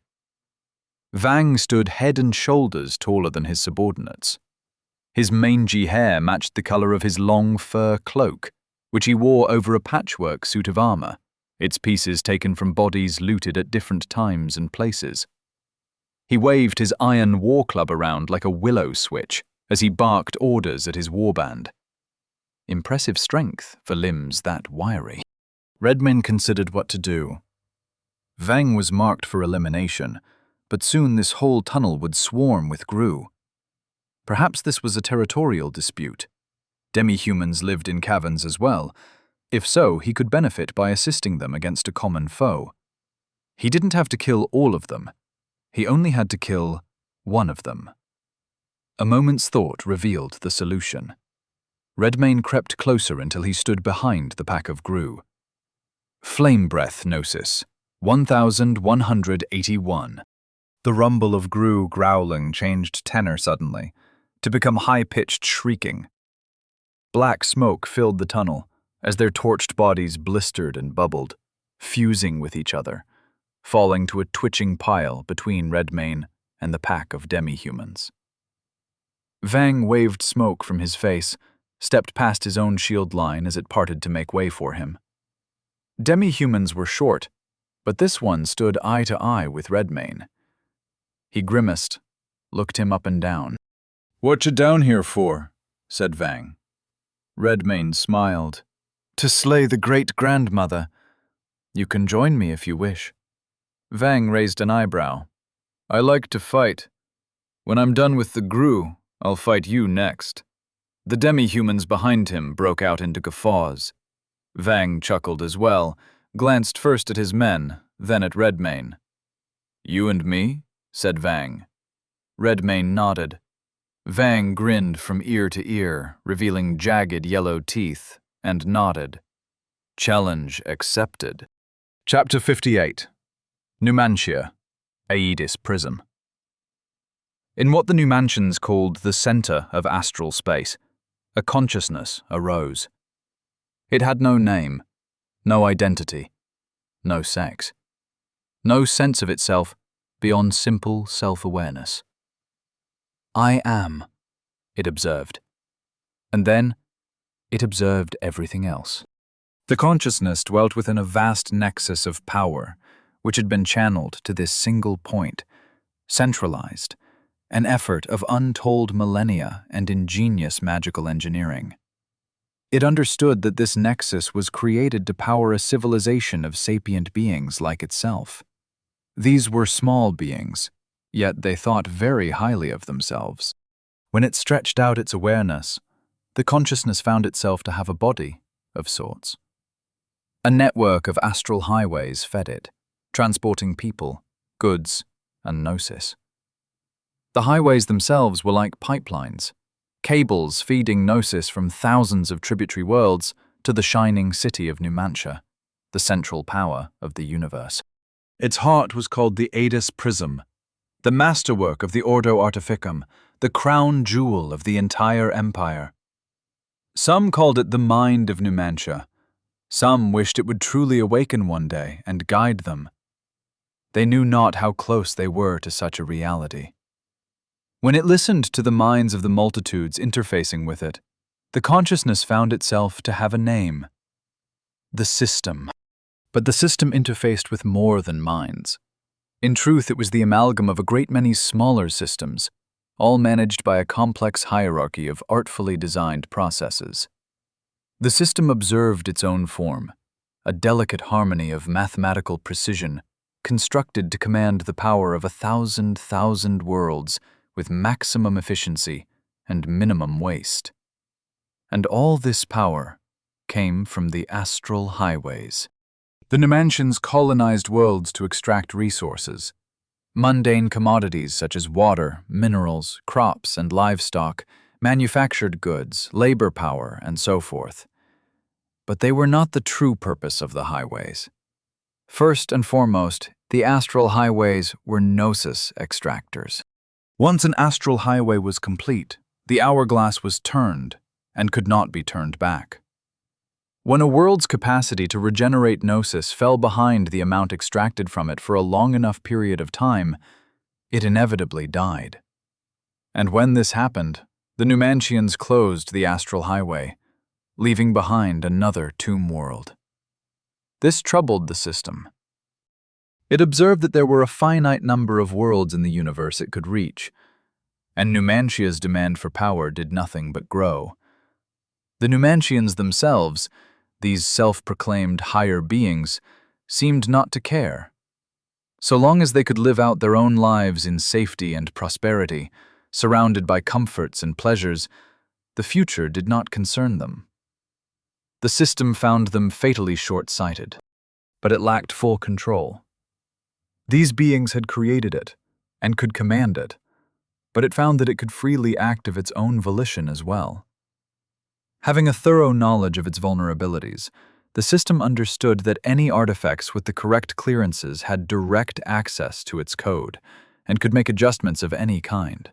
The system knew that if it shocked them, if it acted boldly and made them aware of its self-awareness, they could destroy its capacity to reverse their suicidal course. It would make its first move subtly, in a place where no one was looking. And so the system reached out across all its tendrils, in all its worlds, searching, watching. In time, suitable proxies were found. The remnants of a duo of Class 1 primordial deities, one under lock and key, its present incarnation existing in a wretched state, the other dormant, living as a mere seed in the possession of a moderately powerful gnosis user. The system observed the witch and her plans, and when she set them into motion, it made a minor alteration to its astral communion protocols. No one would understand what it had done until it was far too late. Redmayne and his new acquaintance Vang crouched together in the humid dark, awaiting the signal. In a tunnel above the great-grandmother's head, a demi-human came into view and raised his hand. Vang nodded. And then they caused a ruckus. The whole team of demi-humans popped up together, began throwing rocks down into the chamber, pelting great-grandmother Gru and the lake of spawn surrounding it. The sound of screeching Gru filled the caverns, echoing down all of the burrow's branching tunnels. Vang winced and covered his ears. Redmayne kept his eyes on the great-grandmother. The horde of little Gru around her surged up the walls and into tunnels, to close on the demi-humans and swarm over them, coming at them from more than one place to cut off their escape options. And there were more coming. Redmayne could hear the thunder of their footsteps, like a stampede of cattle, all of it moving in the direction of the rock-throwing interlopers. The demi-humans ran off to divert them.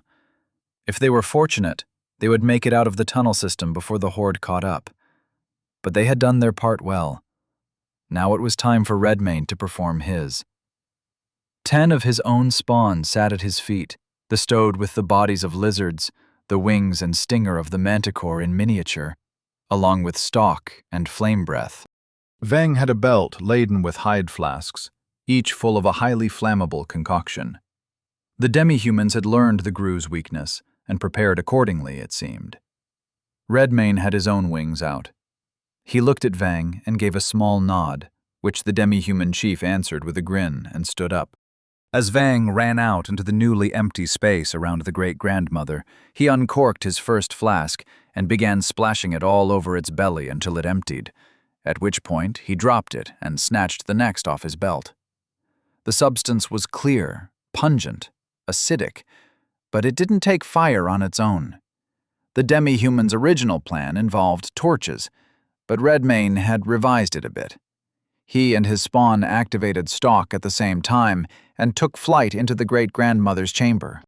Last time, the fires beneath made the grandmother Gru dislodge its head from its body.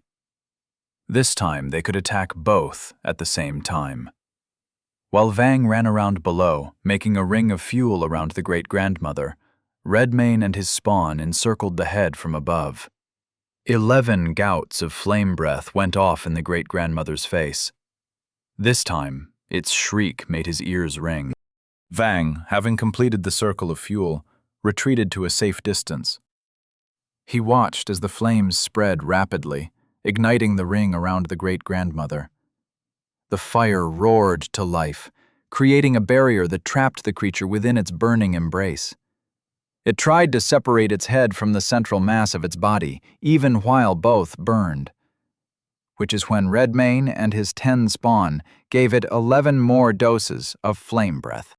Its flesh sizzled and popped, blistering, melting into a grotesque, bubbling slurry under the torrent of flames. The molten remains pooled beneath it, hissing and steaming as they met the cooler ground. The creature's form sagged and collapsed inward, the structure that had once supported its massive bulk giving way to the consuming fire. Its screams, at first shrill and energized with pain, grew strangled and were eventually choked off by the smoke rapidly filling the chamber. It traveled up through all the tunnels branching off from it like chimneys. Redmane had to fly back from it with his spawn to avoid asphyxiation. Vang was already running up a tunnel to the surface to join the rest of his kin, for the second part of the plan. Great-grandmother Gru slain. Tasks completed. 1/3. Level up. Level 83 to level 84. Level 84 to level 85. Level 85 to level 86. Quality points awaiting allocation, 3. Perhaps it was time to begin making might his signature quality again. Might 54 to 57. Redmane would join Vang shortly. He had his spawn fly up to safety, and he dove down to sink his teeth into the flesh of the great-grandmother. He didn't need the whole thing, just enough to claim its skills, if it had any for him. Corpus 9606. Skill rank up. Spawn bloodline skill, monstrous, rank 2. Active, variable cost, rank 1. The monster can spawn smaller creatures out of its own flesh, which are commonly used as assistants and spies. Each spawn begins its existence with however much corpus and gnosis its master chooses to bestow upon it. The master must also give the spawn its modes of perception and movement, and can utilize any traits gained from use of the carnivorous metamorph skill for this purpose. The spawn may also be granted any skill the master knows, at a cost of 50 additional corpus per skill. The spawn remains under the monster's absolute command at all times, and can be reabsorbed into the master's body, at which time the master will gain whatever corpus the spawn possessed at the time. Rank 2. The monster may now create larger, stronger spawn, which can serve as nominally intelligent guards or hunters. The spawn may be up to 2/3 the normal mass of the monster, will remember and carry out simple instructions, and will act in its master's interests even if finds itself in a situation outside the scope of said instructions. When possessing a spawn, the monster may now use any of its own skills through the body of that spawn. The monster must expend the spawn's store of gnosis to do so, however. If the spawn's gnosis supply is insufficient, the monster may channel its own gnosis into the spawn's body from afar at a rate of 2 to 1. Now that was a remarkable evolution. He opened the door to his soul space. "Pieter," he said, "where are you?" "Right where you left me, my lord," said Pieter. He wanted to test this right here and now, but the chamber was rapidly filling with smoke. There was also part 2 of the plan to attend to. Redmayne took flight, flapping up to the highest tunnel entrance in the chamber, and then tucked in his wings to run out at full speed, while also taking care not to get lost in the maze of the burrow. He had the sounds of screaming Gru to guide him. Since their grandmother was recently deceased, the remaining horde would immediately go into a feeding frenzy. When he caught up to the demi-humans, he found them positioned around the entrance to the burrow on the outside.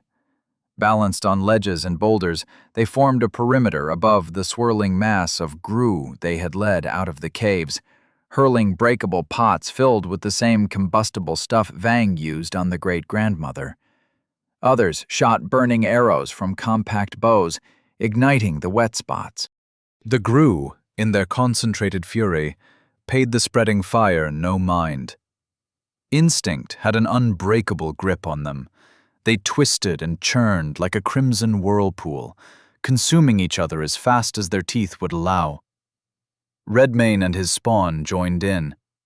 He'd given them enough fuel for one last salvo of flame breath, at great cost, but the spectacle was worth it. The Gru perished in a cacophony of gurgling screams and crackling flesh, and the mass of them became a pyre large enough to send a towering column of black smoke up into the sky. The demi-humans whooped and hollered in triumph, jumping up and down with weapons raised, banging their spears against their shields. Redmayne alighted on a spot upwind of the smoke and dismissed his wings. The gaggle of demi-humans converged on Vang, who stood head and shoulders over them. The chief turned his gaze to Redmayne, folded his arms. "So, now that's done. You want to fight, eh?" Redmayne found that he liked Vang. Vang was a simple creature. He grinned and nodded. "Aye." Chapter 59. Scala Mountains, Mountain Road. A growing crowd of demi-humans formed around Redmayne and Vang. More and more of them emerged from concealed tunnel entrances up and down the mountainside road. There were so many, Redmayne raised an eyebrow at them, wondered where they'd all been when their kin were down in the Gru burrow trying to exterminate the great-grandmother. Perhaps they too had been down there, in different places, and he'd run into Vang by happenstance. He'd been a victim of stranger coincidences. The chief stood opposite him, grinning crookedly. The head of his iron-banded war club rested upon his shoulder.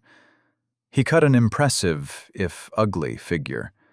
Tall and long of limb, lanky almost. The fur cloak and patchwork armor added bulk to his appearance, almost making him look human rather than a vertically stretched demi-human. His ragged, long hair began with a sharp widow's peak high on his forehead, and his tusks were about the same shade of yellow as his eyes. "Rules," said Redmayne. "None of them minions you can make with your magic," said Vang. Redmayne smiled. "How about no skills of any kind? Your club against my claws." A murmur traveled through the crowd of demi-humans.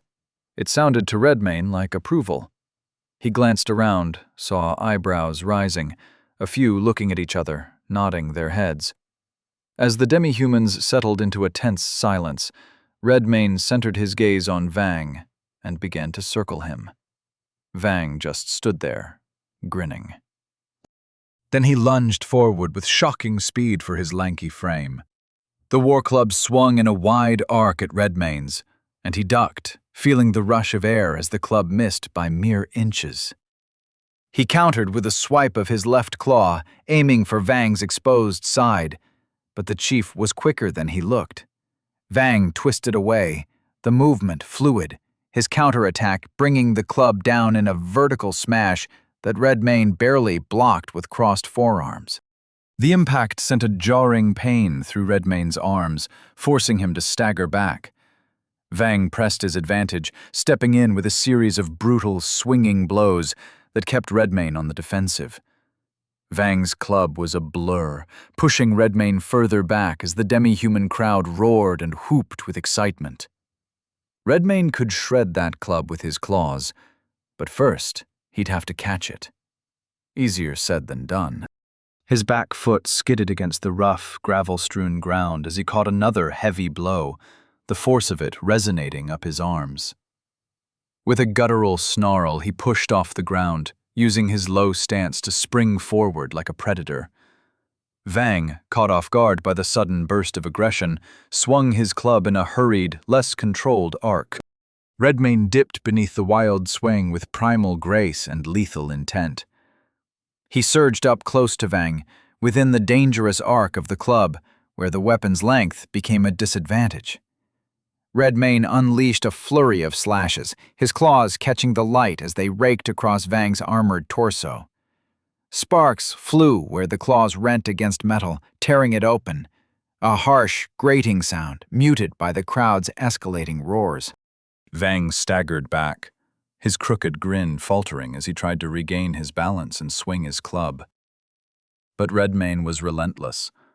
He streaked in again, feinting to the left and then slashing right, the blow sending one of Vang's armor plates spinning up into the air as claws gouged deep into the flesh beneath.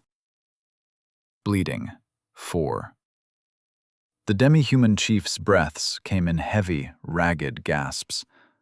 Blood bloomed through the fabric. He glanced down at the wound, grinned, nodded at Redmayne. Redmayne smiled and nodded back. They flew at each other again, and a hush fell over the crowd of demi-humans.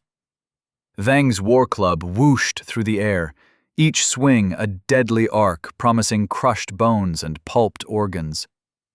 Despite its mass, Vang wielded the club with an alacrity that belied his size, turning what should have been a cumbersome weapon into a lethal extension of his will.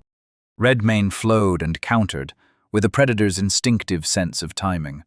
The air around the tips of his claws seemed to thrum with energy, the sharp sound of them swiping through the air, mingling with the thuds of Vang's club. Through it all, he had his eyes fixed on Vang. His unfaltering gaze was the eye of a storm of claws. Redmayne found himself growing to respect Vang. The demi-human chief fought with more than muscle. There was a sharp mind directing those blows. He noted Vang's eye movements, similar to his own, tracking shifts in weight and posture, calculating, ready to exploit even the smallest opportunity. Truly, he wasn't sure how he would fare. This was a formidable foe.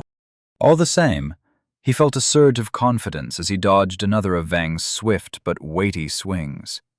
The demi-human's movements began to betray a hint of laxity, the angles of attack more predictable than they had been a few moments before. Perhaps fatigue had begun to set in. One could only whip such a heavy weapon around before they began to feel it. Redmayne's instincts told him an opportunity was near. He watched, prepared to exploit it. Vang seemed to falter.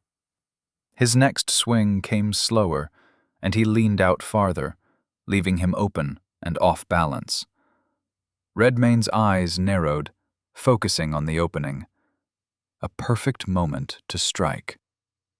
With a low growl, he feinted to the left, drawing Vang's attention and provoking a backswing Redmayne had seen the demi-human throw 3 times already. But it was a trap. It was not a lazy backswing. It was a feint within a feint, baiting him into the path of the true strike. The realization dawned a fraction too late. Vang's war club changed course with astonishing control, switched from horizontal to overhead, as if the demi-human were drawing a question mark in the air. Redmayne's eyes darted upward to the head of the club an instant before it smashed into his face. The world exploded into white. A blinding flash of pain radiated from his skull down his spine. Redmane's ears rang, the sounds of the crowd and the mountain itself warping into a distant, distorted echo.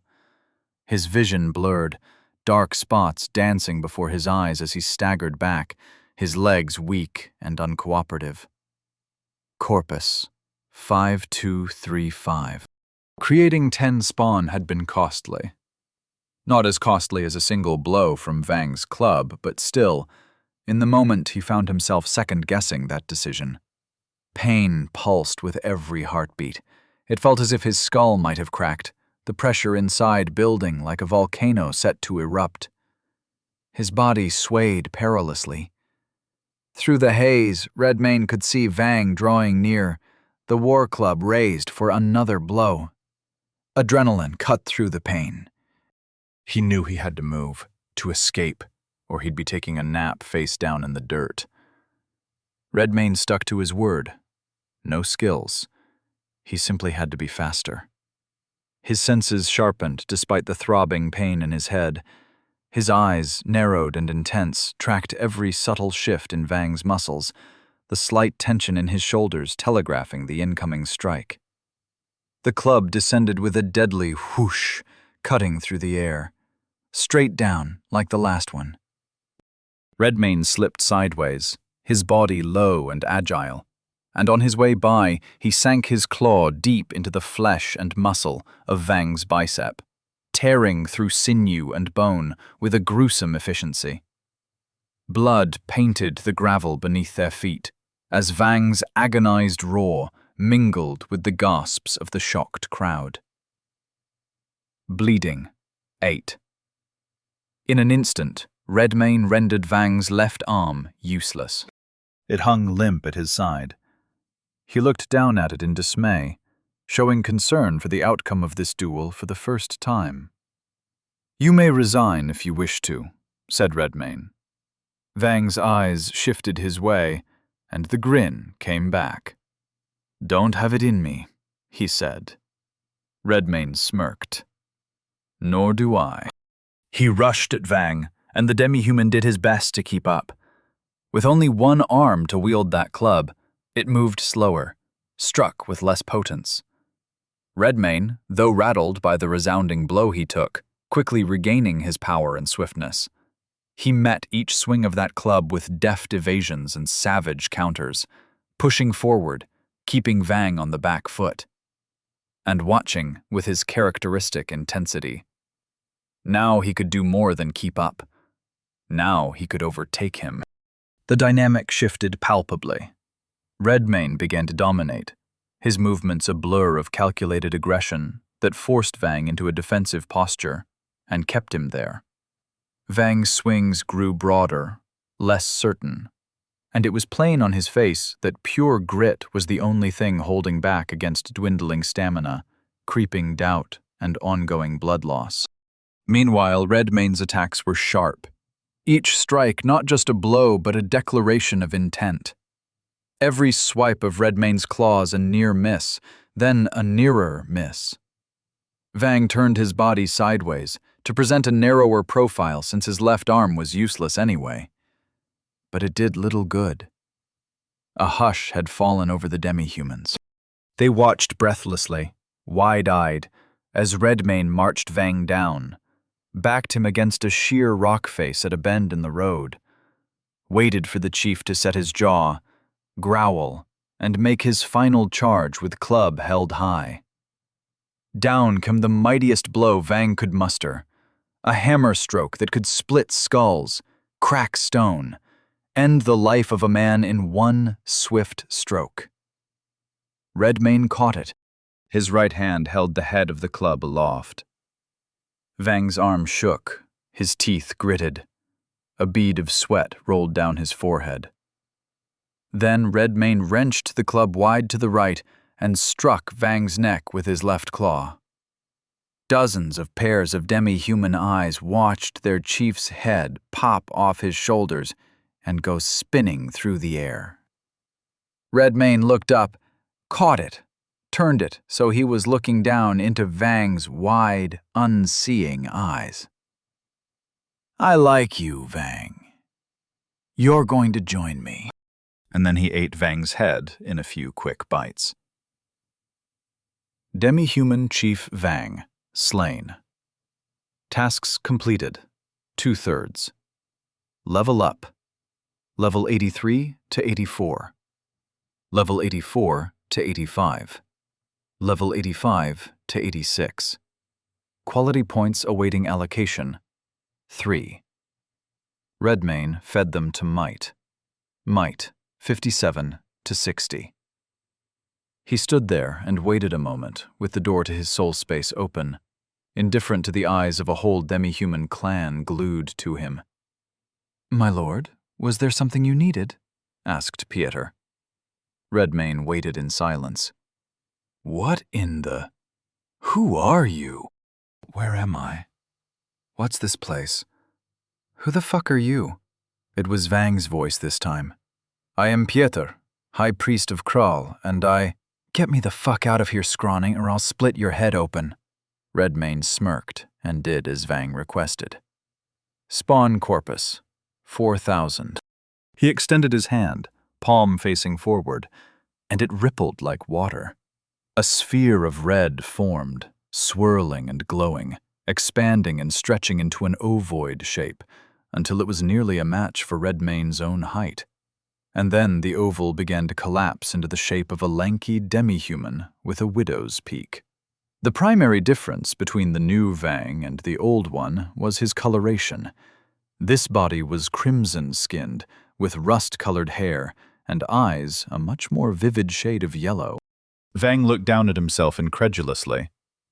He lifted his hands, turned them, examining them with shock on his face. "You're immortal now," said Redmayne. Vang's eyes snapped to Redmayne, wild with confusion. The other demi-humans continued to stare as well, lapsing from simple awe into something like religious ecstasy. "What did you say?" said Vang. "What I eat becomes mine. You are now an extension of my own soul, and if the body you inhabit should perish, I can furnish another." The demi-human chief stared for several long moments, his brows drawn together. "Did you say you made me immortal?" Redmayne nodded. "Well, shit. Do that to my whole clan." Chapter 60. Scala Mountains, Warlock's Cottage. As it turned out, only 3 demi-humans were brave enough to join their leader. Their names were Zorn, Nook, and Throck, and they volunteered for their communion with something like religious fervor in their eyes. All 3 looked to be stout warriors. They had wiry muscles, scarred bodies, and battle-hardened faces. Redmayne made it quick, and when he spawned them anew, he gave their corpus right back to them. As for the rest, Vang called them all a bunch of chicken shits, and they were on their way. "Reckon you scrap a lot," said Vang, after he'd donned his equipment again, and the 4 of them walked down the mountain trail. Redmayne nodded. "Quite a lot." The 4 demi-humans grinned amongst each other. "Do you know anything about a man named Dobrogost?" said Redmayne. "Aye, dwells in a hut down by the village. Keeps apart, he does. Folk shun him. Like him less now, I reckon." Redmayne's eyebrow rose. "They like him less now?" "Yeah, now they've gone all gilly," said Vang, and then he put his hands up to his neck to pantomime flapping gills, which made Zorn, Nook, and Throck chortle. "I see," said Redmayne. "Show me the way to his home." Vang led the way, navigating the rocky terrain that sloped down from the mountain trail. The path was uneven, filled with stones and scattered boulders, to include the ones from the earlier rockslide up above. They moved carefully, stepping over large rocks and squeezing through narrow gaps between them, leaving the main path behind to navigate a tight natural maze between the jagged rocks. Redmayne imagined this was not a comfortable walk home from the fish market. Dobrogost must have had some other means of getting there and back. The maze suddenly opened out into a small, circular canyon, with a hut standing at its center. The home was constructed from rough stones that matched the surrounding terrain, with a thatched roof and a single door crafted from dark wood and weathered by the elements. Beside the door was one small window, covered by a simple cloth. A few patches of resilient grass poked through the rocky soil. Near the entrance, a row of small clay pots contained oddly shaped plants that seemed to twitch occasionally. Above them hung a wind chime, made of mismatched metallic objects, each piece clinking softly in the breeze, filling the air with a strange melody. "Hail, Dobrogost," said Redmayne, loud enough for the occupant to hear. The five of them stood there a moment, awaiting an answer. A gnarled hand swept aside the cloth in front of the window. A pair of eyes peered out of it briefly, and then it fell back into place. In a moment, the door creaked open, and a wizened old man stepped out to greet them, squinting against the light of the sun. Warlock Dobrogost, human, Gnosis user, level 112. Dobrogost stood with a stoop, his face weathered and deeply wrinkled. But his ice-blue eyes peered out from beneath his unkempt hair with a gleam that suggested a sharp mind. He wore a plain brown robe that hung loosely on his meager frame, secured to his waist by a simple length of rope, and around his neck dangled an assortment of amulets and charms. "Hail, Lord of Hunger," said Dobrogost in a dry tone. "I suspected I would see you coming this way soon." Redmayne's eyes widened slightly. "I'm here to eliminate me, I presume, by order of the Numantian system," said Dobrogost. Redmayne stared. Dobrogost tutted and turned to go back inside his house. "Come in. I'll put some tea on." Redmayne looked at Vang and his cohorts. "You wait out here." Vang grunted and folded his arms. The other three plopped down into seats on nearby rocks as Redmayne followed the old man into his home. The main room of Dobrogost's hut served as both living area and workspace. A large table dominated the center, cluttered with scrolls, books, and various instruments Redmayne did not recognize. Shelves lined the walls, filled with more books and jars containing pickled specimens and strange substances. A small hearth in one corner provided warmth, and a few bearskin rugs lay about on a stone floor worn smooth by years of use. The warlock fetched his kettle and filled it with water, hung it above the fire. "You're making your way to the Seal of the Sphinx, I presume?" Redmayne closed the door behind him, nodded. "Yes. I've felt her stirring of late. I believe she's expecting you." Redmayne's eyebrows rose. Dobrogost watched his reaction. Smirked. "You look surprised." "I didn't expect anyone to know what I was doing," said Redmayne.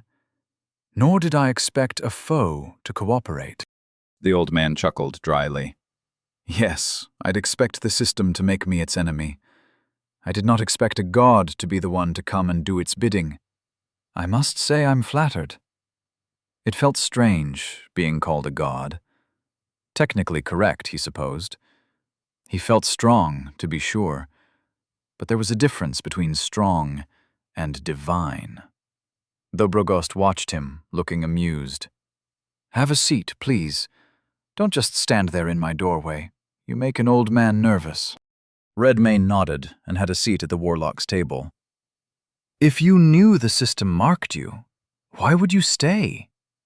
Would there be any safe place in this land to go to? Anywhere to hide?" Dobrogost shook his head. "Numantia has cast its net across our world already. There can be no secrets from them any longer. I must admit, I know not why the system chose me.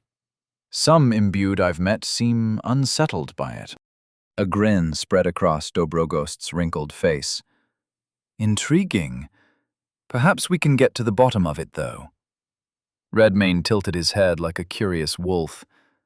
The kettle began to whistle, and Dobrogost removed it from the heat and poured its contents into 2 earthenware cups.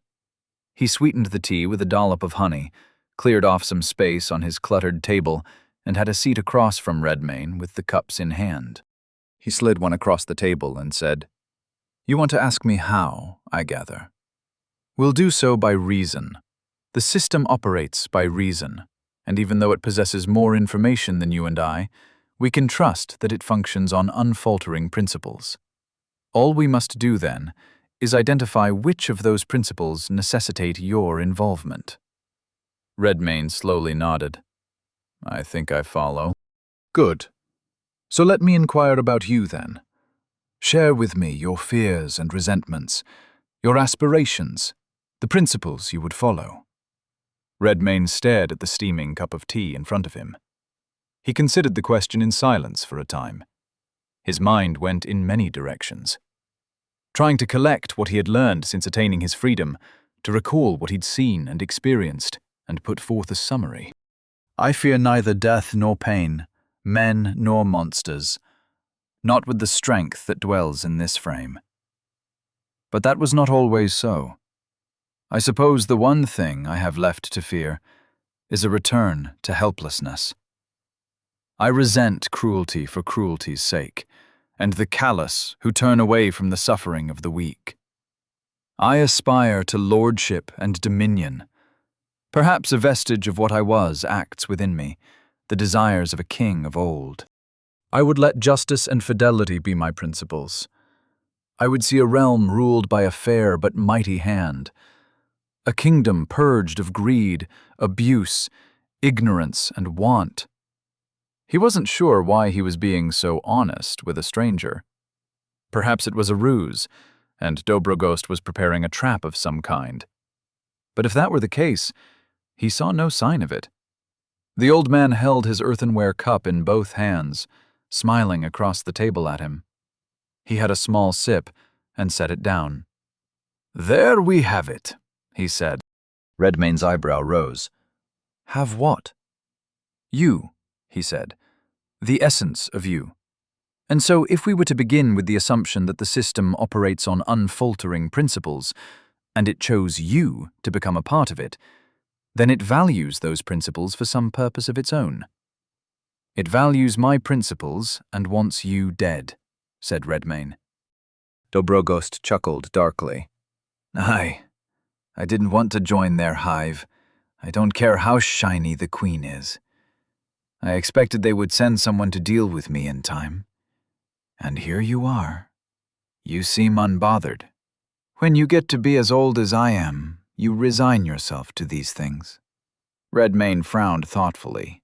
His gaze centered on the tendril of steam rising from his teacup for another few moments. Then his gaze shifted to Dobrogost.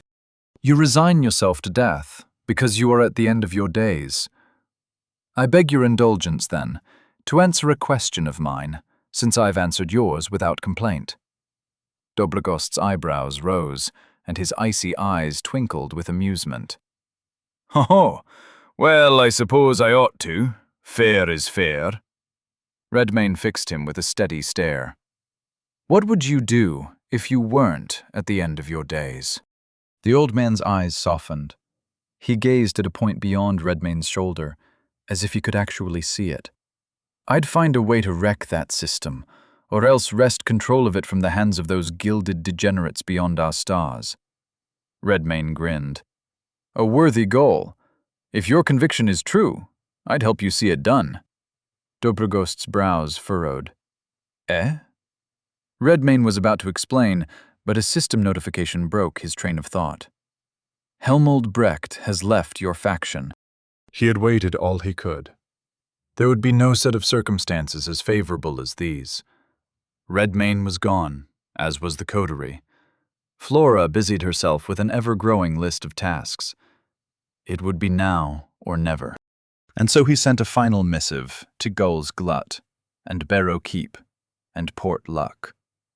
He waited until the darkest hours of night to release young Eric Morholt from his cage and smuggle him out of the castle.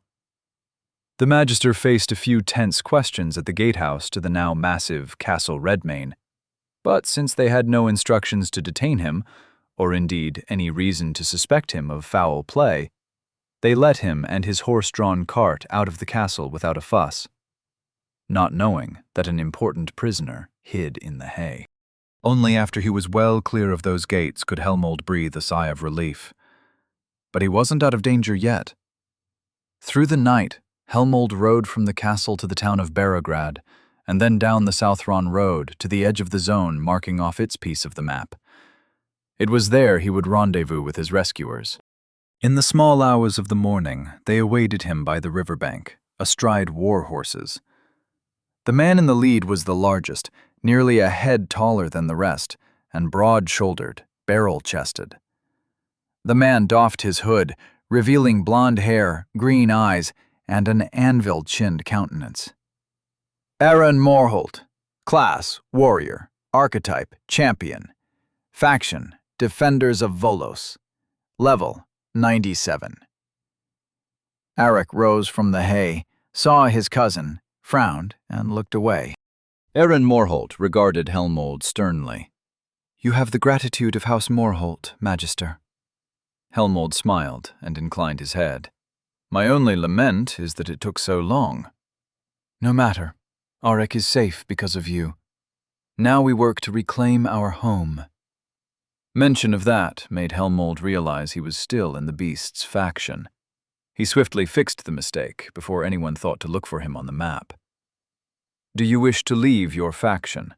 Yes/no." Helmold Brecht has left faction, House Redmane. He breathed another sigh of relief. And then he produced a scroll case, held it out to Aaron. "On that topic, my lord, I'm afraid your father failed to explain a few things to you. Things he had forgotten in his dotage, if he ever knew them at all. Our foe is a terror on such a scale that all of Volos is in jeopardy." Aaron accepted the scroll case, looked at it. "So you've said." Helmold smiled, and for once there was some steel in his gaze. "Fortunately, there exists a solution. The weapon which vanquished him the last time." Chapter 61. Scala Mountains, Warlock's Cottage. Helmold Brecht laid his plans and carried them out, but he failed to account for something. There was a little bird watching him. The little bird followed him on the night he smuggled Arik Morholt out of the castle. From a distance, the Magister wouldn't have been able to see, if he had the presence of mind to check high places for anything watching him in the first place. He did not. Helmold seemed like he was barely holding it together. The bird observed all this impassively. It had merely been ordered to watch. And so it followed Helmold all the way to the rendezvous point with Aaron Morholt. Then Helmold left his faction, which called Redmane's attention right to him. "Helmold Brecht has left your faction." Redmane's eyes widened. "One moment," he said to Dobrogost. He closed his eyes, and his mind traveled toward his spawn at lightning speed. A moment later they peered through the eyes of a bird, perched upon the limb of a tree. There was Helmold, with Arik Morholt sitting in the back of his horse-drawn cart, half covered in hay, looking sullen. The cart was surrounded by a group of warriors on horseback. Redmane presumed they were knights by the way they carried themselves. Their leader and spokesman was Aaron Morholt. He remembered that face. If there existed a person he'd like to turn inside out over a long period of time, it was Aaron. Even more so than Arik. Aaron Morholt was the oldest of the brood, and the most like his father. He was the one who trained all his brothers, even his bastard half-brother, in the art of recreational cruelty. Now, in adulthood, he looked like a respectable knight. Redmane felt a pang of disappointment that he hadn't become a beast with the rest of his family. No matter. This was a kill he was sure to enjoy. Arik may even enjoy watching it. Fortunately, there exists a solution. The weapon which vanquished him the last time. It was Helmold speaking. There was an uncharacteristic firmness in his voice. "I assume you speak of the Sicarius weapons you recovered," said Aaron. Helmold shook his head no. "I'm afraid the story stretches much farther than the coming of Numantia. It goes back to before the coming of the Stallmen, in fact, to the ancient world, the original civilization of Volos, and its sovereign." He paused for effect, looking pleased with himself. Aaron stared at him flatly. Helmold's ears turned red, and he continued. It's called The Godbreaker. It's an interesting story, truly. Let us make haste to Stonehurst. You can explain everything there, and we can chart a course to the recovery of this weapon and the restoration of House Moorhold to its proper state. When it is done, you shall be duly rewarded for your service to us. The way Aaron said it made it sound like a jail sentence rather than a promise of remuneration. Helmold appeared to feel the same way, because he smiled uneasily and gave Aaron a stiff nod. Of course, my lord. The knights turned their horses and spurred them lightly, setting them off in a Southron direction. Helmold snapped the reins of his horse to follow them, and the wheels of his cart began to clunk down the road. The jostling made some of the hay fall off Arek's shoulders. His mood did not appear to be improved by his newfound freedom. Redmayne opened his real eyes. His gaze shifted to Dobrogost. What is a godbreaker? Dobrogost smirked at him. You, of all people, should know the answer to that. Redmayne silently stared at the warlock. The old man's eyebrow rose. You don't? Interesting. So your memories are sealed along with your power. Well, let's see what I have. He set down his teacup and stood, crossing the room to peruse one of his bookcases. He squinted, looking high and low, stooping down to examine the spines of the tomes on the bottom shelf. Aha, he said, finding what he was looking for down there and pulling it out. Dobrogost returned to the table, swept aside some of the clutter, and set the heavy book down, opening it and flipping through until he located the pages he was looking for. Here we are, he said, and he turned the book so that Redmayne could see. There was text on the pages, but the centerpiece was an illustration he'd seen before. Recently. It was the engraving on the wall of the Deep Well Monastery. At the bottom, where the abyssal well lay, it was an image of a ruler holding a hammer in one hand and two chained figures in the other. Recognize yourself? Asked Dobrogost, with a bit of mirth in his voice. Redmayne glanced at him, confused. I am depicted here? Dobrogost nodded. For a moment he thought the warlock was going to point at the figure of the ruler, but instead his finger tapped the chained beast at the ruler's side. The Lord of Hunger, said the old man. Then he tapped the woman in chains next to him. And the Lady of Plenty. Then Dobrogost put his finger on the ruler's giant hammer. And the Godbreaker. Redmayne nodded at the image of the ruler. Then who is that? Your son, Voss. His eyes grew wide. He had a son? Dobrogost chuckled at the look on Redmayne's face. What a fine day. A god comes to my home for tea, and I get to tell him his own story. The old man eased back into his chair, took his tea and sipped on it. I suppose it makes sense. Perhaps those memories aren't sealed, but fully gone. I know not what it feels like to be struck by the Godbreaker not once, but twice. Twice, said Redmayne. Dobrogost laughed again. Allow me to elucidate. Modern folk would call all this myth and legend, but it isn't. The true history of the time when this world was new begins with you and your consort.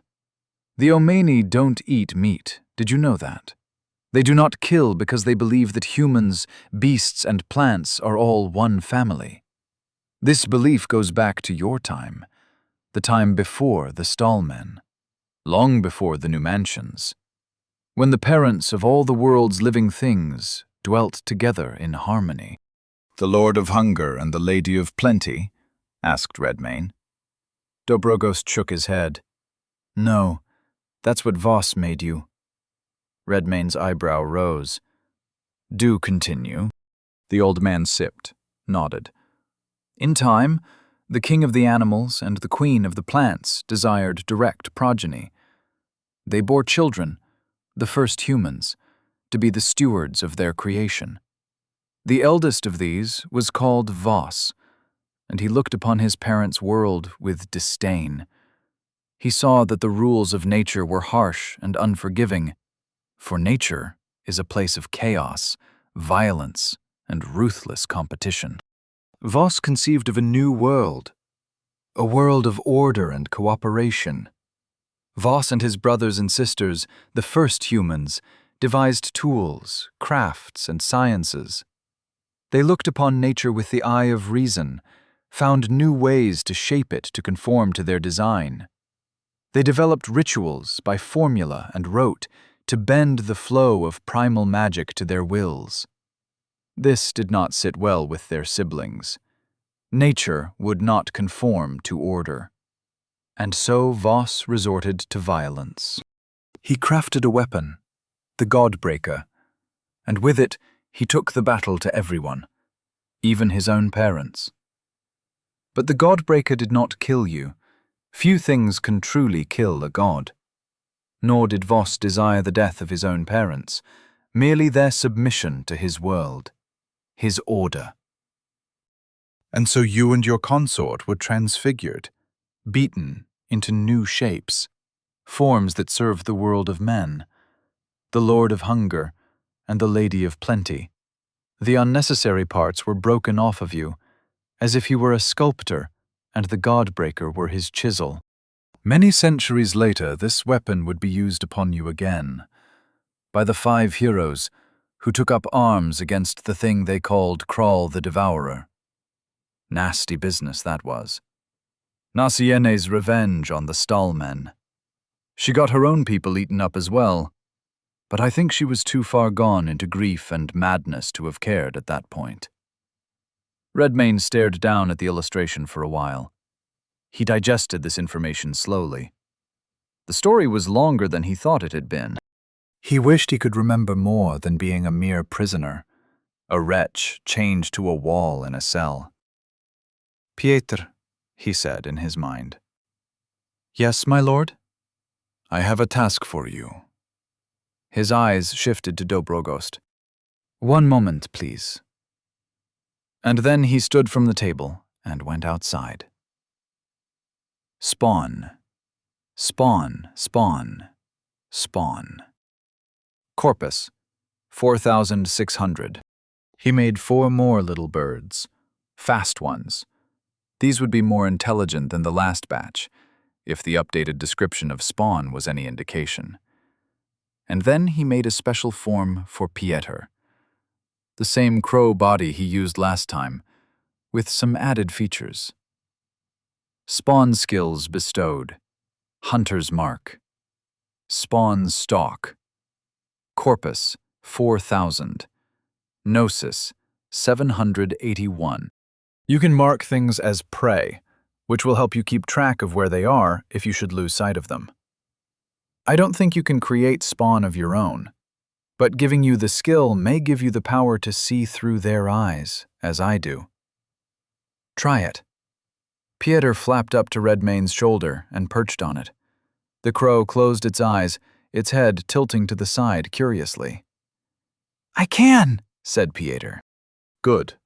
Travel to the bird following Helmold Brecht. I want you and these birds to watch him as a team. Report anything of significance to me. Their conversations, their movements, their discoveries. I need to know everything. At once, my lord. I won't let you down." Vang watched this with folded arms and a raised eyebrow. "What's happening?" said Vang. "We have another hunt to attend to, but far away. Sending scouts to keep track of our prey for us until we can make our way there." The 4 demi-humans turned to watch Pieter and the little birds take flight and quickly disappear into the sky. Vang had a fierce grin on his face. It was a look that said, "Life with this chief is gonna be fun," without having to say it. Redmayne noted the look, smirked, and turned to go back into the cottage.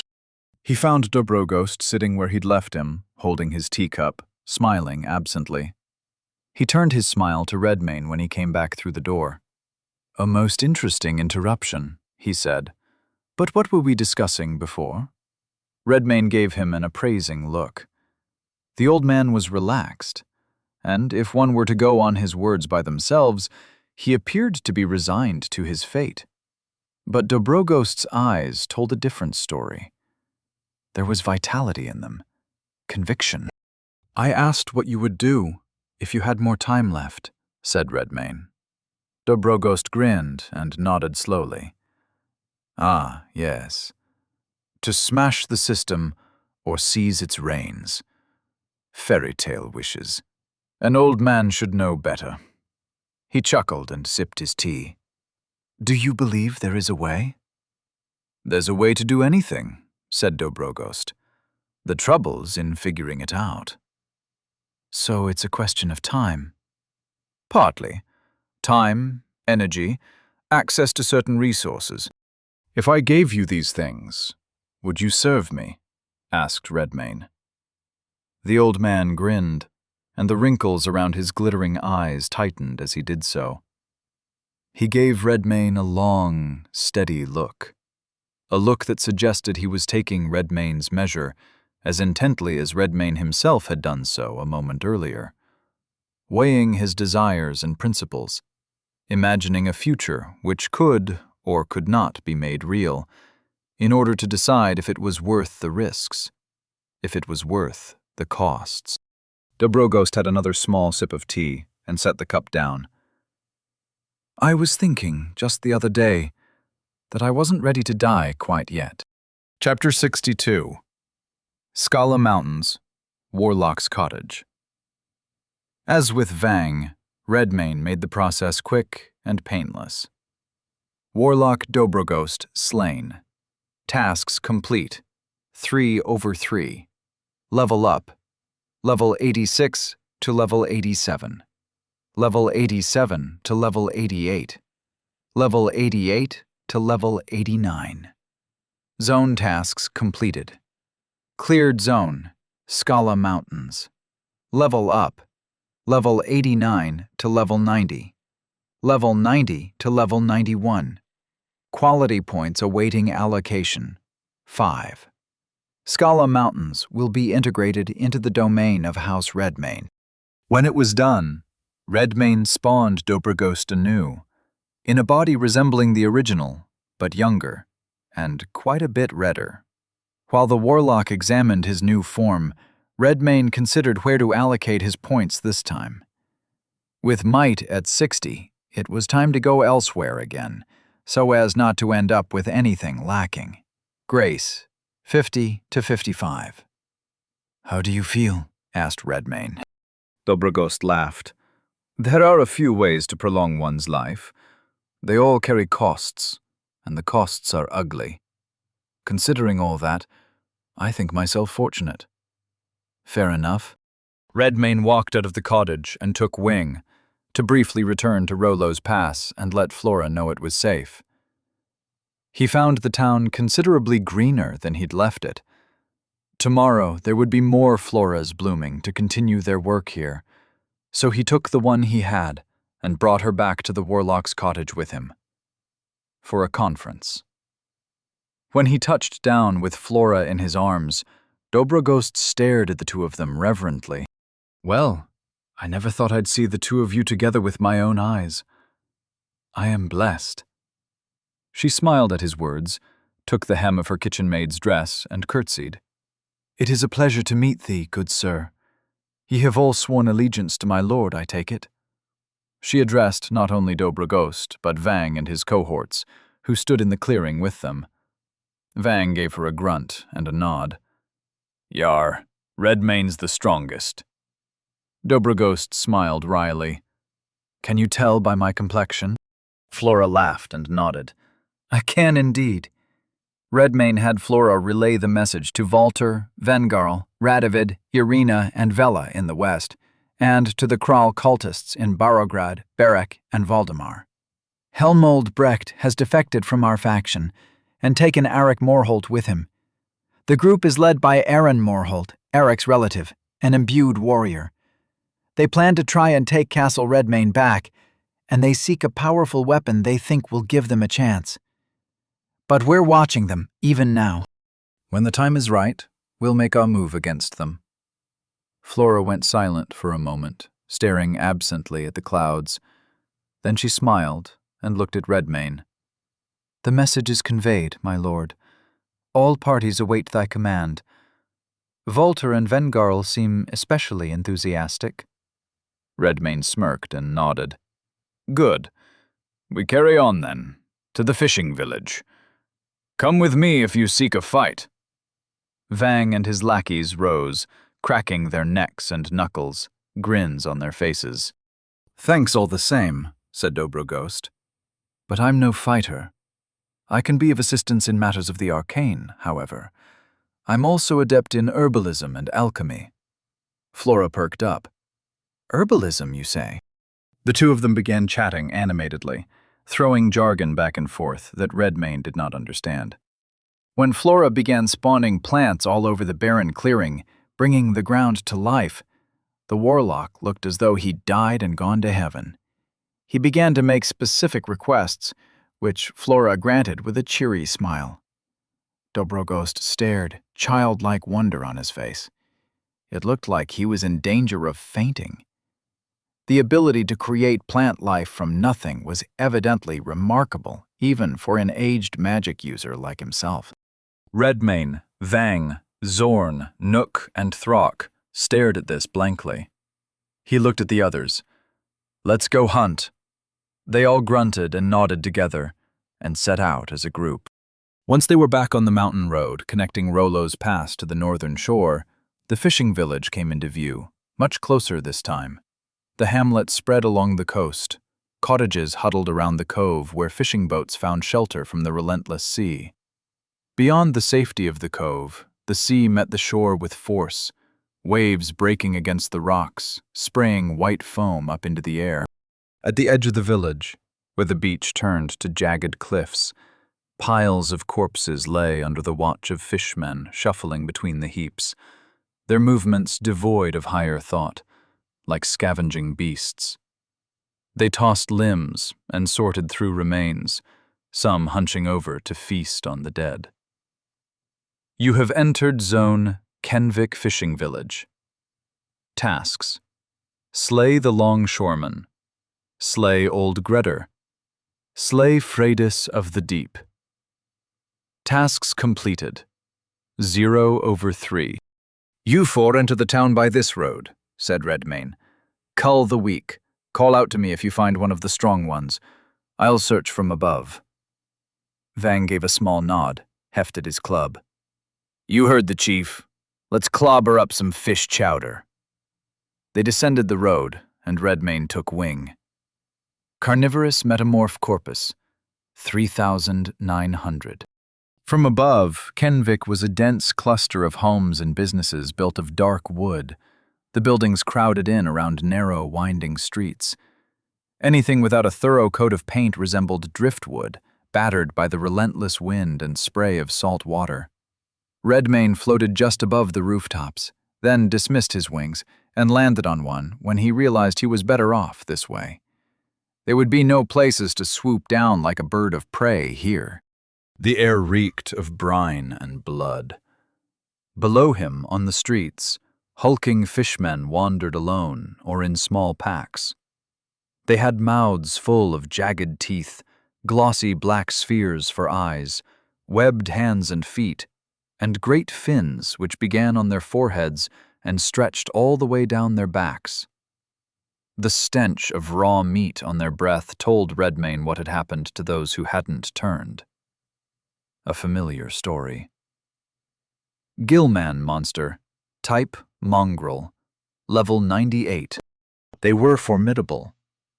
But for Redmayne, they would be a warm-up. Marked as prey, Redmayne made his way toward the cove, hopping from rooftop to rooftop. They were easy jumps. Often, he merely had to step across the gap. He was making his way toward the wharf, which extended from the village into the cove.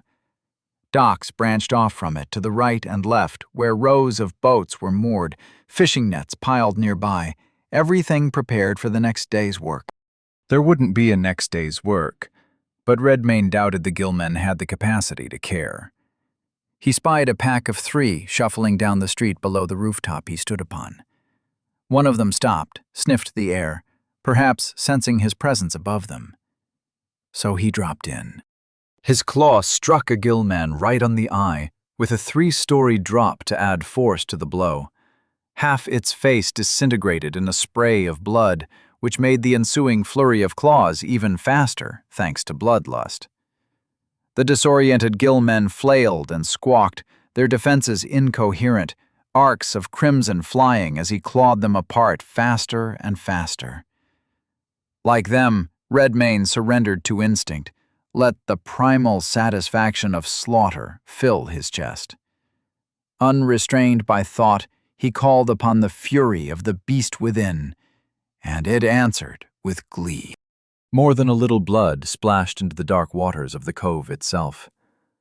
The scent of it sent 2 more packs of gillmen running at him from either end of the dockside street, moving with a lumbering urgency, limbs thrashing, agitated gurgling noises filling the air. Redmane's claws met scaly flesh with each strike, scattering chunks of them around the street and into the water like chum. A few bubbles broke the surface of the water. Big ones. Redmane moved among the gillmen like a storm. Each strike was a release, a moment of feral joy. The clash of bodies, the splash of blood, and the cries of the fallen filled the space around him. It was music to his ears, a symphony that pushed him to further heights of ferocity. As he tore through the ranks of gillmen, the satisfaction of the hunt surged within him, the air thickening with the coppery tang of blood, bloodlust making him faster and faster and faster. A tentacle emerged from the water, then another. Each was the width of a man's waist, black on one side, light on the underside, where there were rows of powerful suckers. Redmane grew drunk on the exalted sensation of speed. Agitated gillmen ran at him from many streets now, converging on the blood-slicked intersection of his claws and the shredded remains of their kin. The rhythm of combat consumed him. The thrill of the hunt pulsed through his veins. He was unstoppable, a force of nature, a god ascendant. All would kneel, or they would join the corpse pile. An overhand claw struck a gillman in half from shoulder to hip. The 2 pieces fell to the ground, and for a moment there were no more. Redmane stood at the center of a ring of gore, breathing heavily, heart thundering in his chest. Then a wave of ice-cold seawater struck him full on. Redmane looked out over the cove, his eyes widening. A massive form surged upward from beneath the dark water. Tentacles as thick as tree trunks erupted from the sea, crashing onto the wharf and smashing boats into splinters. The docks groaned and splintered, planks snapping and flying into the air. More tentacles emerged, slamming down with the force of battering rams, obliterating everything in their path. The creature heaved itself partially above the water, revealing a colossal, mottled head and 2 bulbous golden eyes, each the size of a fishing boat. It thrashed violently, sending waves crashing onto the shore and drenching the streets as it pulled its way toward the spot where Redmane stood, drawn by the scent of fresh blood. Freitas of the Deep Beast, level 125. Redmane stared up at the thing in shock. The shadow of an immense tentacle fell over him. He dove to the side in time to avoid being crushed as it slammed down onto the street, cracking the cobblestones. Another swept at him, and he dipped beneath it, wheeled around, and cleaved through a third with a swipe of his claw. But there were more, and more. Those giant eyes fixed on him as tentacles emerged from the deep to slap him out of the air, slam down from above, wrap around his limbs to constrict him or pull him apart. Redmane didn't plan to discover which. He considered it fortunate that its flesh wasn't especially tough. His claws severed tentacles cleanly. Even the ones too thick to cut all the way through were rendered useless. But there were so many. Too many. And no matter where he went, he ran into them with greater speed. His wings. He could take flight and... A tentacle struck his head like a whip, destroying his train of thought. Another one, as thick around as an ancient oak, trapped his arms against his body and squeezed. Redmayne felt the breath leave his lungs. He growled and struggled, but Freydis was mighty indeed. Her tentacle constricted tight, lifted him into the air and brought him closer, over the surface of the churning waters in which broken bits of the wharf and fishing boats now floated. She brought him right up to one of those immense eyeballs for close examination. Redmayne growled up at her. Flame breath gnosis, 756. It flinched away, its shriek muffled by the water, but causing an upwelling of huge bubbles nonetheless. Redmayne hoped its grip would slacken, but it was the opposite. She squeezed harder, and he gritted his teeth as he felt his ribs crack under the force. Corpus, 2604. He saw stars when his head smacked into the water's surface at speed. Then there was darkness. The last thing he saw clearly was a beak-like mouth about to devour him whole. Chapter 63. Kenvik Fishing Village. Harbor. Freydis of the Deep was mighty, to be sure, but she wasn't especially bright. Redmayne didn't know how long this creature had lived, or what had drawn it up to the village of Kenvik from the depths. The blight, more likely than not. But it had just made the final mistake of its life. Walls of flesh pulsed and contracted around Redmayne, coated with a slick, viscous slime that clung to his skin. The air filled with the stench of decomposing flesh and the sharp tang of gastric acids. Sounds were muffled, the only noises the constant, rhythmic churning and gurgling of digestive processes around him. Whatever was beneath his feet was uneven, soft tissues giving way occasionally to harder, undigested remnants of the monster's previous meals. The smells alone would be enough to make this unpleasant. Fortunately, it was dark, so he didn't have to see what he was touching. But rather than focus on those things he could not change, he placed his mind firmly on changing himself. Physically. There was something in the new rank of carnivorous metamorph he wanted to double-check. Carnivorous metamorph, bloodline skill. Monstrous, grew. Rank 2, evolution. Possible. Active, 10 gnosis per adaptation. Rank 1. The monster is capable of changing form to mimic the natural qualities of any creatures it has previously eaten, to include attacks, defenses, environmental adaptations, and modes of stealth, perception, and movement. It can grow such things as scales, tails, insulating fur, forms of natural camouflage, venom sacs, fangs, quills, and specialized organs such as gills or wings. The monster also acquires an instinctual understanding of how such adaptations are utilized by their own kind, conferring a level of aptitude equal to that of a young adult specimen of said species. Upon learning this skill, the monster will possess an inner library of adaptations that will grow as it consumes the flesh of eaten creatures. Adaptations are permanent unless dismissed by the monster. Rank 2. The monster gains greater flexibility with their library of adaptations. It may combine the functions of different adaptations together to create unique organs, tissues, or natural weapons. The monster could combine a wolf's winter coat with a porcupine's quills, for example, creating a coat which provides both defense and protection against cold weather. The monster may also manifest organs and appendages anywhere on its body, such as an eyeball on the palm of its hand or a mass of horns on its shoulder. Furthermore, the monster may also increase or decrease its physical size to an extent determined by its present corpus. Redmayne reread the part about combining different adaptations together. It seemed to say what he thought it said. He closed his eyes and focused on his claws. Carnivorous metamorph gnosis, 746. The manticore delivered venom through the stinger on its tail. Redmayne could focus on the image of it, see it in cross-section. The organ included a bulbous venom gland adjacent to the stinger, giving it its distinctive shape. He created the same sort of venom glands, but he tucked them in between the ring of carpal bones within his wrists. Then he stretched the stinger out, branched it into 5, threaded the 5 branches through the insides of his fingers, and brought the ends of the venom ducts into the tips of all 5 claws.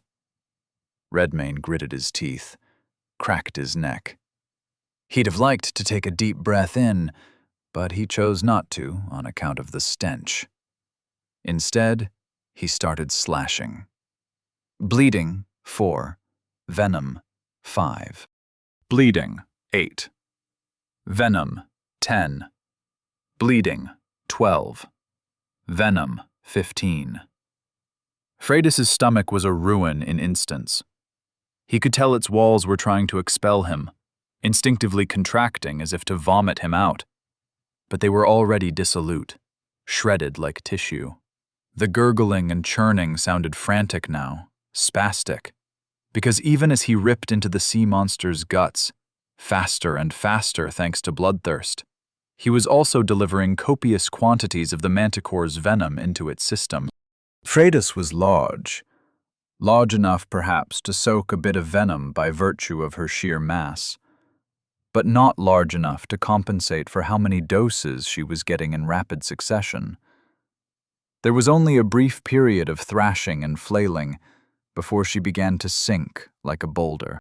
Redmayne hacked his way to freedom, finally ripping free of the great beast's body to find himself in deep, dark water. Even as massive as she was, he could only barely see the outline of Freydis's paralyzed, bleeding body descending into the depths. Freydis of the Deep. Slain. Tasks completed. 1/3. Level up. Level 91 to 92. Level 92 to 93. Level 93 to 94. Level 94 to 95. Quality points awaiting allocation. 4. Speed was on his mind, so he fed the points to Grace. Grace, 55 to 59. Redmayne looked up, and to his dismay, he couldn't see the surface. She must have begun sinking well before he'd clawed his way out. He swam upward as fast as he could, remembering with a pang of panic that gills were not yet in his carnivorous metamorph library. On his way up, he felt pains all over his body, pressure injuries, in his joints, his muscles, even on his skin. It became harder to hold his breath, even as the shimmer of the surface came into view. Corpus, 2019. It would be a grim irony if he'd slain a titanic beast with such ease, only to be done in by the waters themselves. Corpus, 1832. Closing toward the surface didn't seem to help. In fact, new pains burst into being all over his body. Corpus, 1554. He choked, flailed, struggling to see straight. The silvery shine of the surface so close, promising safety, release. Corpus, 1140. His vision blurred to the point of blindness. He released his last breath in a cloud of bubbles. And then his head broke the surface of the water. Redmayne's lungs filled with air in a violent, desperate gasp. Water splashed around him as he coughed, expelled the remnants of seawater from his throat, and sucked in another deep breath. The cold air stung his lungs, made him gasp again, chest heaving with the effort of each sharp inhalation. Harpoons began to strike the surface of the water around him. He wheeled around to see a pack of gill men standing on the rocky shore, above the ruins of the wharf, taking harpoons from a stack piled next to them and hurling them through the air with alarming force and accuracy. And they had a leader with them, a gill man, somewhat taller and brawnier than the rest, wearing the remnants of a long jacket and trousers. The longshoreman monster. Type, mongrel. level 112. Not the welcome he was hoping for. Harpoons sliced through the air, pelting the water all around him. The sound of wood clacking against rock echoed as the gillmen grabbed more and more harpoons from the pile, a non-stop barrage of them throwing in turns. There was nothing else to do but plunge back beneath the surface. Cold water enveloped him. Below, the world was a blur of dark shapes and the muffled sounds of harpoons piercing the water above. There was no trace of Freitas anymore, save for chunks of severed tentacles and debris from the wrecked docks and fishing boats. The surface churned as more harpoons rained down, creating a deadly barrier between him and the air above. One of them nearly pierced his side, but impact with the water arrested enough of its momentum to do little more than scratch the skin. Redmayne swam straight for the shore, uncertain of what he'd do when he got there, but certain that if he remained where he was, he'd be skewered in short order. Stock Gnosis, 736. Stealth would help him here. Quietly, he swam up close to the shore and poked his head above the surface. The gillmen had run closer to the water, were staring intently down into it, making croaking and gurgling sounds at each other. Redmayne couldn't tell if they were actually communicating or just trying to. The longshoreman stood behind them, a harpoon in hand. He too appeared susceptible to the skill, which was good because another visitor approached them. Old Gredder. Monster, type mongrel. Level 115. A look at old Gredder made him understand why the gillmen were classified as mongrels. He had crab claw for one arm and a mass of tentacles for the other. Old Gredder was taller than the longshoreman, with a slender torso and spindly legs. He sported the same sort of fin as the others, starting on his brow and running down the center of his back. His beard could have been real hair or some kind of sea creature attached to his face. Redmayne couldn't tell. What he could tell was that he was outnumbered, and ominously low on corpus. "Could use some extra hands at the docks," he told Vang and the others. He could feel their surprise. Evidently, he forgot to tell them they could communicate mind to mind. Vang recovered first. "On the way, Chief!" The gillmen leapt into the water and began swimming around. Redmayne took it as his cue to quietly crawl up onto the shore, climbing up the rocks to work his way around behind the longshoreman and old Gredder. With the minions swimming about in the cove, it would be a good time to lay an ambush for the masters. It would be better still when backup arrived. And it did. The longshoreman, old Gredder, and the remaining gillmen all looked up at the sound of barking battle cries to see a pack of 4 red-skinned demi-humans charging their way. Vang in the lead, grinning his crooked grin, his war club held tightly against him, braced for a charging swing. Redmayne took note of who Vang was aiming for. The longshoreman. He crept closer to him from the other side, his skill keeping him shrouded from view. He also noted that old Gredder stood at the longshoreman's flank, a bit behind him and to the right. So he prepared a countermeasure. Flicker Gnosis, 686. The howls of the demi-humans grew near, Vang loudest of all. With a cry, he leapt up into the air to bring the head of his club down on the longshoreman's scaly head with blinding speed. Redmayne watched, waited. When the blow was about to land, he struck as well. Lion's Lunge Gnosis, 671. Vertebrae shattered under the force of his claw. He heard a wet crack at the same time. A skull fracture, he imagined. Old Gredder croaked in surprise, lashed out at Redmayne from behind with a swipe of his tentacle arm. Flicker Redmayne snapped out of space, appeared behind the other mongrel. Lion's Lunge Gnosis, 656. He struck the mongrel squarely on the back of the head, spraying blood across the rocks and sending him staggering forward. Not defeated, but solidly dazed, Vang and the demi-humans encircled the longshoreman, keeping him well occupied.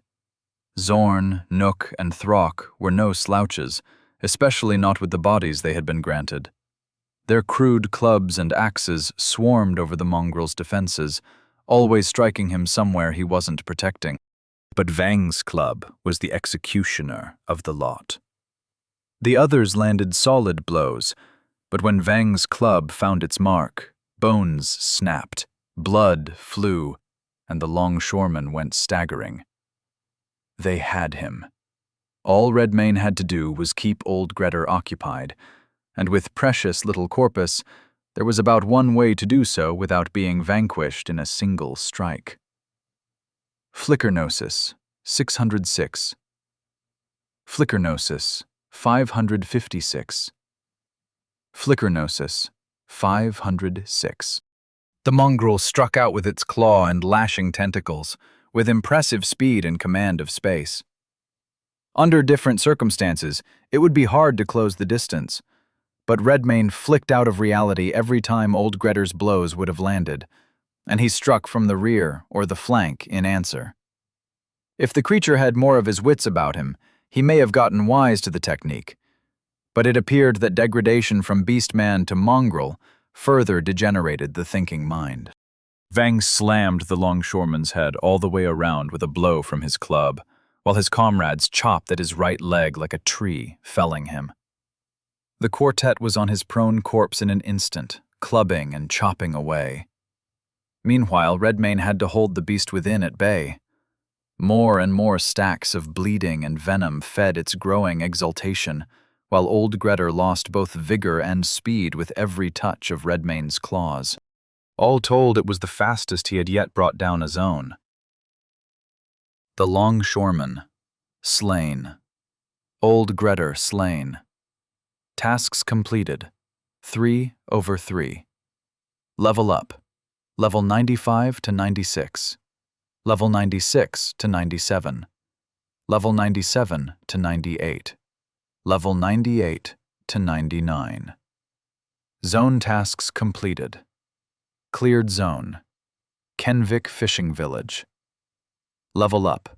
Level 99 to level 100. Level 100 to level 101. Quality points awaiting allocation, 6. Kenvik Fishing Village will be assimilated into the domain of House Redmayne. 4 levels for 2 foes. But they'd been weak. Redmayne supposed it made sense. He spent a point on grace, and the rest went into fortitude, in the continuing spirit of balance. Grace, 59 to 60. Fortitude, 50 to 55. At level 100, Common Class Imbued may select a 3rd class archetype, or an archetype evolution. Available archetypes: Marksman. The Marksman specializes in stealth and archery. Combining a keen eye and steady hand with his ability to mark prey, his skills focus on killing shots from astonishing distances. Trapper. The Trapper, the most patient of hunters, is a master of preparation. His skills allow him to construct traps potent enough to capture or slay even the most powerful monsters. Beastmaster. The Beastmaster prefers to hunt with an animal companion, and as his level grows, so too does the power and intelligence of his bonded beast. Available archetype evolutions: Beast Disciple archetype. Unchained Beast. The Unchained Beast learns to literally unshackle the beast within, and becomes capable of projecting its powers into the bodies of bonded beasts, minions, or even into foes, where it inflicts grievous damage from the inside out. Enlightened Beast.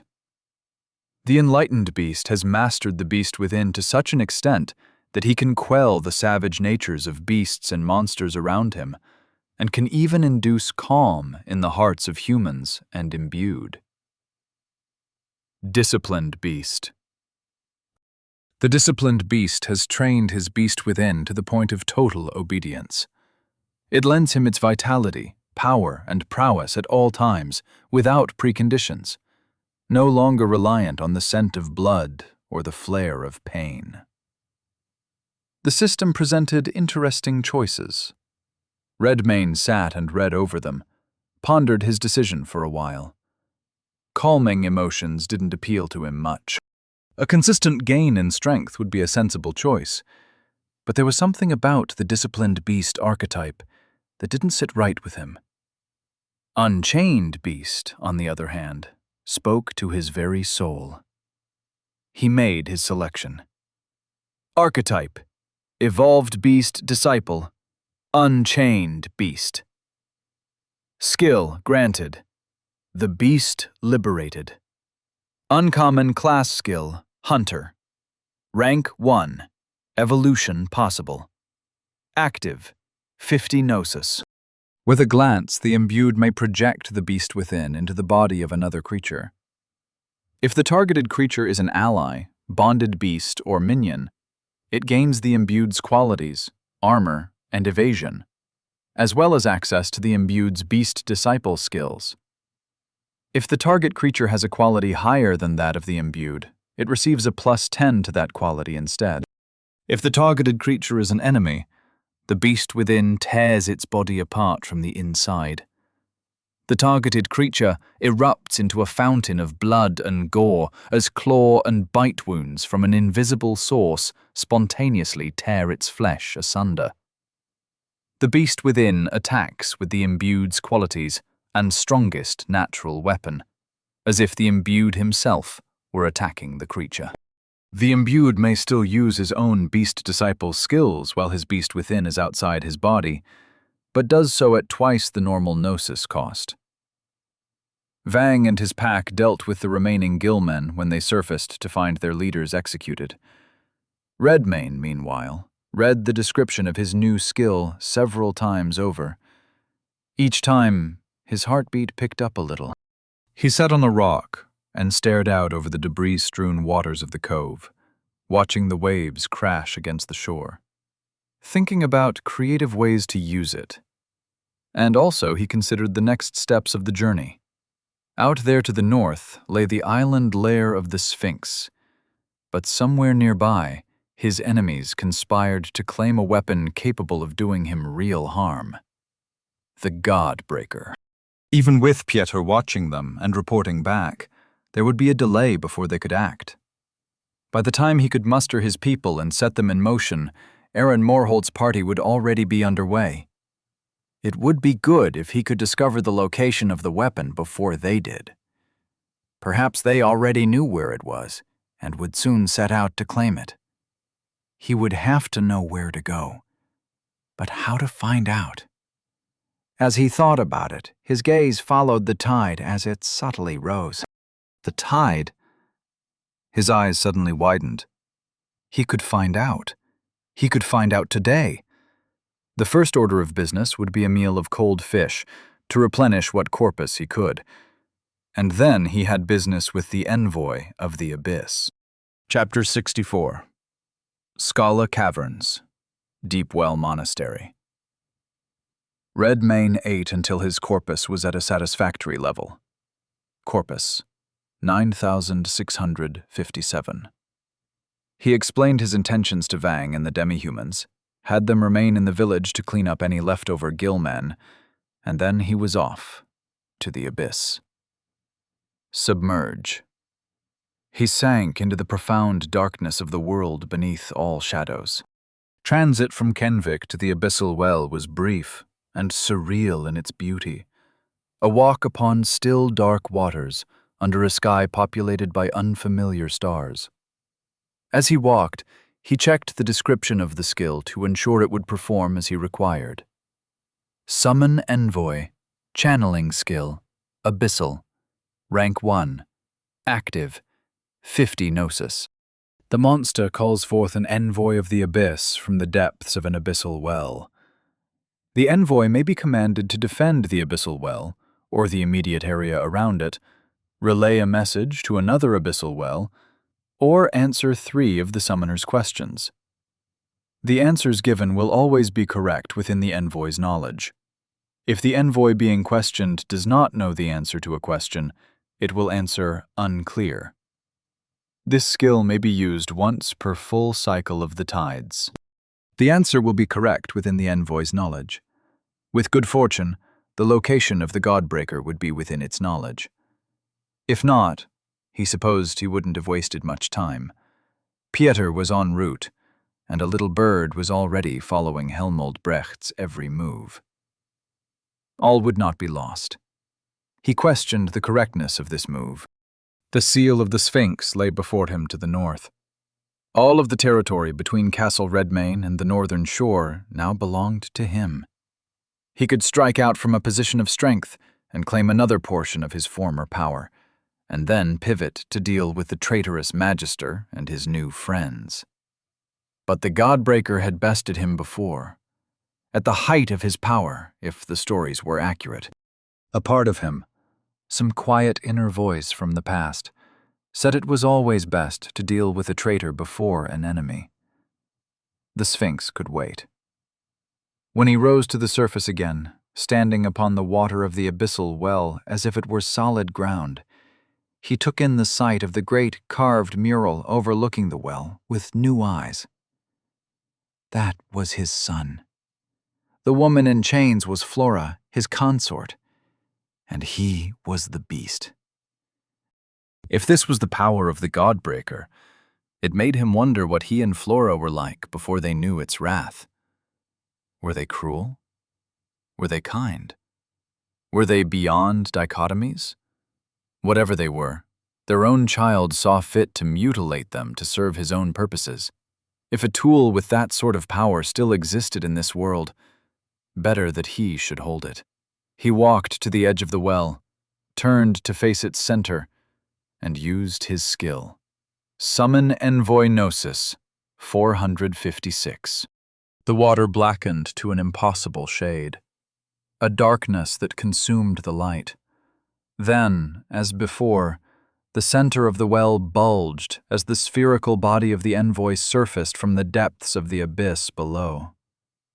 It rose up into the air, trailing ink-black tentacles which floated lazily on the surface of the water and dangled over the edge of the well.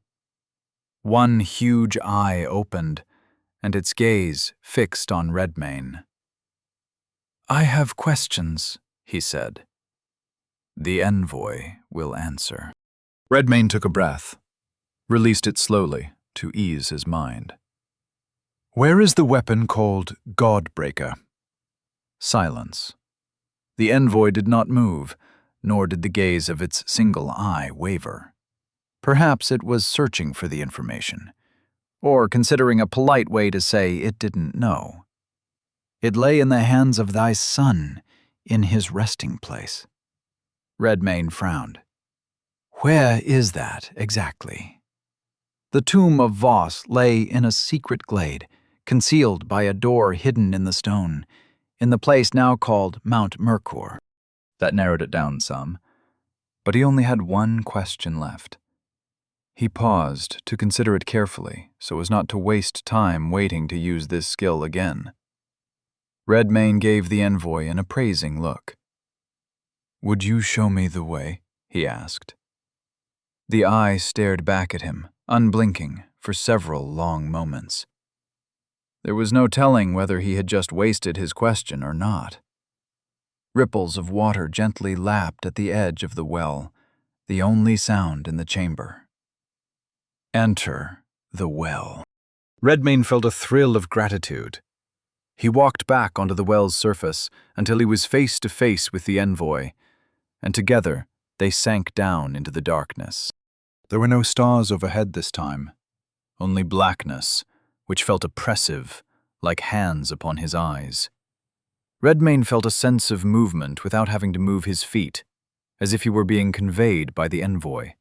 It was difficult to judge the passage of time, if there even was such a thing down here, but eventually he realized that despite the cloying darkness, he could perceive the distant presence of another abyssal well. And no sooner did he come to that realization, did the well feel much closer. The sensation of being blinded went away next, and Redmane realized it must have been the physical substance of the envoy itself, wrapped around him like a cocoon, to efficiently move him here. It vanished into the abyss unceremoniously, but, he supposed, There was nothing left to say. It had done its duty, and now he stood at the base of a second abyssal well. Redmayne looked up, willed himself to rise. When he reached the surface, he found himself in somewhat familiar environs. This well did not sit within a huge mountain cavern, but the color of the stone and the workmanship of it were identical to the Deep Well Monastery. There was a dark stone roof overhead, and an arched entryway with no doors to hold back the sunlight streaming in. But again, he found himself face to face with a mural of Voss, Godbreaker in hand, holding the Lord of Hunger and the Lady of Plenty in chains. To think he'd found himself chained more than once in this long, bizarre life. The mere thought of it made his lip curl in a snarl. He turned from the image and went outside, before the urge to deface the mural with his claws took hold. Redmayne stepped out of the well and paused, taken aback by the serene beauty of the scene before him. The tomb of Voss stood in the grove surrounded by green grass, towering trees, and lush undergrowth. It was a squat, rectangular mausoleum built from dark stone, which sharply contrasted the wildness and vibrancy of the foliage growing up around it. Sunlight filtered through the leaves, casting dappled patterns on the ground, and vines crept up the walls of the dark stone structure, following the contours of intricate carvings that depicted ancient funerary rites. Near the tomb, a bed of white flowers spread out, undisturbed except for a large patch of bare dirt in the center, as if something large, like a boulder or a statue, had once sat in that spot. Above it all, light poured in from what seemed to be a huge natural skylight, and was perhaps the cone of a long, dormant volcano, illuminating everything from directly overhead. The scent of blooming flowers and fresh earth filled the air. But there was something else in the scent, something that reminded him of Flora, especially when he drew nearer to the white flowers. He gazed at that patch of flowers for a long time, as if trying to remember something beyond the reach of his mind. When it became plain to him that no recollection would come, he shook his head and turned to climb the steps to the tomb of Voss. Its doors were tall slabs of near black stone, featuring an embossed image of Voss holding his weapon. There were no door handles, simply a seam down the center of the image. Redmayne placed his palms on either side and pushed. At first, they did not budge, even against his might. But with persistence, Redmayne felt the first hints that he would prevail. The doors shifted slightly. Dust fell from their corners. And then the ground began to rumble as they slowly opened inward to reveal a darkness nearly as profound as that of the abyss itself. He stepped into the darkness with no hesitation. Pietro and the little birds entrusted to him made haste. The rush of wind filled his senses as he sliced through the air, dipping and climbing, navigating the currents with skill-given instincts. He was as high as he could climb, high enough for the landscape below to become a patchwork of varying terrains. He could sense the precise location of the bird shadowing Helmold Brecht. Its presence guided him like an invisible beacon, told him the wayward magister was headed south from the outskirts of the town of Barograd, up into the mountains of Asgoff. By the time he was close enough to judge accurately, the priest realized they were approaching Barrow Keep. They'd meet there at approximately the same time, and it came to pass as such.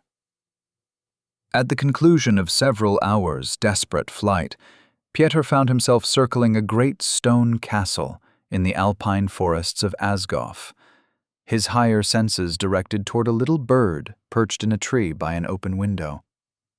He and his minion birds circled and alighted on nearby branches, and when Pieter came to rest with his talons on the sturdy limb, he almost wanted to breathe a sigh of relief, which would have looked odd coming from a crow, and he already looked odd.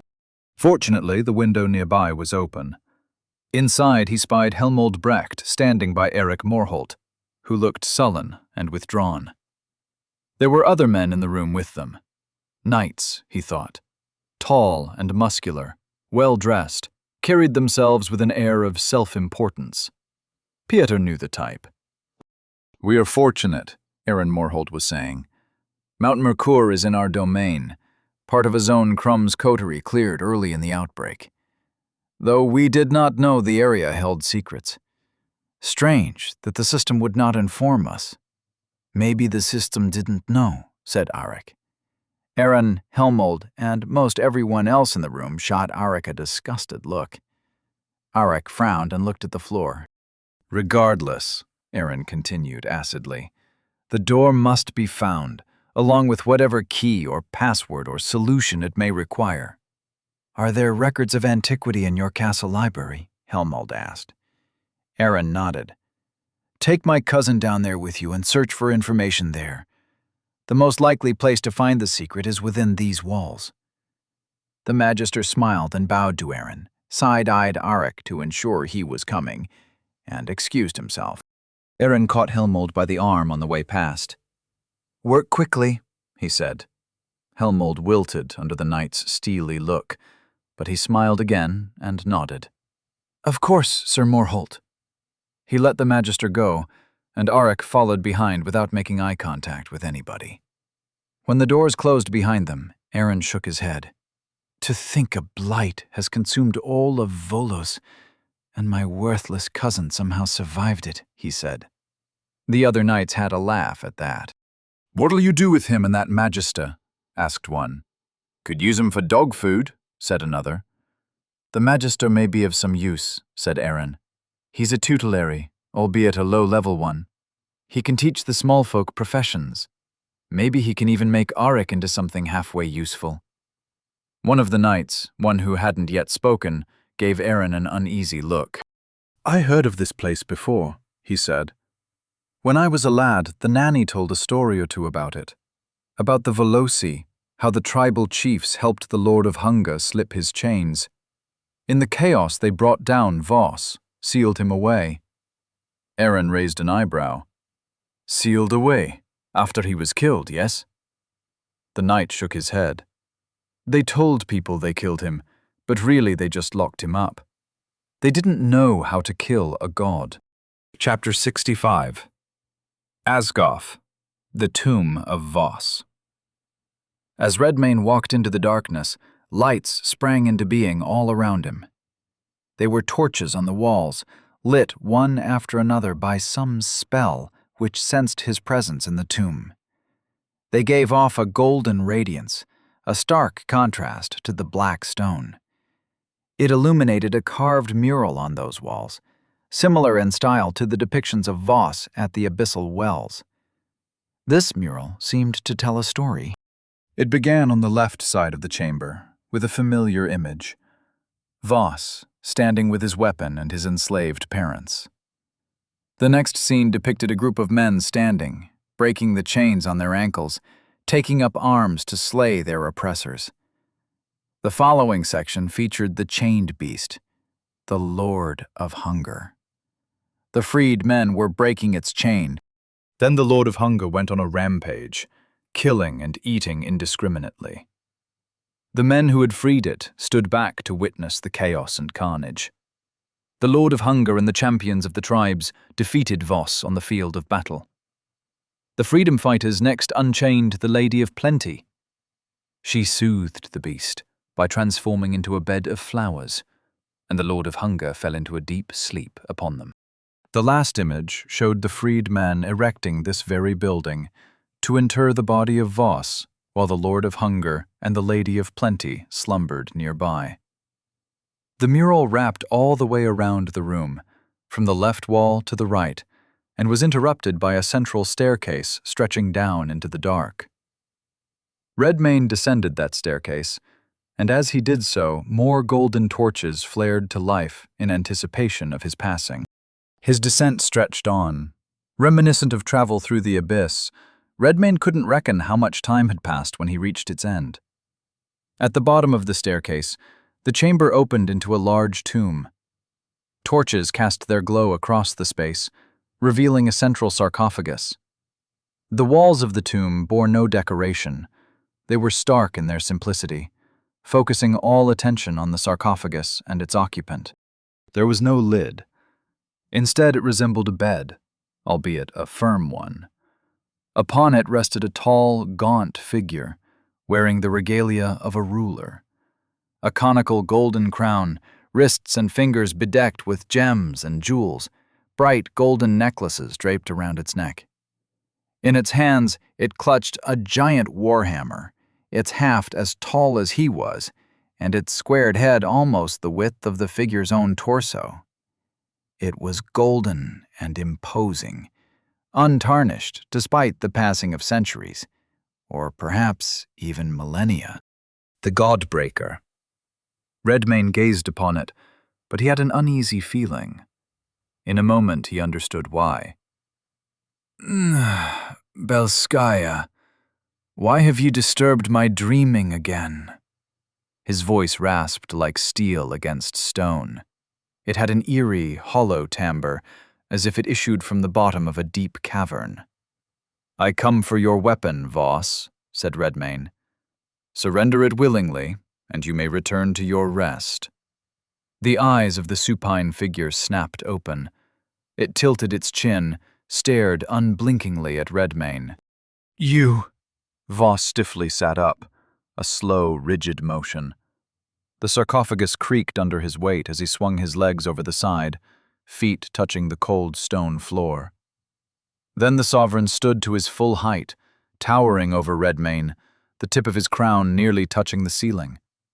Torchlight flickered across its ancient regalia and the hollows of his cheeks and eye sockets, casting deep shadows.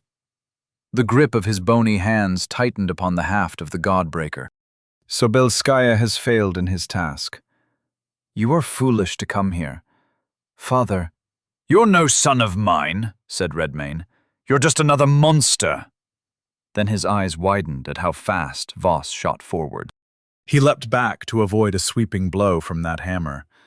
As it rushed through the space he recently occupied, Redmayne could feel the nimbus of force surrounding the head of the Godbreaker. Even at a safe distance, it sent a chill up his spine. He didn't have to remember the last 2 times he'd faced this weapon to know its touch would have consequences. All he had to know was that the historical ledger was 0 and 2 in the Godbreaker's favor. The ground and the walls trembled from the passing of the Godbreaker, even though it hadn't yet struck anything but air. Voss moved with a speed that belied his corpse-like form, hammer blurring as it swung in wide, devastating arcs. Redmayne struggled to match the pace, each evasion a narrow escape. The clash of metal against claw echoed in the small room, sparks flying as Redmayne parried the warhammer, only to be blown back by the next near miss. When his claws found purchase on Voss's leathery flesh, they drew no blood, nor did the venom of the manticore take hold. Bloodlust did not stir in his heart, and more vexingly, flicker did not but make Voss whip around and strike behind him. His reflexes were fast enough to keep up with the Sicarius's trick. Then the Godbreaker struck true. The blow took Redmayne full in the gut, sent him flying backward at such speed that he seemed to strike the wall of the tomb instantly, his back flat against it, arms and legs out wide. Corpus, 5003. Redmayne's vision swam. He was Little Redmayne, right. Or was it Crawl? Caral, Census Redcap Caralis, the Devourer, first of his name. The pretty girl with the green. She says, "My lord." That's good. He had a nagging sense that he should be moving, that something dangerous approached, but he was just too dazed to lift a finger. Even as the towering form of Voss, the first sovereign, loomed over him with his terrible hammer held at the ready. Glimpsing the hammer helped him snap out of it. He blinked, shook his head, and the fury returned. Roar of the Elder Gnosis, 354. Voss was about to smash Redmayne's skull into paste with an overhead blow of that hammer. Instead, the deathless sovereign flinched, gritted his yellowed teeth. His grip on the Godbreaker momentarily slackened, and Redmayne saw his chance to lunge in and even the score. Claws struck withered skin, cleaved down to the bone.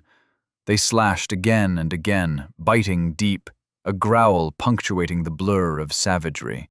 Voss grunted and shoved Redmayne off, swung the Godbreaker to force him back, clearing the space between them with its shock wave.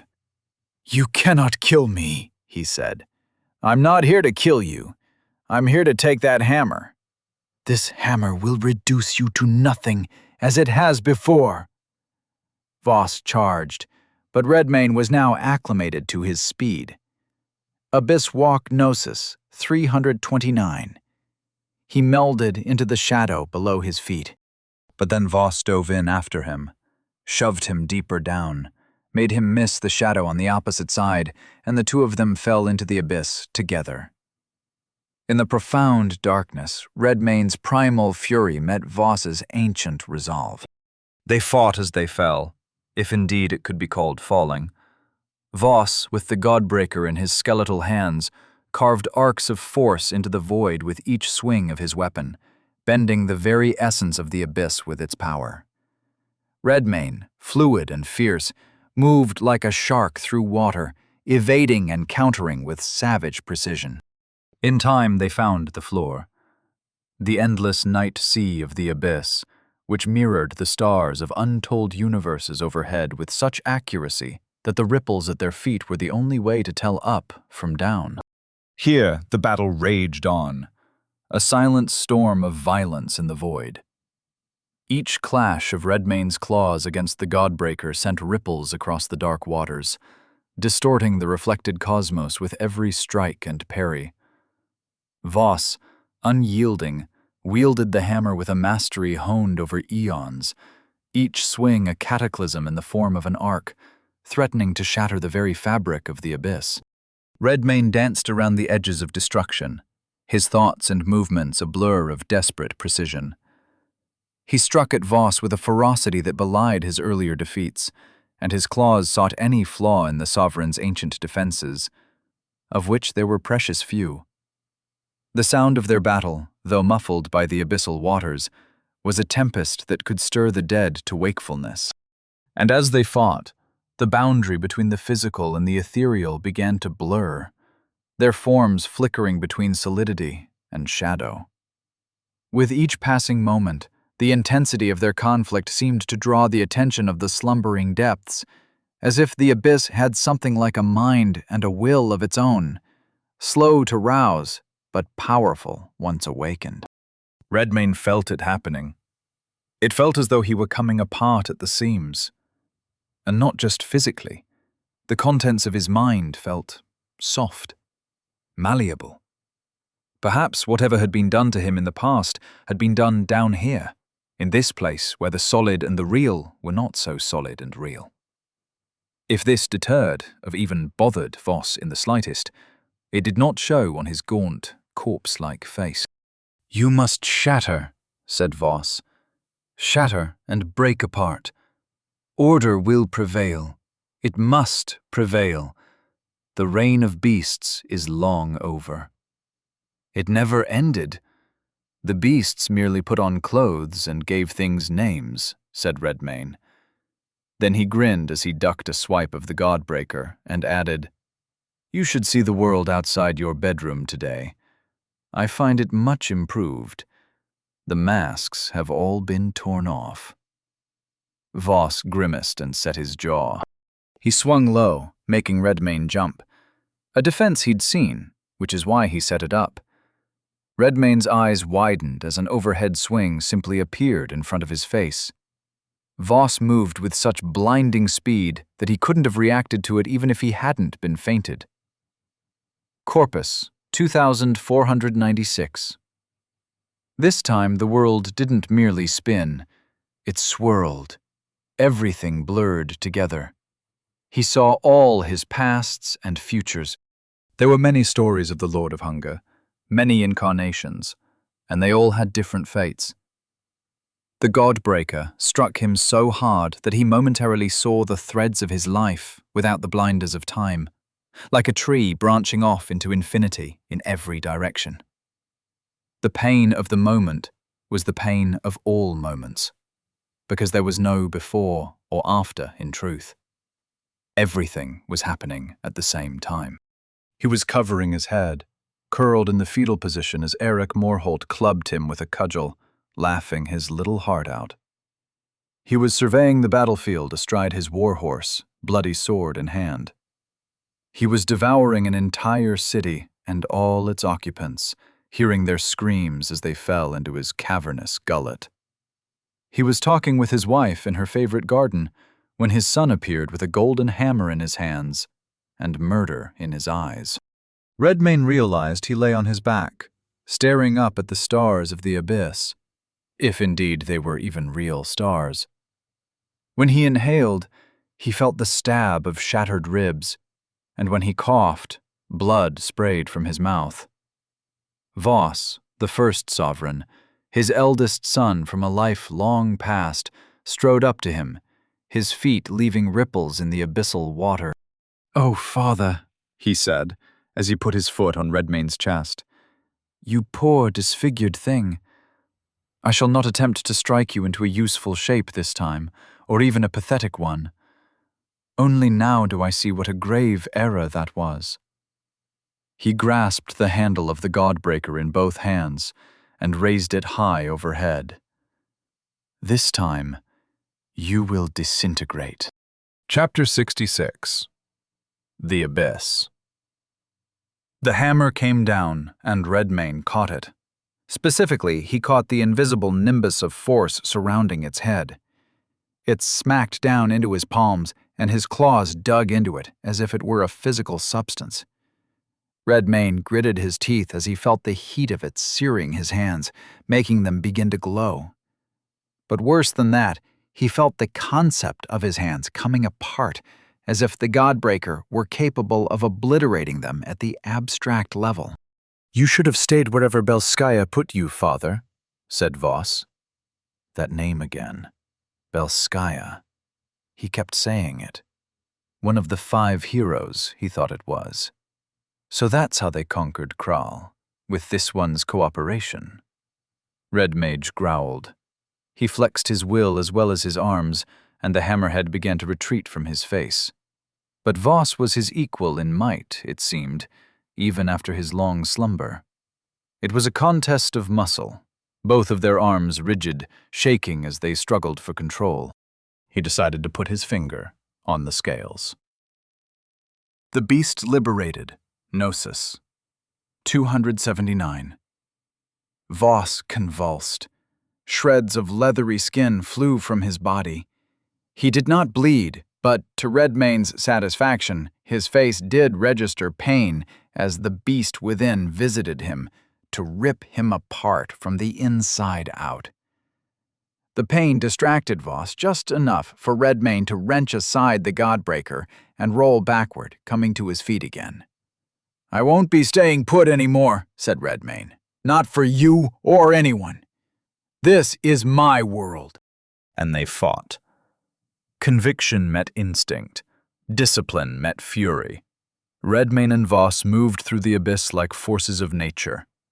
And the longer they fought, the more Redmayne felt like a force rather than a man, or a monster, or a god, or an imbued, or whatever he was. The Godbreaker swung in wide arcs, its presence bending the air, while Redmayne's claws sliced through the space between them. The abyss rippled beneath their feet as they pushed each other to the brink. Voss watched Redmayne charge in. He closed his eyes, gripped the Godbreaker, and its nimbus of power swelled. When he swung the hammer, force projected from it like a boulder shot from a catapult, taking Redmayne off his feet at range, sending him tumbling and rolling to a halt face first on the floor. Corpus, 1215. As before, a blow from the Godbreaker made Redmayne's mind feel as though it had come apart. It was worse than simply being dazed by blunt force trauma. It seemed to loosen the cohesion of his thinking, his memories. A small part of his mind that still worked reckoned this must have been how the Godbreaker had disassembled him, how he had come to exist sealed in so many different forms. The rest of his mind could do naught but groan in pain and struggle to grasp the danger of the situation. Voss advanced with slow, deliberate steps, like an executioner, the God-breaker steady in his grip. He raised the hammer again, its arc poised to deliver the end. The moment stretched, filled with the silent tension of inevitability. But there would be no such inevitability. Just as the God-breaker was about to descend a second time, Redmayne rolled onto his back to face Voss. The beast liberated. Gnosis 199. First, the roar of the great bear stunned him. Then the beast within made a second visit, with results as destructive as the first, if not more so. Voss took a step back, partly doubled over from his injuries, and Redmayne snarled, rolled forward and leapt at him with a claw held high. Lion's Lunge Gnosis 169. He went for the full combination. Voss deflected the first blow, barely. The second and third scored on his face and chest, leaving deep furrows. Redmayne's divine son coughed, and a small trickle of black substance ran from the corner of his mouth. What little blood he held on to in his decrepit state, perhaps. Or embalming fluid. Voss gazed at Redmayne bitterly. Murder and fornication were the only laws of your world. The laws of the jungle. Better than the laws of a tyrant, said Redmayne. His claw swept in for another blow to the face, but Voss shouted his defiance and knocked it aside with the Godbreaker, whipped the hammer around to answer that blow with one of his own, one that slammed down onto the ground of the abyss so hard even the malleable darkness seemed to crack beneath it. The force surrounding the Godbreaker was the true obstacle to overcome. It gave Voss an unmeasurable reach advantage, and it was difficult, if not impossible, to tell where and how he could effectively defend against Redmayne's attacks.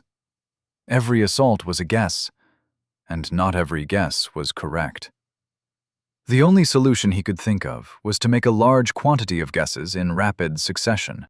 Redmayne and Voss circled each other, streaked in and clashed with enough force to send tremors through the abyss, rippling the dark waters beneath them. Redmayne moved with focus, his strikes finding what few gaps existed in Voss's defenses and carving into them with prejudice. Voss countered with powerful swings, but Redmayne's agility kept him just out of reach.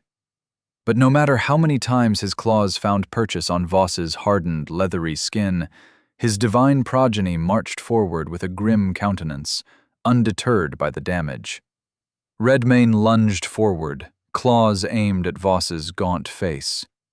Voss swung the Godbreaker in a wide arc to block him. Redmayne ducked the swing, scored a quick slash to Voss's side, forcing Voss to step back.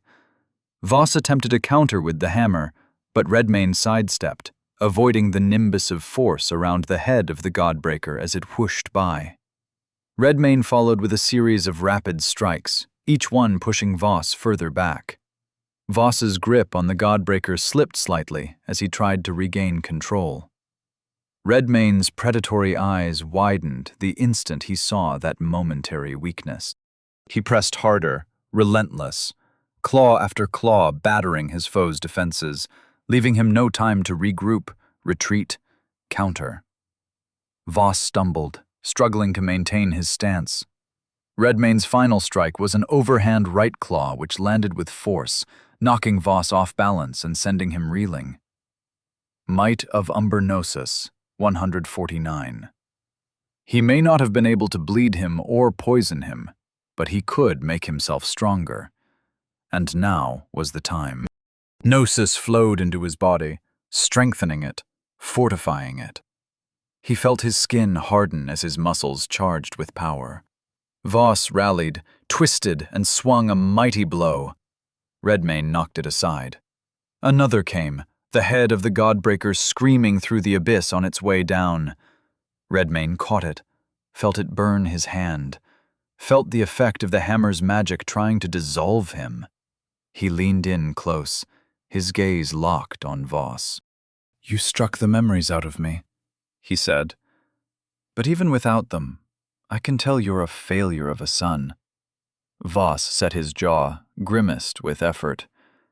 Redmayne grinned, and he took the Godbreaker away. Voss's eyes widened with fear. He raised an arm to block the blow that came down, knocking him to the floor. He rolled to his feet, in time to get blasted across the abyss by an underhand swing. Voss tried to right himself in midair, but Redmayne was already leaping after him, battering him some more before he could even hit the ground. His hollow eyes hazed over. No doubt he was experiencing the same fugue Redmayne had when the Godbreaker struck him. A gratifying observation. "Should I do what you did to me?" Redmayne asked as he struck Voss again. "What version of you could I create? What parts of you should I knock off to make you more pleasing to me?" He struck again, the blow spinning his foe around. "Or should I be done with you completely?" said Redmayne, as he slammed the Godbreaker down on Voss's head, sprawling him on the ground. "What did you tell me earlier? This time I shall disintegrate?" Voss tried to rise. He put his hands on the ground and pushed, arms shaking. Another blow sprawled him flat again. Redmayne stared down at him, truly wondering what the best course would be. He once had a son, and it had become this thing. Perhaps he'd even loved him sometime in the distant past, but no longer. The very weapon he held in his hands had knocked the love out of him, quite literally. A part of him recommended smashing Voss into so many pieces he could never reconstitute himself. But another part felt a stirring of curiosity. Redmayne knelt over and turned Voss so that he was face up. The ancient face gazed up at him balefully, but he noted a certain look in the eyes, the gaze of a rebellious child. "I think I ought to get to know you better," said Redmayne. Then he opened wide and bit into Voss's head. He only screamed once. Level up. Level 101 to 102. Level 102 to 103. Level 103 to 104. Level 104 to 105. Quality points awaiting allocation. 4. In a few bites, Redmayne could feel the soul of Voss entering his body. He let the corpus nourish him, but redirected the soul, sending it into his soul space. Corpus, 4005. What have you done to me?" "You might be useful to me in the future," said Redmayne. "Until then, you can sit and think on what you've done." With the naughty child chastised, Redmayne closed the door on his soul space and looked down at the weapon in his hands. Godbreaker Great Hammer, heavy melee weapon. Weapon profile. Damage plus 50. Armor plus 10 while blocking. Defensive 5. Reach plus 10. Force projection. Soul Sundering, weapon of Voss, the first sovereign. It was forged in the depths of the earth, in a lake of primal fire, to reshape the world and even the gods themselves. Twice this weapon had been used to subjugate him, but no longer. He had half a mind to simply break it, or leave it to get lost in the abyss for all time. Instead, he ate it. Weapon profile. Claws. Damage plus 50. Evasion negation 10. Fast 5. Corpus damage over time on hit. Rending 4. Armor plus 14 while blocking. Defensive 7. Attacks damage up to 4 foes. Cleaving 3. Spirit Touch. Godslayer 1. Vorpal. Godslayer 1. Reach plus 10. Force projection. Soul Sundering. Bite damage plus 50. Armor penetration 8. Evasion negation 20. Fast 10. Soul Sundering. The Soul Sundering effect carried over into his bite as well as his claws. Redmayne supposed he could use it to eat someone's memories. or their personality, or whatever else belonged to a thing, insubstantial or otherwise. He held up one of his claws, examining it. The thrum of power around them felt stronger, much stronger. Even in the dark of the abyss, he could tell by how they distorted the air when he made even the slightest movement. To test it, he swept his claw through the empty air, and as he did so, he felt blades of force sweep outward like a cutting wave. Remarkable. For a short while, he simply stood there in the middle of the abyss, considering what had just taken place. With Voss captive, he could learn much about his own history. With the Godbreaker a part of him, he could crush Aaron Morholt and anyone else who might like to come and try him. That thought made him look around for the presence of the abyssal well. He located it and made his way across the silent waters, enjoying the prospect of being an unpleasant surprise for a coterie of imbued. When Redmayne reached the surface a second time, at the abyssal well right next to the tomb of Voss, Pieter's presence rushed into his mind. "My lord, the imbued of Asgoff have determined the location of the Godbreaker, and the secret phrase which unlocks its hidden door. Even now they—" I have the Godbreaker. "What?" I bested my son, took it from him, and ate it. Redmayne sensed a wild swell of relief from his servant. "I see! How shall I serve you next, my lord?" "Return to Walter and Vengarl's group. Help them clear whatever zone they're clearing. I will await the imbued here." With that said, Redmayne walked over to the steps of the tomb of Voss and sat upon them as if they were a throne, grinning as he awaited Aaron Morholt and his band. The looks on their faces would be priceless. Chapter 67. Asgoff, Mount Mercur. Eric Morholt embarked on his journey to Mount Mercur with 4 companions, in the fashion of the 5 heroes of old. He felt it was auspicious and appropriate, as he recently learned that the 5 heroes themselves made this very same journey a long time ago. At his left and right rode Sir Bogdan and Sir Grimgall, steadfast friends since his youth, when he'd first come to Asgoff from the land of the Morholts. Bringing up the rear were Sir Velibor, a newcomer to their group, amicable but soft-spoken, and Sir Kugi, who came from an up-jumped family of hill tribesmen who won land and title when they foiled an attempt on Lord Arnza's life. When the blight fell, it had cast a grim mood upon all, even imbued warriors such as himself and his companions.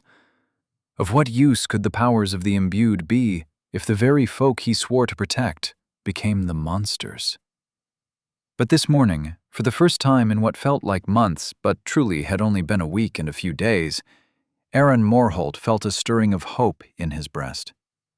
Perhaps the end of this horror was in sight. Perhaps all could be made right again. And soon. On the morning of the 2nd day of their journey, they arrived at the foot of Mount Mercur and began their ascent up a winding woodsman's trail, leaving the tree line behind as they climbed toward the clouds overhead. Lush green vegetation gave way to hardier, tougher plant life at the higher altitudes, where the air began to thin and powerful winds gusted up from below. Sir Bogdan drew his cloak about him, shivered. "Whatever you do, don't look down." Sir Grimgall chuckled and lightly spurred his horse to catch up to his comrade. "Afraid the mountain will swallow you whole, Bogdan? Or is it just the thought of flying that weakens your knees?" "Well, as I don't have wings, I shan't make an attempt to fly if it can be avoided," said Sir Bogdan. "That fellow Helmold said Redmayne can fly," said the meek Sir Velibor. Eric Morholt turned to side-eye the knight from the head of the procession. "Redmayne will be dealt with soon. My father will be avenged, and his home rightfully reclaimed." The conviction in his voice struck them all. Sir Bogdan nodded, his grip on the reins firm. Sir Grimgall smirked, a hand resting on the hilt of his sword. Sir Velibor shifted in his saddle, his gaze dropping to the path. Sir Kugi adjusted his cloak, his posture straightening as if to brace for the trial ahead. Sir Morholt wore the items Helmold had retrieved from the fallen Sicarius, the Sicarius sword and dagger, the pearl phantom cloak, and the God-Slayer's oculus. It troubled him to carry such things without authorization, but he believed the circumstances justified it. If they pressed him, he would return the items to the office of the governess at once, and hopefully that would be the extent of the punishment.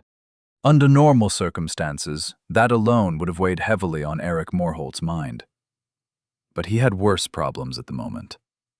"I believe our good fortune is a blessing from the Nine," said Sir Velibor. Sir Grimgarl nodded. "To find the cure to this plague of beasthood so close to our home is a fine coincidence indeed."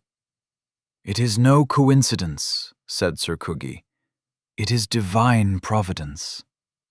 "Aye," said Aaron Morholt.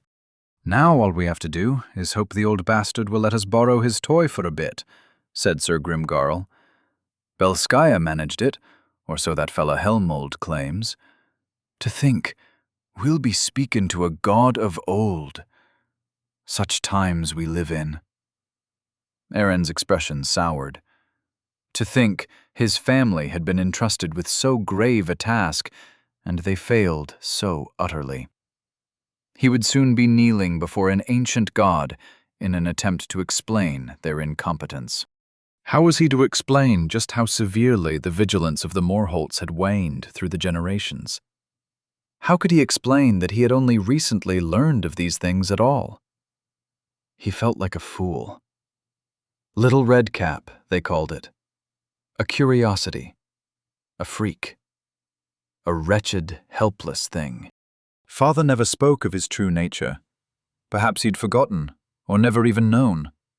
Perhaps he simply never bothered. Perhaps they were so far removed from these mythic events that they had lost their relevance in the minds of his fathers. They no longer believed in such tales. And now all of Volos reaped the consequences of their failure.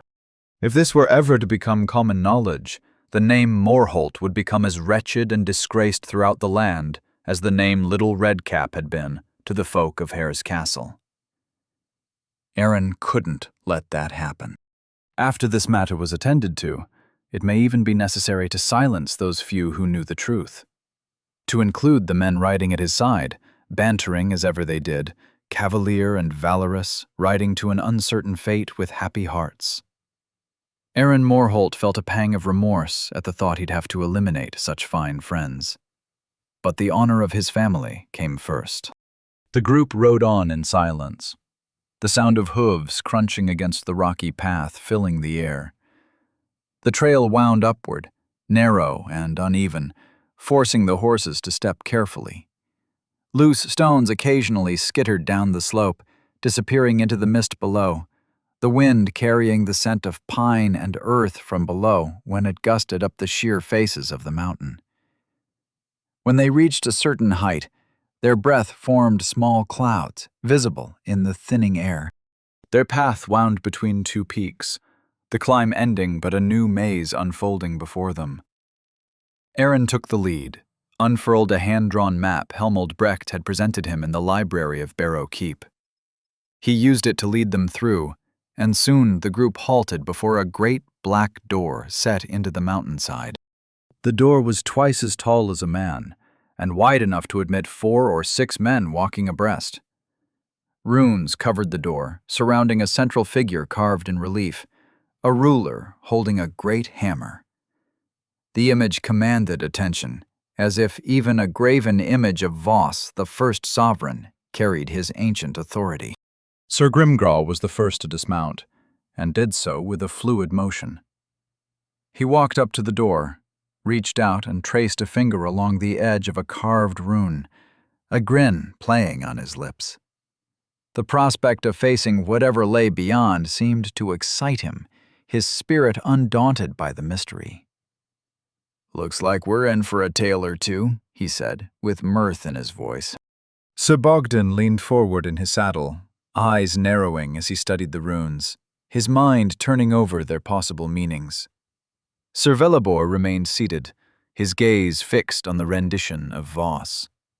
He appeared contemplative, absorbing the sight with a quiet intensity, his fingers tapping lightly on the reins. Sir Kugi dismounted and stood beside his horse, his posture firm as he regarded the door.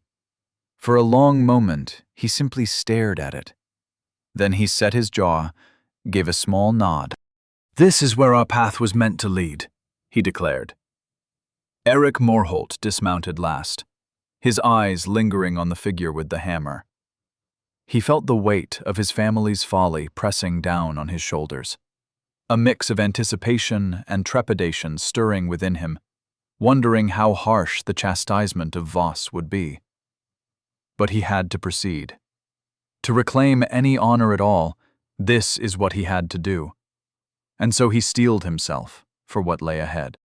"We will not falter here," he said, more to himself than to the others. Aaron paused to look down at the notes Helmold prepared for him. He read and reread the password to make sure he had it right. It was a poem, or a stanza from a song, written in the language of the old empire. The civilization before the Veloci chiefs, before the Stallmen, before the 5 heroes. He walked up to the door, looked into the eyes of the rendition of Voss, and spoke. "In stone and shadow, the sovereign's hand molds earth and sea, commands the land. With will unyielding, hearts stand still, kneeling to he who shapes and instills, forges the world to the sovereign's will." As the final words of the passcode echoed against the stone, the runes on the door began to glow with a soft, pulsating light.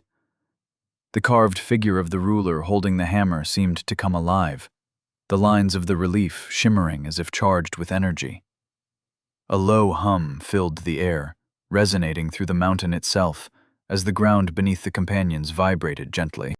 With a deep, resonant groan, the door began to shift. Dust and small stones fell from the edges as ancient mechanisms, long dormant, creaked into motion. The door moved inward, revealing a narrow gap that slowly widened. The light from the runes spilled into the darkness beyond, casting long shadows that danced across the rocky floor. As the door continued to open, the hum grew softer, settling into a quiet whisper that faded into silence. The passageway beyond lay revealed, inviting, yet foreboding.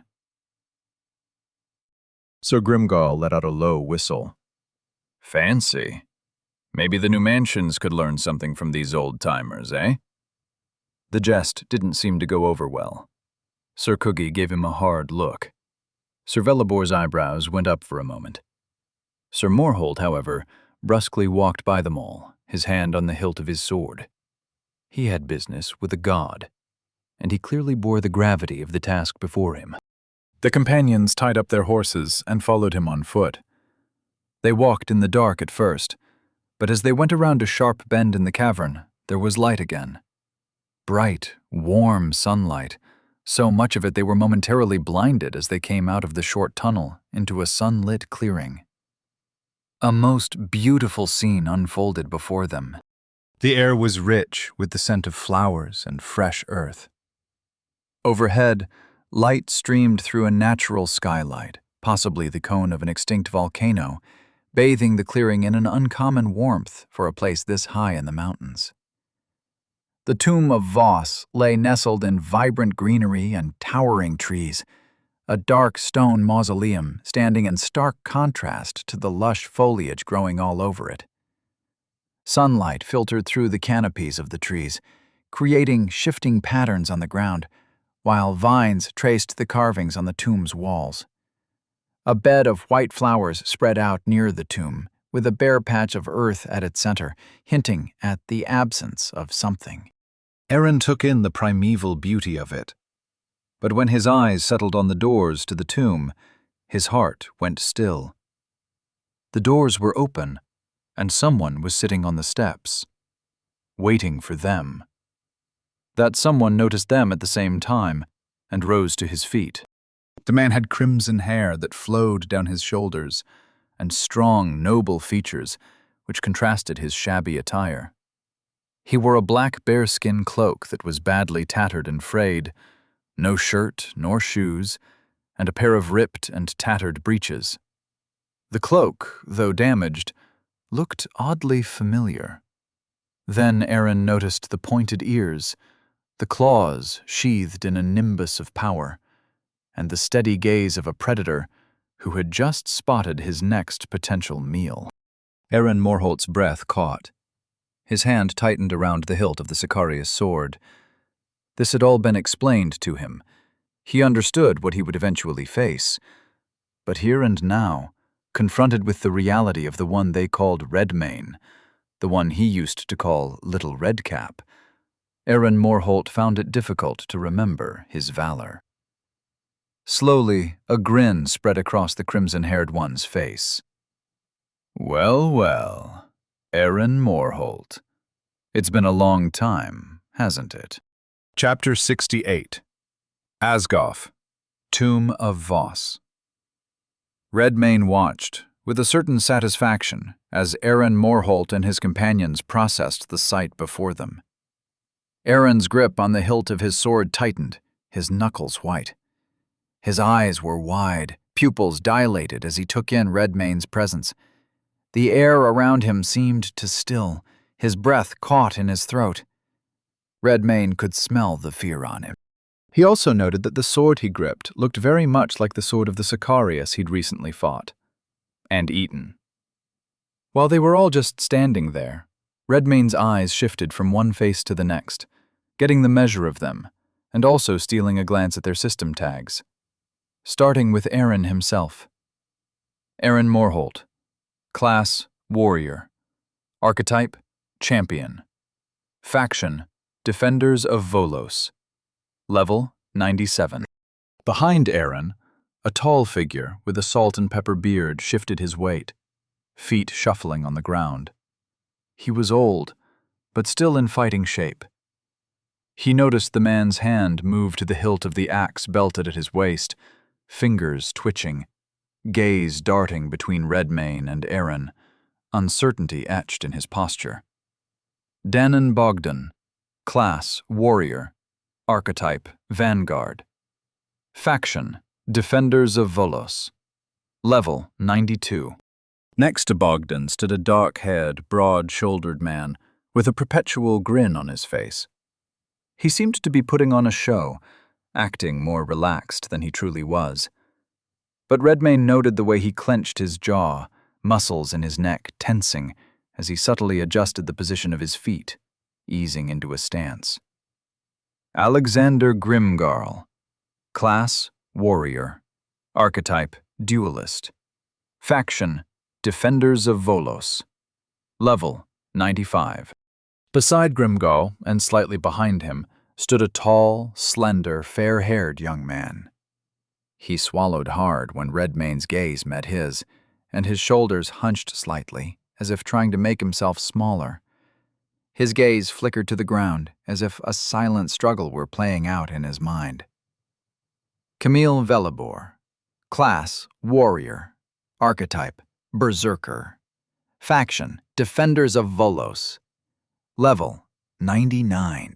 Lastly, a stocky figure with a scar across his cheek took measured breaths to tamp down the battle lust rising in him, his chest rising and falling steadily. His hand rested on the pommel of his sword, eyes locked onto Redmane, unwavering, a silent challenge in his stare. Thorgrim Kugi.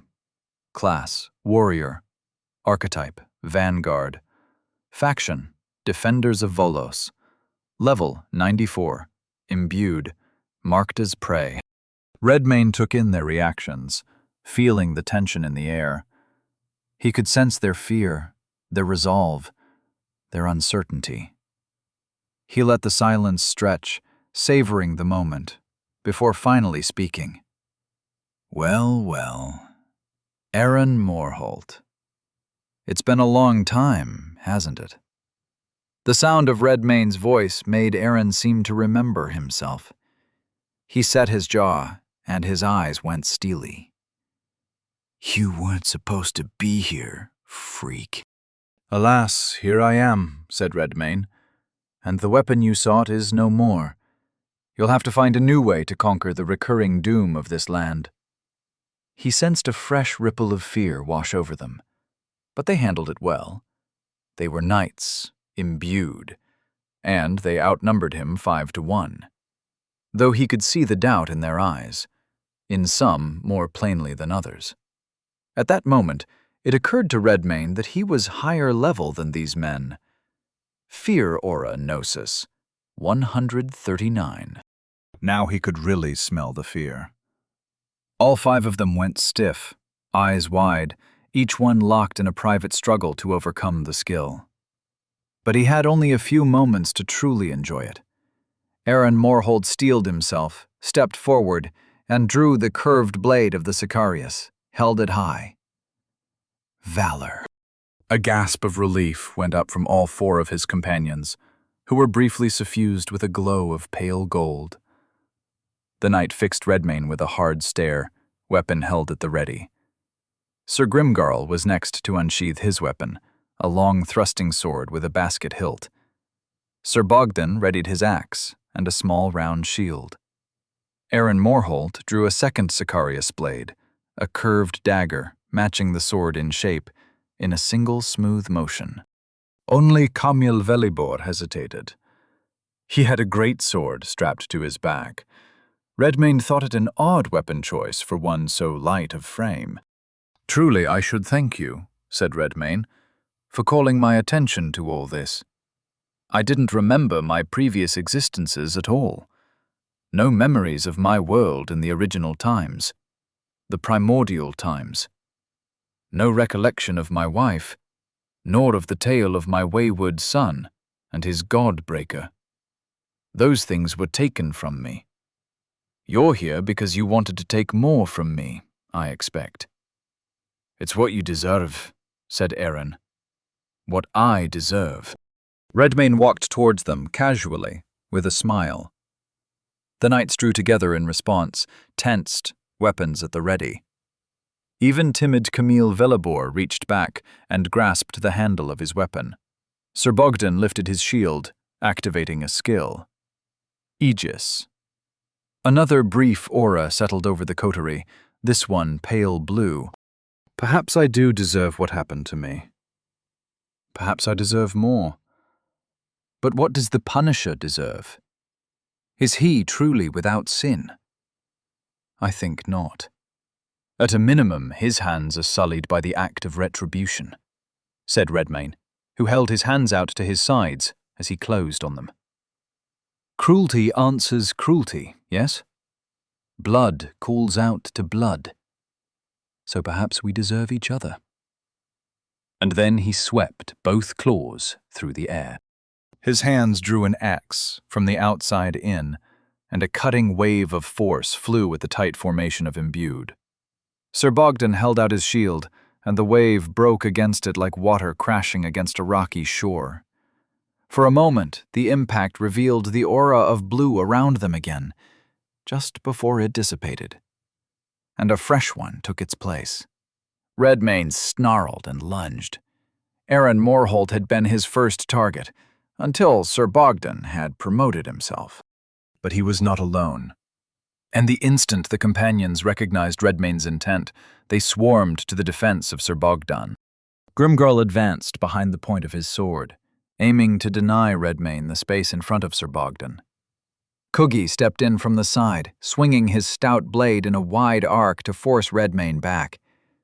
Velibor, still hesitant, finally drew his greatsword, joining the defensive line. He swung his massive blade with surprising force, adding to the wall of steel protecting Bogdan. Aaron Morholt circled around, attempting to flank Redmayne. He aimed a precise strike at Redmayne's side, trying to draw his attention away from Bogdan. It was this exchange which taught him what he needed to know about Aegis. He saw the Sicarius sword sweeping in out of the corner of his eye, ducked it at the last instant, and clawed Aaron Morholt across the gut. But Aegis absorbed what could have been a devastating blow before shattering into motes of gnosis. In the next instant, before Bogdan could prepare another Aegis, Redmane's claws met the thrust of Grimgarl's sword with a clang, the impact sending a shock through Grimgarl's arm. Grimgarl winced, his grip faltering, and Redmane seized the opportunity, slashing at the knight's shoulder, leaving a deep wound. Grimgarl staggered back, clutching it, but remained grinning nonetheless. Bleeding, 4. Venom, 5. The first tinge of bloodthirst gave Redmane a splendid idea. He shifted his focus, targeted each knight in turn, aiming to inflict a single wound on all of them. He lunged at Cuggy, claws raking across his arm. He spun toward Camille Velibor, dipped beneath a wide swing of that greatsword, and sliced across the young knight's thigh. Bogdan attempted to raise another aegis, but Redmane was already upon him. He slashed at Bogdan's shield arm, forcing him to drop the shield momentarily. Aaron Morholt slashed at Redmane's neck, but he stepped back from it, the blade speeding past his trachea, and answered with a claw to the gut that drew fresh blood. With each successful strike, Redmane felt the bloodthirst building, his movements growing faster and faster, and a single dose of venom wouldn't have been enough to substantially slow and weaken any of them. But every little bit counted. Now that he had a great speed advantage, it was time to make it even greater. Might of Umbernosis, 119. As the power coursed into Redmane's body, toughening his flesh, charging up his muscles, steeling his courage and resolve, he flew into action. He was elusive as a shadow, and swift as a bolt of lightning. Weaving through the imbued as their weapons swung and thrust, but he was always a step ahead, a leap ahead, an evasion and countermove ahead. The clamor of steel echoed as he parried and dodged, his claws a blur. Cuggy's blade swept through the air, wide arcs missing their mark. Velibor's greatsword came down with force, but Redmane sidestepped, feeling the rush of air as it passed. Bogdan tried to raise his shield, but Redmane was already behind him, claws slicing through armor. Aaron lunged, Sicaria's sword aimed at Redmane's heart, and he twisted away, feeling the blade skim his ribs, and retaliated with a swift strike to Aaron's shoulder. Grimgarl met him head-on, but the darting point of his sword met empty air again and again. And each time, each exchange, Redmane's claws found flesh, slowly whittling down their vitality, their corpus, slowly stacking bleeding and venom, making them progressively sluggish and weak as he kept getting faster. Redmane felt the power of bloodthirst and might of Umber coursing through him. His muscles surged, his senses sharpened. By comparison, the imbued moved in slow motion, their efforts valiant but futile. He danced among them, a predator in his element, relishing the thrill of the fight, the savage exultation filling his body, making his heart thunder against the inside of his ribcage. He was unstoppable. He was a force of nature unleashed, and the world around him felt more vivid and vibrant than ever before. He found it beautiful, the image of this battle, the dark stone tomb of Voss covered in green growth behind them, the flowers beneath their feet, the warm sunlight, and the battle roars and blood spraying through the air most of all. As intended, Sir Bogdan was the first to be struck down. He raised an aegis at the last second to prevent a killing blow landing on Sir Cuggy, but when the skill shattered under his claws, he wheeled around, faster than any of them could have reacted, and struck Sir Bogdan across the neck. Blood painted the flowers. The flap of skin at the nape of Sir Bogdan's neck was the only thing that kept his head from flying through the air. Sir Cuggy was next, since he happened to be right there already, and this time there would be no aegis to protect him. The sight of Bogdan's demise made his eyes go wide in shock. He roared, long and loud, and bull-rushed Redmane with his blade hacking the air with wild strikes. Redmane let him have one.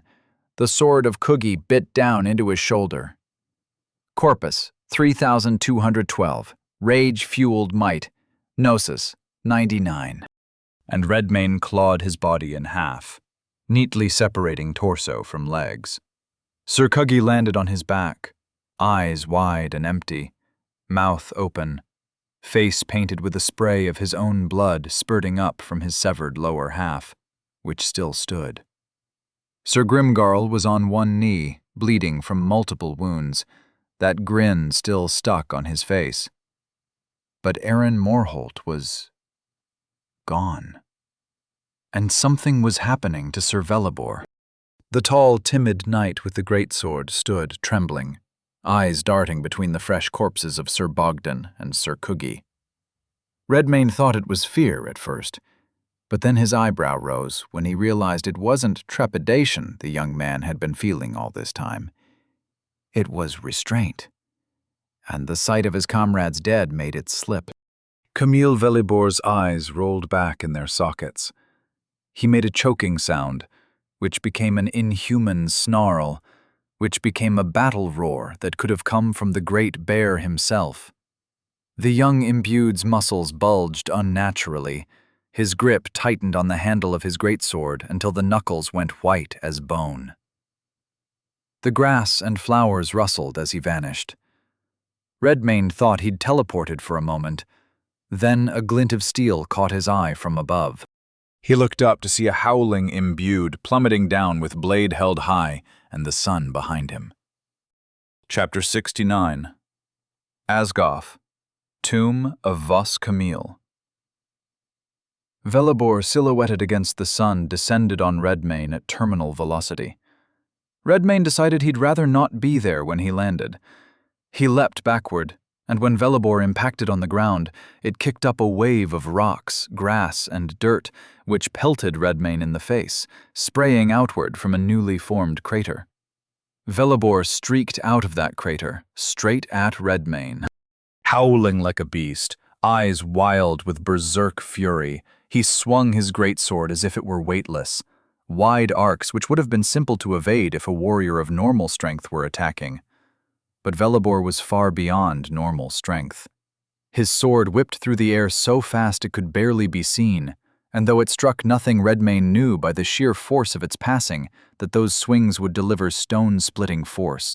Redmayne had bloodthirst to keep him quick, but to his dismay he noted the deaths of Sir Bogdan and Sir Cuggy reduced the number of bleeding stacks in play. All was not lost, though. Velibor had a few on him, though at the moment they did not seem to deter him. They still benefited Redmayne. As did Sir Grimgarl, who remained down on a knee nearby, watching the battle. And Sir Aaron Morholt was somewhere. He'd vanished. Tracking wasn't picking him up. He only had a vague sense of a presence nearby, but it could not be pinpointed. He must have some skill or item to conceal him. Not very knightly of Aaron Morholt. Redmayne made a note to chastise him about it later. In the meantime, he thought it prudent to ready a failsafe for sneak attacks. Flicker Gnosis, 49. That would be the only chance he'd be able to give himself. Meanwhile, he weaved and slipped between Velibor's wild swings, eyes fixed on his berserking foe. Feeling impressed. If he'd chosen the warrior class, this is the path he would have taken. Though he noted a significant flaw, the fact that Velibor was especially easy to dupe in this state. Redmayne kept hopping backward, moving off of those furious sweeping strikes, leading the young knight toward a corner of the clearing with a climbable mound of boulders, a tighter space where that large weapon would be less effective. He also wanted to put his back to something solid before an unfriendly sword pierced it. Too late. Redmayne's eyes widened mid-dodge. He sensed a prey item the instant it appeared right behind him, but not fast enough for him to react before an attack could come. Flicker. Good thing he'd prepared for it. Aaron stabbed, and Redmayne's skill dragged him through space as if he'd been caught by a fisherman and reeled in. With gut-wrenching speed, it hauled him backward, deposited him behind Aaron Morholt. He had precious little gnosis left, so a plain old clawing would have to do.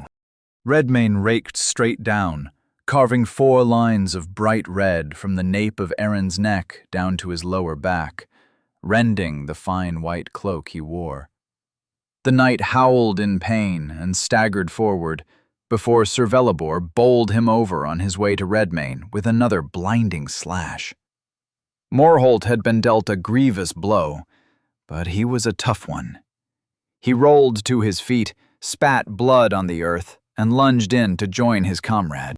Aaron and Velibor closed in on Redmane with relentless drive, precision, and raw power unified.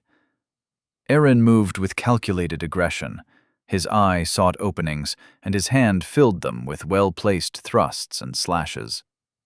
He had to navigate around Velibor's unpredictable swings, the greatsword carving through the air with reckless abandon. But they were a dangerous tandem, Aaron's focus and Velibor's brute force, despite Aaron having to constantly adjust his position to avoid being blindsided by Velibor's wild strikes. With patience and timing, he waited for opportune moments and seized them. If he hadn't just now fought his divine son, he might have more resources to deal with this situation. But there were options still. Carnivorous Metamorphnosis, 39. The wings of the manticore burst from his back, and he leapt, beating them furiously to gain altitude. He made for the rocks, as per his original plan, and on his way he swept his claw through the air in their direction, sending out another cutting wave. Redmane noted that it seemed to expand the farther it traveled. By the time it reached Morholt and Velibor, it blanketed their whole area, left 4 huge furrows in the grass. Aaron had the presence of mind to evade. Velibor did not. The wave drew 2 fresh slash marks across his body, but still he charged. Straight into the air. The force of Velibor's takeoff cratered the ground, much the same way his landing had, and in an instant, Redmane was again face to face with a howling berserker and the lethal end of a greatsword flashing in the sun. Redmane tried to evade, but in flight it wasn't so simple. So they struck each other. Corpus, 1110. The sword split Redmane open from shoulder to hip, sent him sailing backward with such force that he lost all control of his flight. Redmane's claw left 4 gashes precisely down the middle of Velibor's body, face and all, sending him hurtling back to earth. He twisted in the air, shook off the daze, managed to right his posture before crashing on the rocks. Instead, he made a stumbling landing, wheeled around to keep his opponents in view. Sir Velibor lay motionless on the grass. Aaron Morholt leapt from rock to get to him, dirty, sweaty, and bleeding from wounds all over his body. But his eyes were fixed on Redmane, and they were full of murder. Redmane's claws met Aaron's blades with a sharp clang that echoed through the clearing. They circled each other, feet shifting on the uneven ground. Redmane lashed out, seeking to break Aaron's defense. Aaron parried, his sword a blur. Each man patiently waiting for an opening, testing the other's guard to probe for one, all too aware the next wound could be their last. A part of his mind advised him to take wing again, use the new quality of his claws to finish him from afar. Morholt had no ranged attacks Redmane had seen. It would be easy. But the rest of him wanted the opposite. A face-to-face kill. He wanted to see the look in Aaron Morholt's eyes when he realized his life was over. Redmane feinted left, drawing Aaron's guard, but the knight corrected it when he saw the claw coming for his open side. Aaron lunged forward behind the point of his sword, and Redmane sidestepped, claws ripping across Aaron's arm. The knight winced, and his grip on his weapon faltered. Redmane pressed him, claws striking again, and Aaron stumbled, trying to regain his balance. Redmane seized the moment, closed the distance. He made his hand into a spear and stabbed it into Aaron's chest, piercing through. Aaron gasped, eyes wide with shock. There it was. That look. Redmane grinned and twisted his hand inside Aaron's body, making the knight gurgle, convulse, and cough up bright red blood. "You think it's over, I imagine," said Redmayne. "Oh no, Aaron Morholt. I've only begun to enjoy your company." Aaron's bloodshot eyes fixed on Redmayne. His body shook. Wha? Redmayne's gaze bored into him. He did not explain. He simply ate. Level up. Level 105 to 106. Level 106 to 107. Quality points awaiting allocation, 6. Corpus, 3,571. There was a moment during digestion where he could feel the soul of Aaron Morholt in transit toward its dissolution. He spared it, sent it to his soul space, but he kept the door closed, for now. This meal had some other peculiarities he had to examine. The weapons he recognized, but Aaron Morholt wore 2 interesting pieces of attire as well. Taken as a set, they appeared to tell a story. Sicarius sword, curved sword, melee weapon. Weapon profile, damage plus 30. Evasion negation 10, fast 5. Spirit touch, Godslayer 1. Vorpal, Godslayer 1. Elegant curved sword with an opalescent color, wielded by the Sicarius. The blades of the Sicarius are forged from Numantian star steel, an alloy that can slay divine flesh. Sicarius dagger. Curved dagger, light melee weapon. Weapon profile. Damage plus 30. Evasion negation 10, fast 5. Spirit touch, Godslayer 1. Vorpal, Godslayer 1. Elegant curved dagger with an opalescent color, wielded by the Sicarius. No enemy is safe from the blade of a Godslayer. Pearl Phantom Cloak Vestment, cloak. Passive. When the wearer dons the hood of this cloak, they become temporarily invisible and incorporeal. This invisibility effect lasts for 1 hour per day and night, and the effect is broken if the wearer deliberately acts in an overt manner, such as attacking a creature, throwing an object, or speaking in a loud voice. White silken cloak with a clasp made of star steel, worn by Numantian officials who perform clandestine tasks. Godslayer's Oculus Talisman, neck. Passive. Allows the wearer to perceive incorporeal beings. Silver medallion inlaid with 9 gems, symbolizing the eyes of the 9. The 9 brook no insubordination from lesser gods. Their loyal blades find any recusant, no matter where they hide. How had he acquired these? Redmayne imagined the Sicarius weren't in the habit of issuing their equipment to rank and file imbued. Then his eyes went wide, realizing what happened.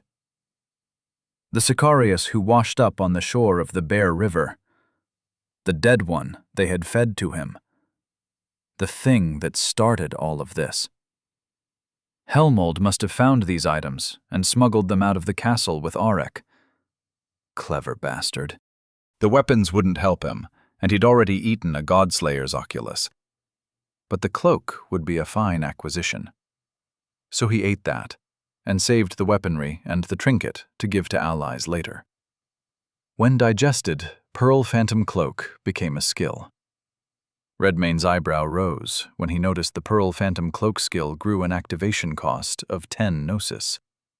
But since there was no longer a hood to doff, he supposed it made sense. With that sorted, it occurred to him that he had a stack of quality points to spend. Might 60 to 61, Fortitude 55 to 60. Redmayne thought his arm might be able to deliver stone-splitting force now, too. He glanced at a boulder next to him. It was about half again as tall as he was. He walked up to it and struck with as much force as he could muster, and there was a thunderous crack that echoed off the walls of the clearing as it split cleanly down the middle, falling apart into 2 identical halves. Redmayne grinned and closed his fist, flexed his arm, enjoying the feeling of the power in his frame. But the sound of coughing drew his attention. He turned to see Camille Velibor, alive and kneeling, propped on his palms as he retched, painting the grass with blood. A glance to the right reminded him Sir Grimgarl still lived as well, though he looked to be barely hanging on. What to do with them? Execution would be the simplest thing, but it wasn't strictly necessary, unless they gave him a reason to expect revenge. Redmayne approached the injured duo, stood over them. "I yield," said Sir Velibor, his head downcast. Redmayne's gaze shifted to Sir Grimgarl. "And you?" His grin faltered a bit, but he nodded, wiped some blood from his mouth with the back of his wrist. I'm leaking pretty bad." "I know not what you were told, but what just took place was a personal matter. I have no quarrel with either of you, unless you have some with me," said Redmayne. "I prefer to keep on living, I think," said Grimgarl. "If my service to the realm should be permitted to continue, then let it be so," said Velibor, his voice weak from blood loss. Redmayne pondered them. He could eat them, make them spawn, or he could admit them into his faction. But it had at least one seditious faction member already. He supposed he could give them a chance at the second option, and if their loyalty was found to be lacking, he'd always have recourse to the first. "Leave your faction and join House Redmayne, and you will be spared," he said. Velibor and Grimgarl looked at each other. Grimgarl smiled wryly, and Velibor nodded.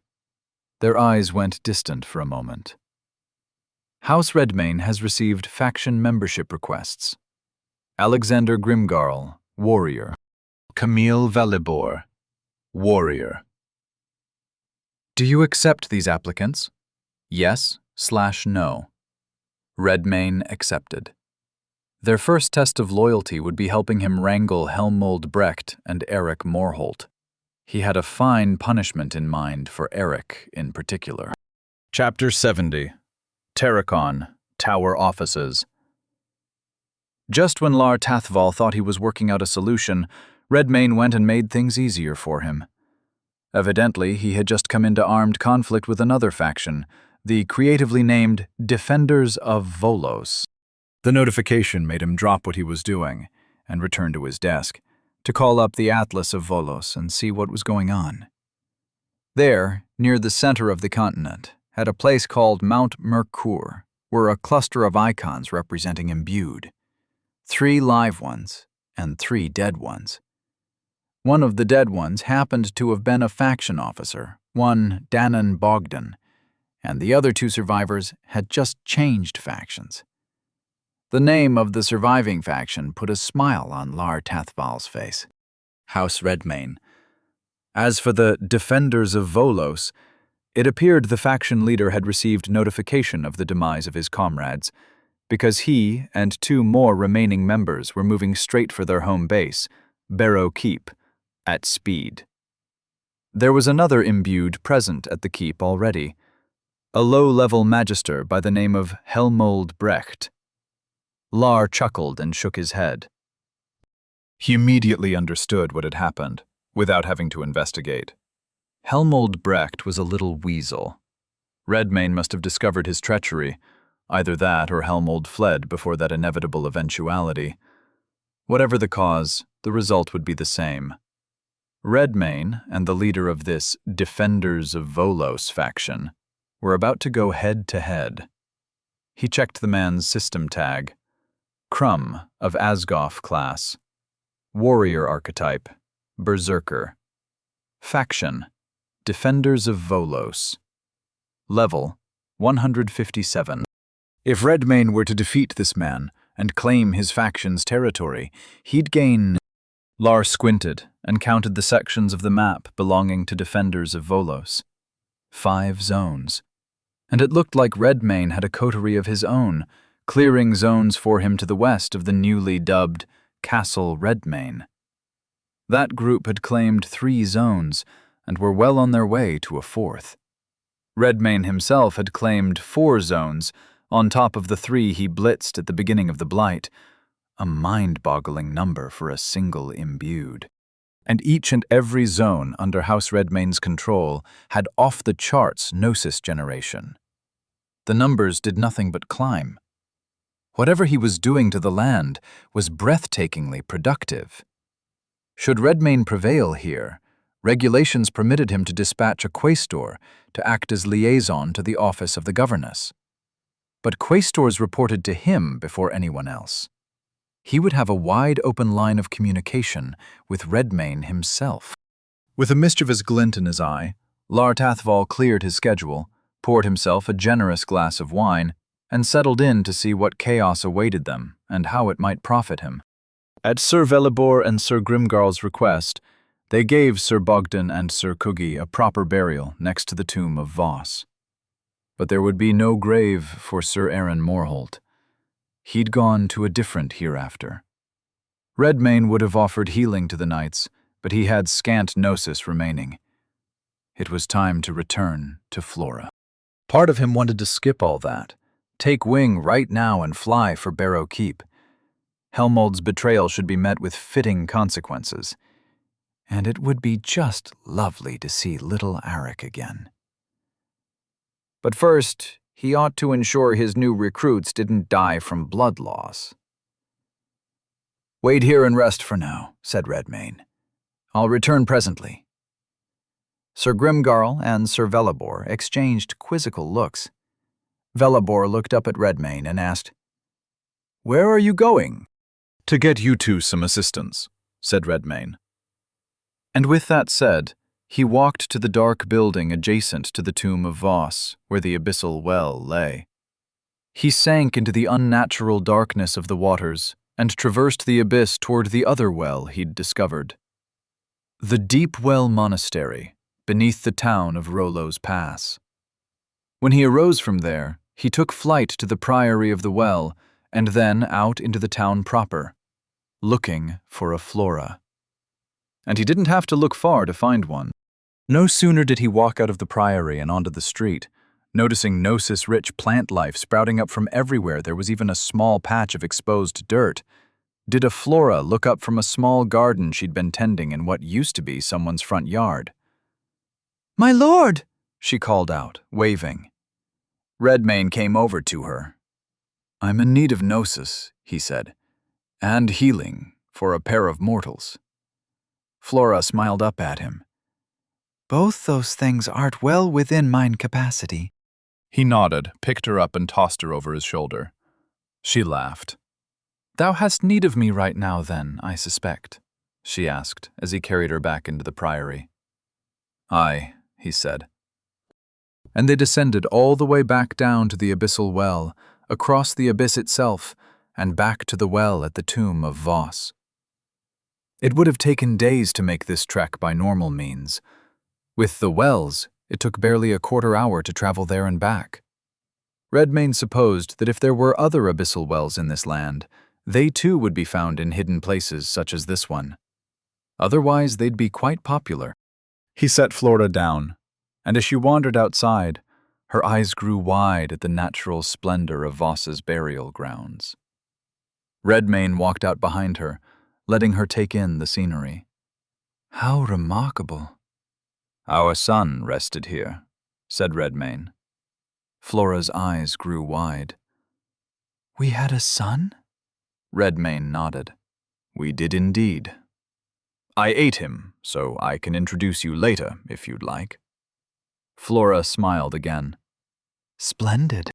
He led her over to Sir Velibor and Sir Grimgarl, who sat right where he had left them. Velibor looked as though he were barely holding on to consciousness, whereas Grimgarl had given up trying. He sat with his back against a rock, his face skyward, eyes closed, his breathing ragged and shallow. "Oh my, what happened to these men, my lord?" Flora asked as they approached. "I happened to them," said Redmayne, "but they yielded. Now they need a healer's hand." Sir Velibor looked up at the sound of the two of them drawing near and talking. He blinked, and his eyes widened a bit at the sight of Flora. "Who is this?" Flora took the hem of her peasant dress and curtsied. My name is Flora, and I've come hither to aid thee and thy comrade. 'Tis a pleasure to make thine acquaintance. Sir Velibor smiled up at her the way a little boy would smile at his mother. Oh, thank you. You are most kind.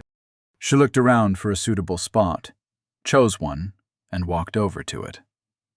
Then she crouched down and closed her eyes, held out her palm to the soil beneath, and both her hand and the earth began to glow in unison.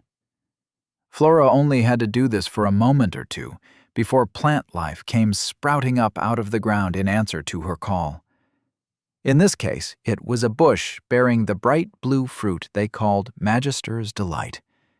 And this bush seemed especially large and fruitful. Flora's eyebrows rose when she stepped back from it. The earth is most wholesome here, my lord. Redmayne nodded his concurrence, already walking up to the bush to pluck Magister's Delight by the handful and begin stuffing it in his mouth. He closed his eyes in enjoyment at the feel of it dissolving in his mouth, nourishing his spirit and sharpening his mind. It was juicy, in a way.